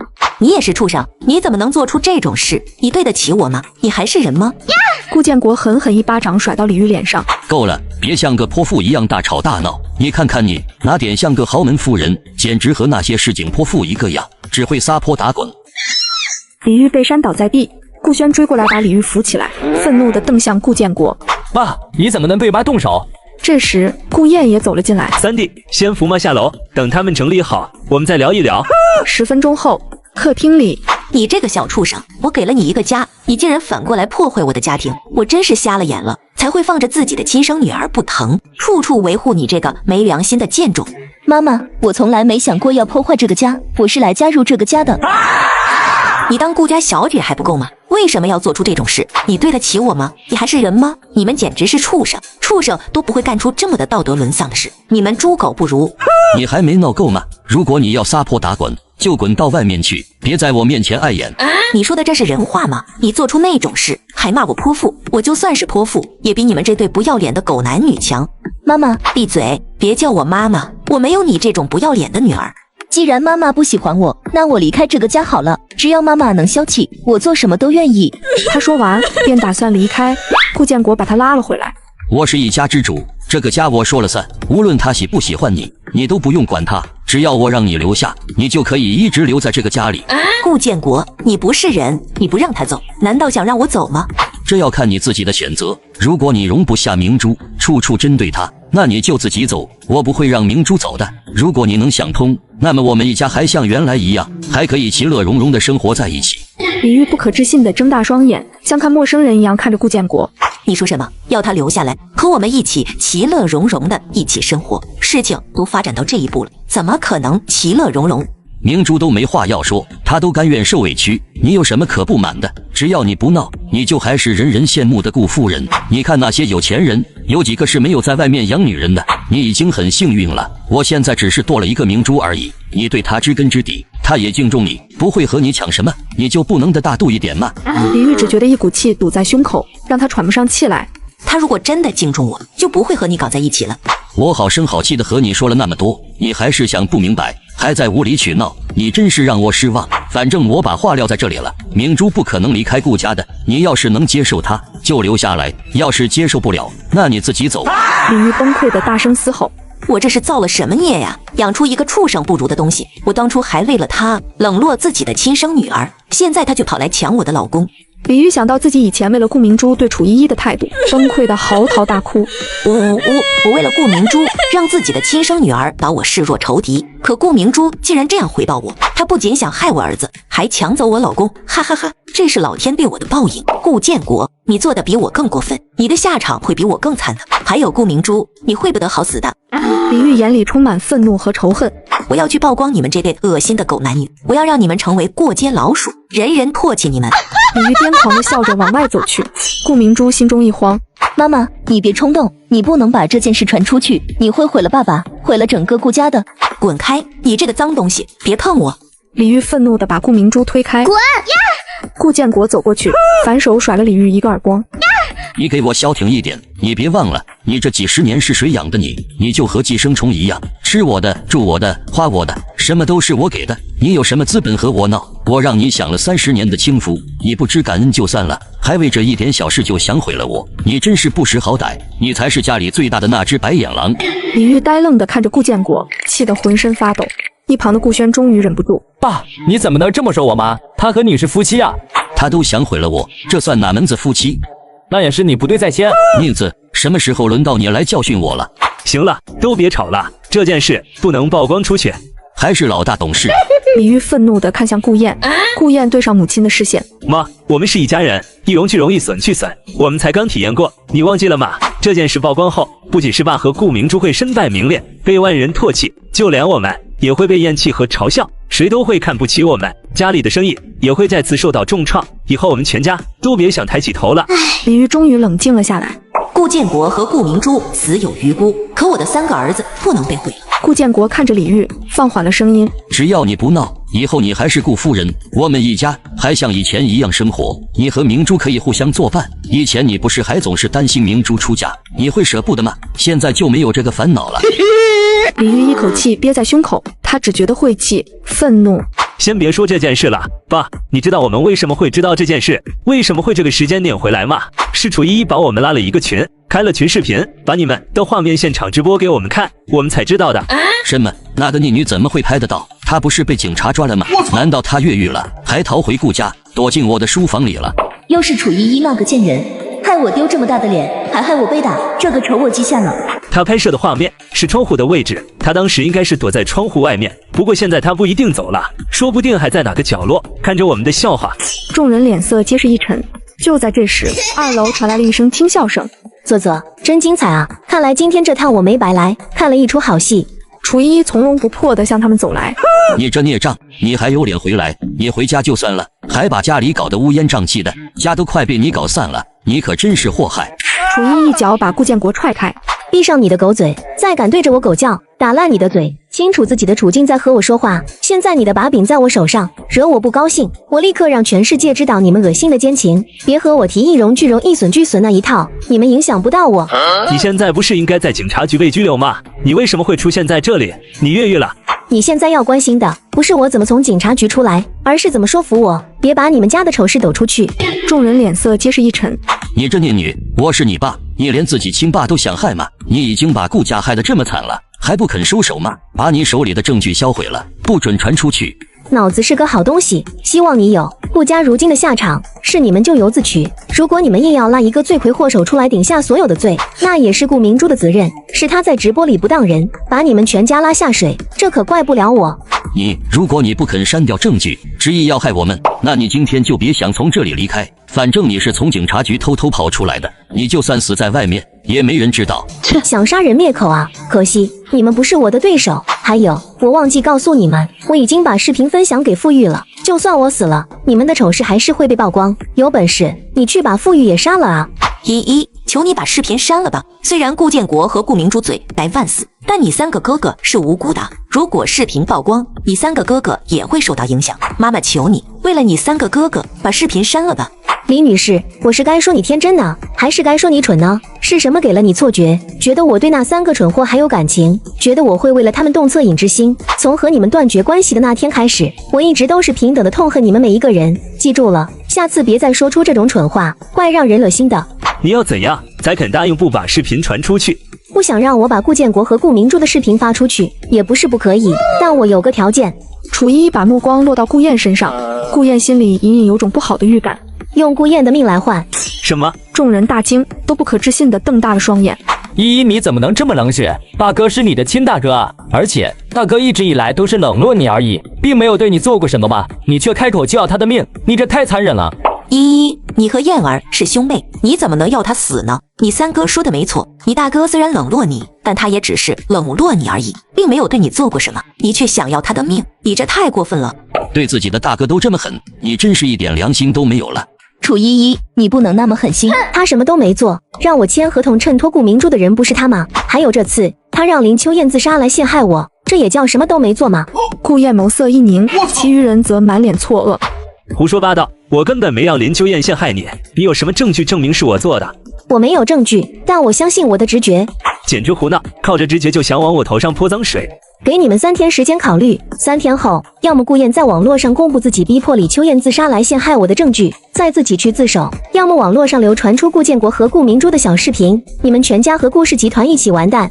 你大哥都说了，他没有害你，你让他拿什么来公布？依依，妈妈求你了，你能不能稍微有点同情心，放过你大哥，放过顾家？没有证据公布啊？那也简单，你们私底下把他弄死，我听到他的死讯就立刻销毁那个视频。他看了一眼顾建国和顾明珠，看你们的了。接着他又把目光转移回到顾燕身上。我也给你一个选择好了，如果你不想死，还想保全顾家的名声，你就杀了顾建国和顾明珠。毕竟死者为大，他们要是死了，我自然不会再踩他们一脚。众人脸色均是难看到了极点。对，我太善良了，居然给你们那么多选择。最后一次当圣母，以后绝不能再这样了。楚依依站起身，转身走去。你们好好商量，3天后你们家总要传出一个人的死讯，否则我就公布视频。3天后你们家总要传出一个人的死讯，否则我就公布视频。你这个畜生，都怪你管不住自己，和顾明珠那个贱货搞在一起，才会让楚依依抓到把柄，用来威胁燕儿。要是燕儿有个3长2短，我一定不会放过你们2个狗男女。事情是你们2个狗男女惹出来的，你们自己解决，休想拖累燕儿。你别在这里发疯，这件事最大的过错方就是你。都这种时候了，你还想往我身上推卸责任？我做错了什么？我什么都没做。都怪你把他生得那么叛逆，就是你的错。差点忘记我今天来这里的最初目的了。我今天过来，原本是想来揍一顿顾燕泄愤的，不能因为有意外收获，就忘记了最初的目的。好了，我完事了，你们继续。我可怜的儿子。李玉和顾轩一起把顾燕扶起来，送去医院。爸爸，我们该怎么办呀？如果不按照楚依依说的做，我们的事被曝光，以后我们都没脸出去见人了，顾家的生意也会受重创。我倒是不在乎我自己的死活，但我不想看到爸爸被逼死。爸爸，等大哥回来后，你劝劝他，让他把陷害依依的证据发出去吧。只要大哥把证据发出去，楚依依就会放过我们了。不行，他不能承认陷害楚依依。爸爸不让大哥承认陷害楚依依，难道是想我们2个去死，换大哥活着吗？爸爸，你可以不顾我的死活，但你不能死啊！顾家不能没有你。顾家的口碑因为你大哥的操作才恢复了一点。如果这时候爆出林秋燕是他逼死的，是他要用林秋燕的死陷害楚依依，那么顾家的口碑会再次遭受重创，民众对顾家的生意会全力抵制。到那时，顾家就真的完了。那怎么办呀？那就只能让他死了。楚依依说了，没有公布证据也行，只要他死了就不计较了。死了他一个人，拯救整个顾家，这很划算。而且民众现在对他的评价有所好转，他如果这个时候去世，会让众人为他惋惜，从而为了他来支持顾家的生意。顾建国这个畜生，他竟然为了保全他自己和顾明珠那个小贱人，想要杀了燕儿。燕儿是他儿子，他怎么能那么狠心？幸好我回来拿手机，才听见了他们的谈话。我不会让他们伤害我的儿子的，要死也是他们那对畜生去死。轩儿，你大哥二哥都在医院，你就留下来照顾他们吧，一定要着重守着你大哥，千万不能让陌生人靠近他。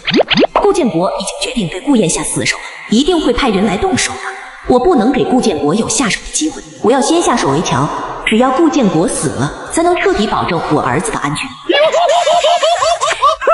你怎么这么晚才回来？家里佣人都放假了，没人做饭，你还这么晚才回来，你真是越来越不像话了。这对狗男女现在是彻底不装了，居然光明正大的在家里卿卿我我。爸爸，你别这样，妈妈会不高兴的。他有什么好不高兴的？他不高兴那是他的问题，你不用为了他约束自己。明珠，你是自愿和顾建国在一起的吗？我一直猜测，会不会是顾建国这个老畜生强迫了顾明珠？如果顾明珠是被迫的，我或许可以放过他，只让顾建国一个人死。爸爸很优秀，又对我很好，我希望能更好的照顾爸爸，更希望能永远和爸爸在一起。他是自愿的，我花了20年时间，竟然养了一个道德沦丧的畜生。你别说那么多废话了，快去做饭吧。我和明珠都饿了一下午了，等吃完饭，我和明珠去医院看看燕儿和青儿。你别浪费我们的时间了。他们是打算去害燕儿吗？对不起啊，妈妈，我不会做那些粗活，所以没办法在家务方面为你分忧，但我会在照顾爸爸这方面多付出一点的。我会和妈妈一起照顾好爸爸和这个家，以后妈妈就在家务上多出点力，我在房事上多出一点力，各方面都平衡了，这个家才能稳住。你们等一等，我现在就去给你们做饭。又没能力又没主见，除了美貌一无是处。现在年龄大了，美貌也比不过我，被抛弃也正常。就算我不出手，顾建国也会被外面的人勾引走。与其让外面的女人占便宜，还不如便宜我。顾家的家产都是我的，谁也别想抢走。我觉得头好晕，不知道怎么了。明珠，你怎么？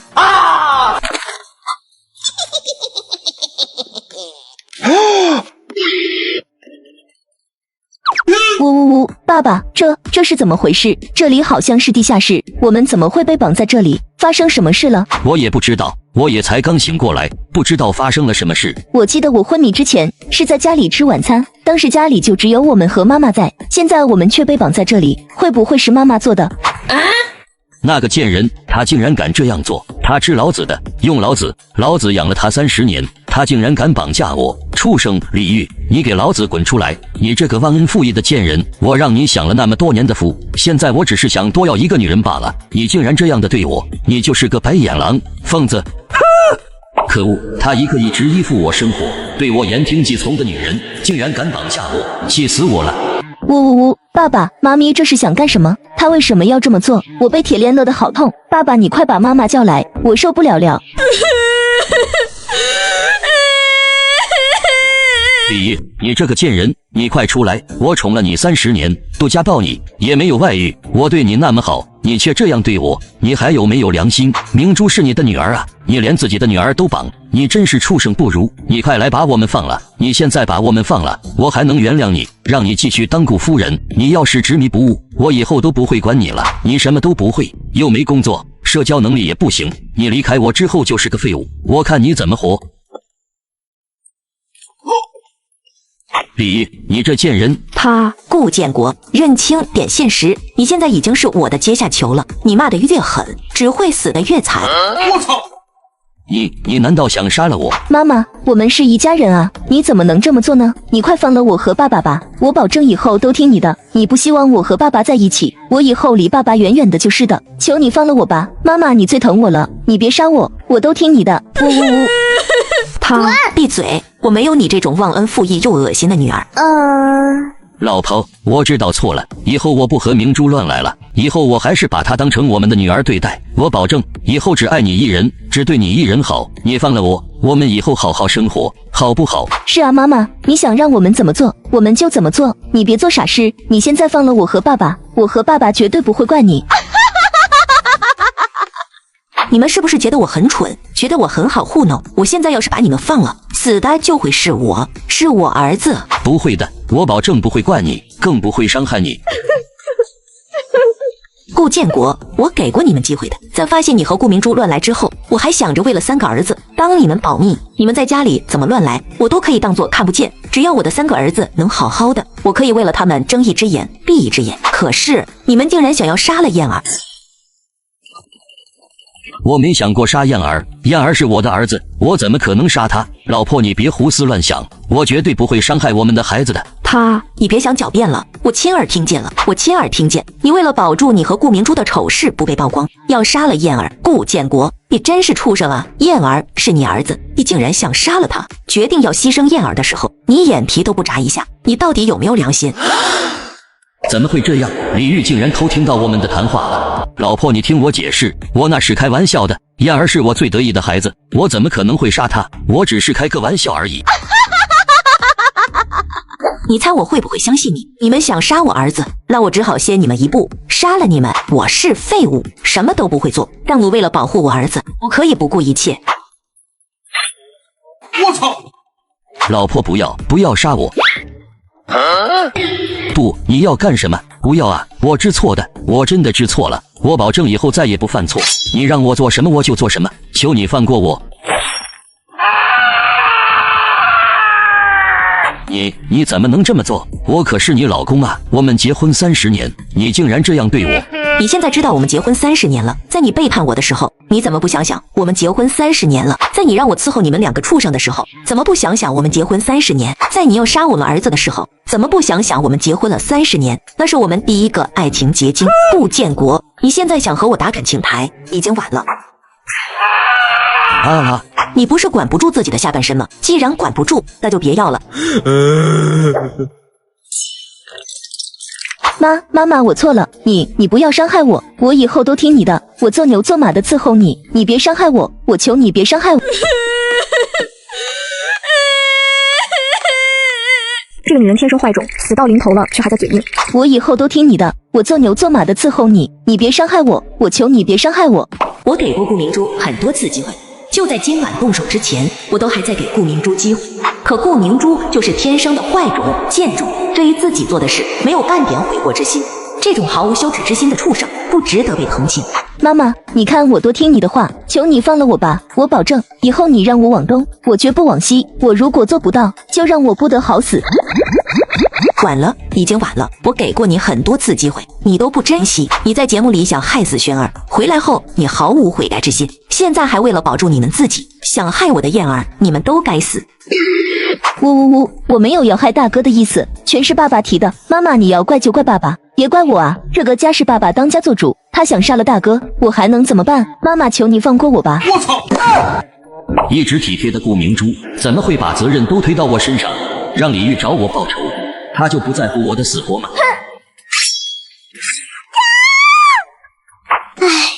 我到底还是下不了手杀人，就让他们流血流死吧，等后天再来帮他们收尸。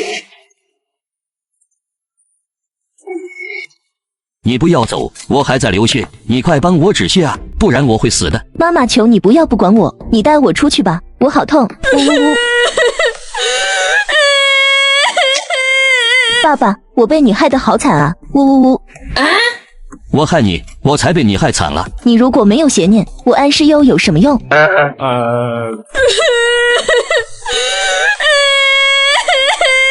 妈妈把我们绑来这里，还想杀了我们，根本不是因为我们俩的那些事，而是因为你想杀大哥，都是因为你想杀了大哥。妈妈为了保护大哥，才对我们下手的，我都是被你连累的。如果在不建国提议要杀顾轩时，我劝上几句，或许李玉就不会把我一起绑了。可惜现在后悔已经来不及了。楚依依说了，我们两个和顾燕必须有一方死，如果不牺牲掉他，你说怎么办？我们两个去死吗？我想杀顾燕，又不是为了我自己，也是为了你。你竟然想把责任全推到我身上，你真的是一点良心都没有。你可以去杀了楚依依啊，他死了就威胁不到我们了。他把我们的视频发给傅玉了，他如果出事，傅玉会把视频发出去，我们照样会身败名裂。况且我也杀不掉楚依依，楚依依自己就那么厉害了，加上还有傅玉的人脉保护，我根本不可能得手啊。那你连傅玉一起杀了啊，把他也杀了，我们就不会出事了。你那么有本事，你去杀给我看看，你以为是杀鸡吗？说的那么轻巧。你没用就没用，别给自己找那么多借口。你说谁没用？我说的就是你，你就是个废物。顾氏集团自从交到你手上之后，就开始一路下滑。要不是顾家家大业大，顾家早就被你搞破产了，我们全家都要去流落街头。你以为大哥为什么要自己开一个娱乐公司？他是怕你搞毁了顾氏集团，家里以后没钱用，他才自己出去创业的。你说你不是废物，谁是废物？你不仅做生意不行，那方面更不行，每次都超不过3分钟，我还要顾及你的面子，卖力的演戏，你不知道我演得多辛苦。你这个贱人，废物，贱人，废物，贱人，废物，哈哈哈！你现在真正成了废物了，以后3分钟都没办法了。你还不是一样，你也废了。我和你构造不同，还能用，可你不行，你没了就是没了，你以后就是太监了。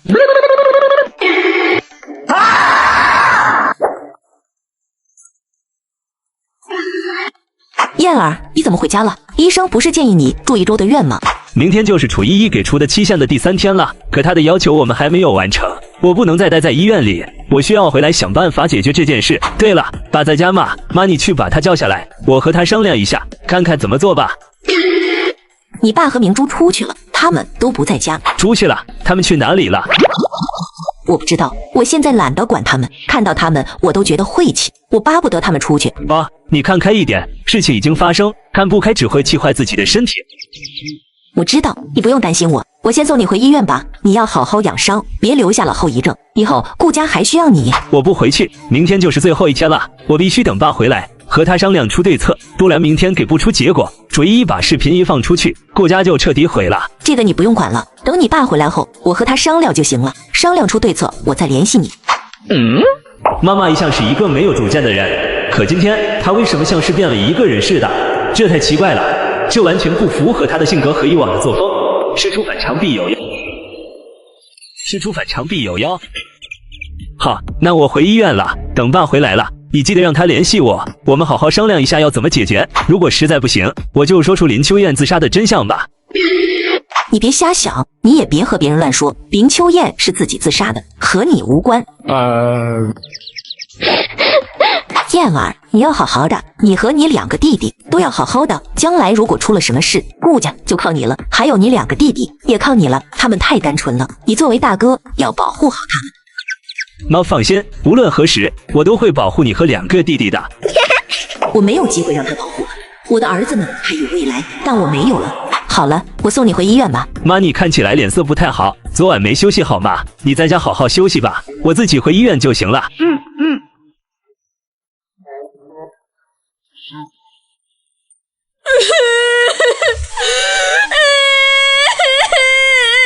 人死去是要开死亡证明的，只要把顾建国和顾明珠的尸体送去医院开死亡证明，就会暴露他们是被杀害的真相。我逃不掉，我也要去坐牢，或许还会被判决死刑，但我不后悔。再给我一次选择的机会，我还是会选择这么做。妈，你怎么来吧？你来之前怎么不打个电话过来，我好去接你？我自己有手有脚，自己过来就行了，不用你去接。你还要照顾你2个哥哥呢。我做了你们爱吃的菜，赶紧趁热吃吧。青儿，我今天做的都是你爱吃的菜，你吃点吧。妈，我没胃口。没胃口也要吃啊，你不吃东西，伤怎么好得了呢？乖，吃一点吧，这是妈妈的心意。你现在不吃，以后就吃不到了。妈，你说什么呢？二哥现在不想吃，你就别逼他了，等他伤好回家后，你再做给他吃就行了。我要回去处理顾建国和顾明珠了。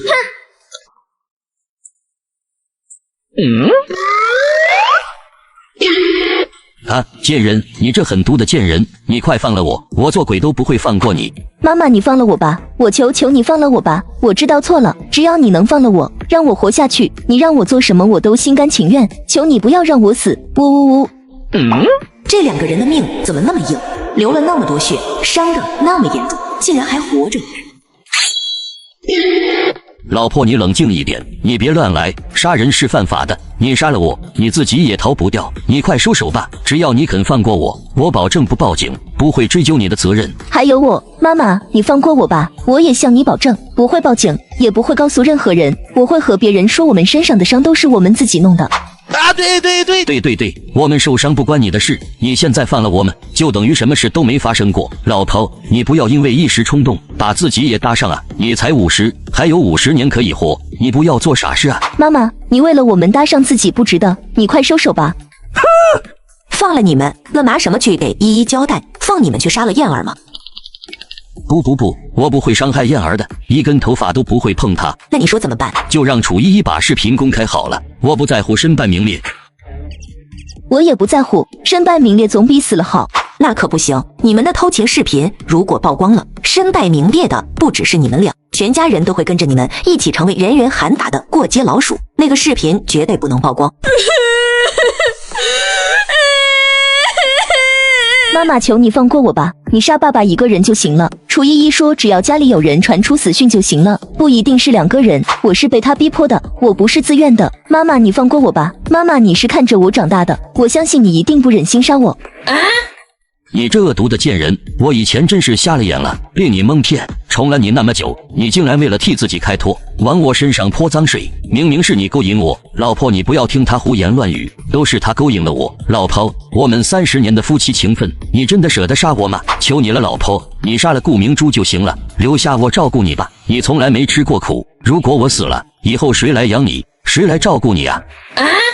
妈妈，你别相信他，他这是在忽悠你。如果你放了他，他以后一定会报仇，会杀了你的。但我不一样，我做不出杀人那种残忍的事情。妈妈，你放了我吧。哈哈，你做不出杀人那种残忍的事情。顾明珠，你怎么好意思说这种话？你推依依下悬崖，阻止别人去救萱儿的事，你以为我忘记了吗？要不是顾建国这个老畜生不辨是非的替你说话，说你是被吓坏了，我早就想把你赶出家门了。你才是最狠心的那一个。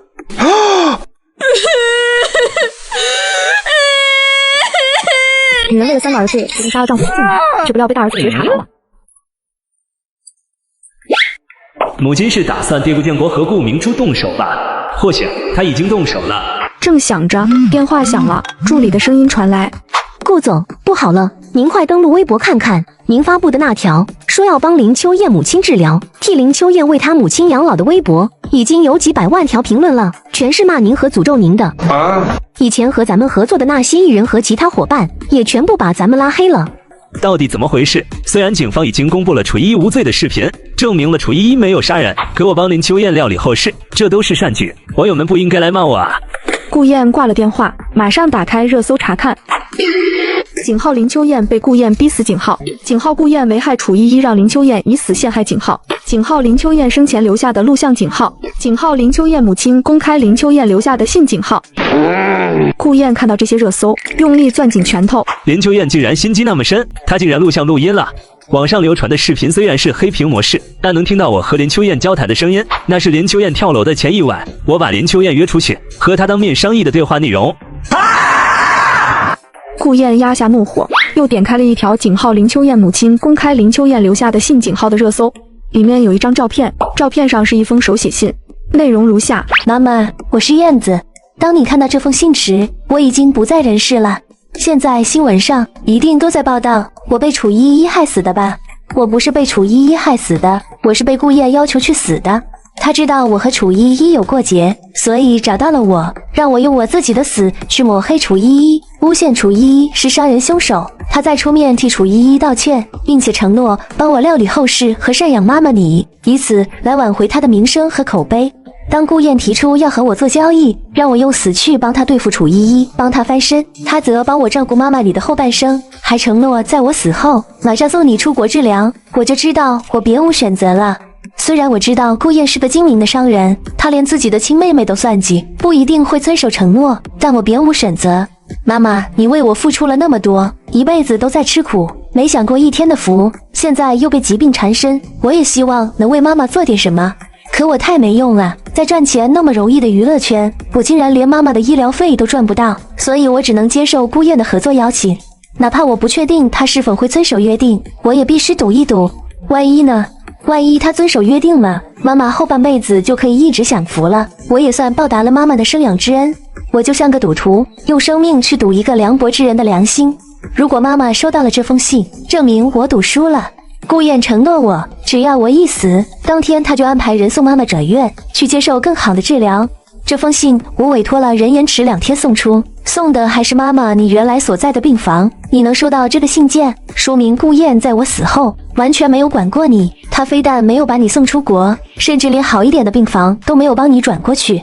信件里有一张内存卡，里面存了我和顾燕交谈的内容。妈妈，你收到这封信后，就让媒体曝光顾燕的所作所为吧。我已经不在人世，顾燕又不遵守约定，如果不曝光她，妈妈你没有任何收还的可能。把她曝光了，万一有好心的人愿意帮助妈妈你呢？妈妈，女儿不孝，没有让你享一天的福，我先去投胎了，下辈子我当你妈妈，换我来爱护你，照顾你。另外，我想对楚依依说一声对不起，以前我一直找她麻烦，在微博上骂她，是因为收了顾明珠的钱。我和楚依依的恩怨，全是因为我收了顾明珠的钱，故意去主动找楚依依的麻烦，但楚依依太厉害了，我又占不到便宜，总是被她按着打。顾明珠在买水军对楚依依进行抹黑，虽然我是收钱办事，但我也给楚依依带去了麻烦，我对不起她，我欠楚依依的，补偿不了她，我就还她一个清白吧。林秋燕。这封信的下面也有上百万条的评论。呜，林秋燕也是个可怜的孩子，她只是想救自己的妈妈啊，把自己的命都搭上了。顾燕真是畜生啊，自己的亲妹妹都要设计陷害，甚至不惜为此逼死一个无辜的女孩，结果还不遵守约定，对人家妈妈不管不顾。楚依依也好惨，自己亲哥竟然想出那么歹毒的招式陷害自己。顾燕必须死，抵制山海娱乐，抵制顾氏集团。完了，彻底完了，我的名声毁了，山海娱乐回天乏术，顾氏集团也将受到沉重的重创。这次我没有翻身的希望了，这2天我只顾着楚依依提出的要求了，导致忘记了承诺。可恶，楚依依为什么总是有那么好的运气？老天爷真是不公平啊！我明明也那么努力，为什么好运就不眷顾我一下呢？你见过狗咬狗吗？地下2层的房间里，顾建国和顾明珠还在互相推卸责任，李玉握着匕首的手抖个不停。唉，我太没用了，杀2个人都不敢，这2个人不仅背叛了我，还想杀我儿子，我竟然还下得了手。不行，必须下手，今晚是最后的期限，不能再拖了，再害怕也得动手。哇，别杀人！燕儿你怎么回来了？还找来了这里？燕儿，你快放了我，快送我去医院！你妈疯了，她要杀了我！你快报警抓她！呜，大哥你快救救我，我被妈妈弄伤了，我身上好痛啊！大哥你一向疼我，你快放开我！妈，你冷静一点，你不能杀人，你杀了他们，你也逃不掉的。就算我不指控你，以法医的本领和现在的刑侦手段，也能查出人是你杀的。我知道，可就算搭上我的命，我也要杀了他们。燕儿，你不知道他们有多狠心，在你受伤去医院那一晚，他们没有跟着去医院陪你就算了，还在家里商量着要把你杀了。那你也不能杀他们。不杀他们，那依依那边怎么办？燕儿，你快把刀给我！你现在回医院去，他们是我杀的，你完全不知情。家里没有了他们，以后就没人拖累你和你2个弟弟了。妈，你先回楼上去，追依依那边的事已经有结论了，你不用摊上杀人凶手的罪名。有结论了？什么结论？你先上去，待会儿我再和你说，或者你自己上网看一看就知道了。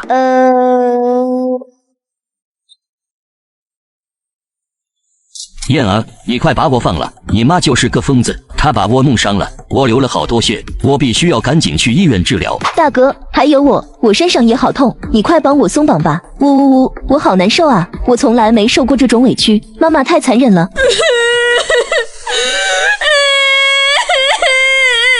燕儿，你愣着干什么？你快帮我松绑啊！大哥，我好痛啊！妈真是善良，绑了你们1天1夜，你们身上竟然都没多少伤。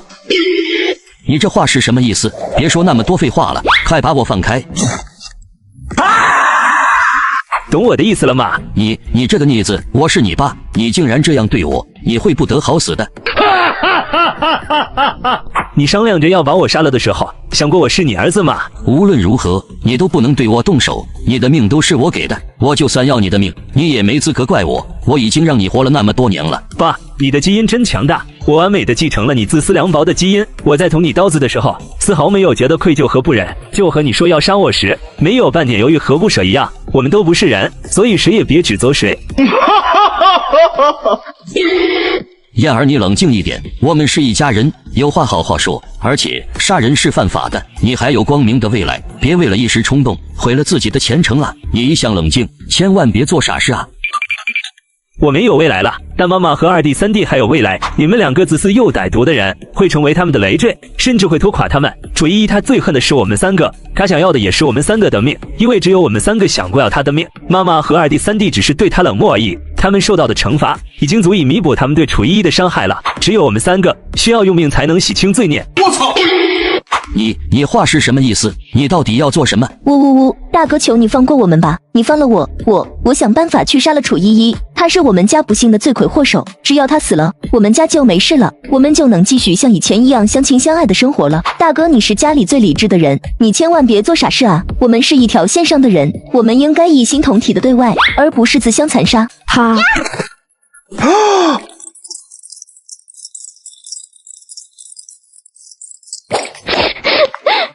妈，燕儿，网上说的都是真的吗？你真的让明秋燕去自杀，诬陷给依依？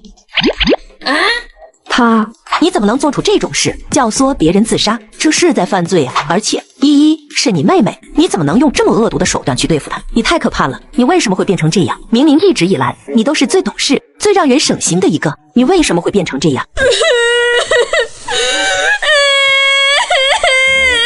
这段时间我把顾家能变现的资产都变现了，钱存进了国外的银行，无论国内出什么问题，那些钱都动不了。顾家已经无法翻身了。傅玉最近一直在针对顾氏集团，顾氏集团破产只是早晚的问题，在顾氏集团破产之前低价卖掉股份，至少还能保住一部分钱。这些钱只要你们不去赌，足够你们后半辈子躺平生活了。这张卡你自己收好就行了。2弟和3弟我都给他们留了。你先喝点水，冷静一下吧。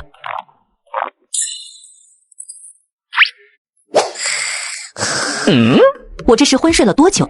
燕儿呢？她怎么不在屋里？为什么顾建国和顾明珠也都不见了？那把匕首也不见了，连地下室的地面上也被清理过，看不出一丝血迹。他们是被燕儿带走了吗？燕儿到底想干什么？她去哪里了？你好，我们是海城 XX 警局的警察。昨晚网络上曝光了顾燕诱导别人自杀，以及引导舆论诬陷的别人，经过警方的调查，证明基本属实。现在我们要把顾燕带回局里进一步调查。你是顾燕的母亲吧？请你配合我们的工作，把顾燕叫出来。顾燕她不在家。那你知道她去哪里了吗？我不知道，我刚才还在联系她，一直联系不上。我们需要进去搜查一遍，请配合我们的工作。李玉往旁边侧开，警察们四处开始搜查。李玉浑浑噩噩地坐到沙发上。燕儿到底去了哪里？她畏罪潜逃了吗？畏罪潜逃罪加1等。李玉打开手机，看到一条名为顾燕发视频承认陷害楚依依的新闻，点了进去。昨晚凌晨2点，顾燕在微博上发了一条视频。视频里，顾燕亲自出镜，承认了提议让林秋燕自杀陷害楚依依，也承认了自己安排水军，引导舆论抹黑楚依依。这条视频下面的评论早就破100万了，几乎都是骂的。李玉看着这些评论，心痛如刀绞。如果你有了顾燕的消息，请第一时间联系我们，主动自首还能从轻判决。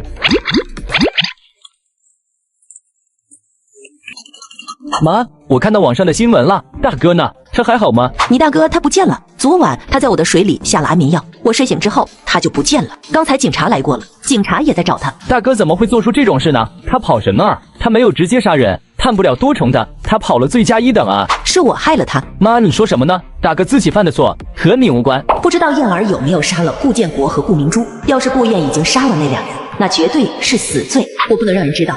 楚依依起床后，一边吃着早餐，一边看手机。她看到了顾燕被林秋燕母亲曝光的热搜，忍不住笑出了声。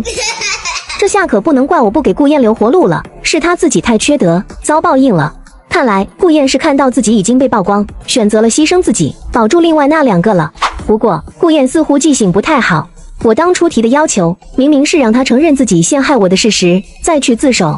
可到目前为止，他似乎还没去自首。等到今天结束，要是还没有看到他去自首的消息，我只能含泪曝光顾建国和顾明珠相亲相爱的小视频了。嘿嘿。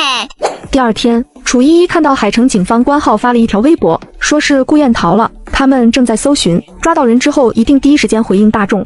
楚依依没有任何犹豫，在自己的微博上把顾建国和顾明珠的小视频发了上去，然后他就被封号了。不过还好，他发出去10分钟才被封号，已经有很多人看到那个视频了，也有很多人保存了那个视频。虽然他被封号了，但顾建国和顾明珠乱来的事情还是传开了，微博热搜瞬间被霸占，甚至顾燕的事都被压得一点影都没有了。妈呀，我眼睛要瞎了，太恶心了！顾明珠太不要脸了，既然和他父亲搞在一起，他妈妈真可怜，自己的女儿抢了自己的老公，这一家子太乱了，叹为观止。哈哈哈，只有我想笑话一姐吗？她也太实诚了，竟然用自己的大号发出那个视频，现在被封号了，太可怜了。此时，一个荒废的仓库里，顾燕拿着手机走到顾建国和顾明珠面前。你们偷情的视频被曝光了，现在全网都在议论你们，你们都火了，整个娱乐圈没人比得上你们的热度，就连楚依依都比不过你们，好好看看网友们对你们的评价吧。顾燕点开评论区，逼迫他们看满屏的侮辱和谩骂。我知道一个秘密，是关于你们2个的，你们想知道吗？你们都活不长了，趁着你们还活着，我直接告诉你们吧。你知道当年一个保姆为什么能偷偷换掉顾家真千金吗？因为那是爷爷授意的，爷爷帮他打了掩护，才瞒过了所有人，偷偷把楚依依和顾明珠做了交换。怎么可能？老爷子为什么要那样做？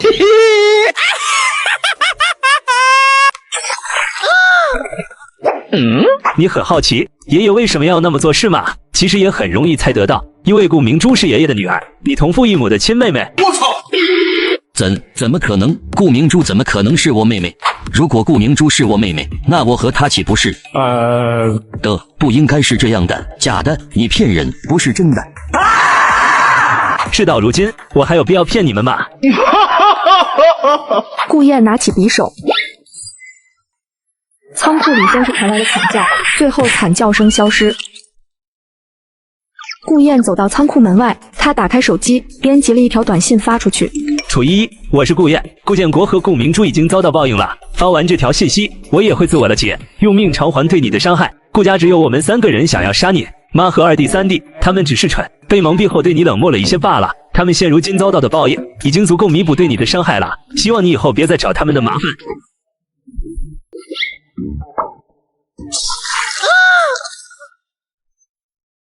海城警方官号，很快公布了顾建国、顾明珠和顾燕的死讯。就挺突然的。不久前顾氏集团还是海城知名企业，顾家也是海城数一数二的豪门，可这才过了不到1个月时间，顾家竟然就濒临破产了。顾家这是报应，做了坏事就该遭受报应。恭喜一姐，终于大仇得报了。话说一姐怎么还不接新活啊？求一姐别休息了，快点上节目吧！又是疯狂想念一姐的一天。荒野求生的录播我已经看了10几遍了，根本看不够。我是荒野求生的张导，你还记得我吗？最近荒野求生的综艺版本开始播出了，反响很好，网友对你的呼声也很高，所以我想邀请你做个专访，你看方不方便？你承诺给我的10万块还没给我你记性真好，这样吧，你如果接受我的专访，我给你90万出场费，和那10万刚好凑够100万。等采访结束后，我一起给你。你要采访什么？就一些简单的问题，不会涉及到隐私，也不会有过分的问题。可以，那你明天来吧。好，那我们明天见。导演挂了电话后，在微博上发了一个预告，明天会有荒野求生楚依依嘉宾的专访直播，大家不要错过哦。网友们看到这条微博都沸腾了。居然还有专访我终于又能见到一姐了。导演，你见到一姐后一定要劝她多上综艺，多拍剧啊！一姐的剧和综艺我已经刷了不下10遍了。第二天直播一开，瞬间涌入成千上万的网友。镜头里除了楚依依，还有傅玉和荣石。在拍摄《荒野求生》期间发生了很多事情，虽然拍摄期间发生的事大多是不好的，但从结果来看，你却是受益的。你有什么想说的吗？可以说脏话吗？不可以，直播间会被封。那我无话可说。观众们通过《荒野求生》节目知道了你在顾家受的伤害和委屈，都对你的遭遇十分同情。但最近顾建国、顾明珠和顾燕相继死亡，而你对他们依旧冷漠疏离，没有为他们哀伤，更没有悼念他们。很多网友都觉得你太过冷漠了，对此你有什么想说的吗？很正常，华夏这么大，出一些圣母和奇葩很正常，但我希望他们是真圣母，而不是严以律人，宽以待己。他们的死因很明朗，警察都不说你有罪，那些网络审判你也不必在意。这段时间有不少人拍到你和傅总他们几个人一起，请问你和他们是什么关系呢？傅宇他们都是我的朋友。那如果要让你在他们之间做个选择，你会选谁呢？小孩子才做选择，成年人全都要。成年人想都不敢想。导演，你思想有点龌龊啊，要不要送你去警局接受教育？谢谢你的好意，不用了。采访就到这里吧，我饿了，需要吃点东西。你们想留下来一起吃了再走也可以。那我们就不客气了。此时已到了饭点时间，他们一起自助烧烤，院子里一下子就热闹了起来。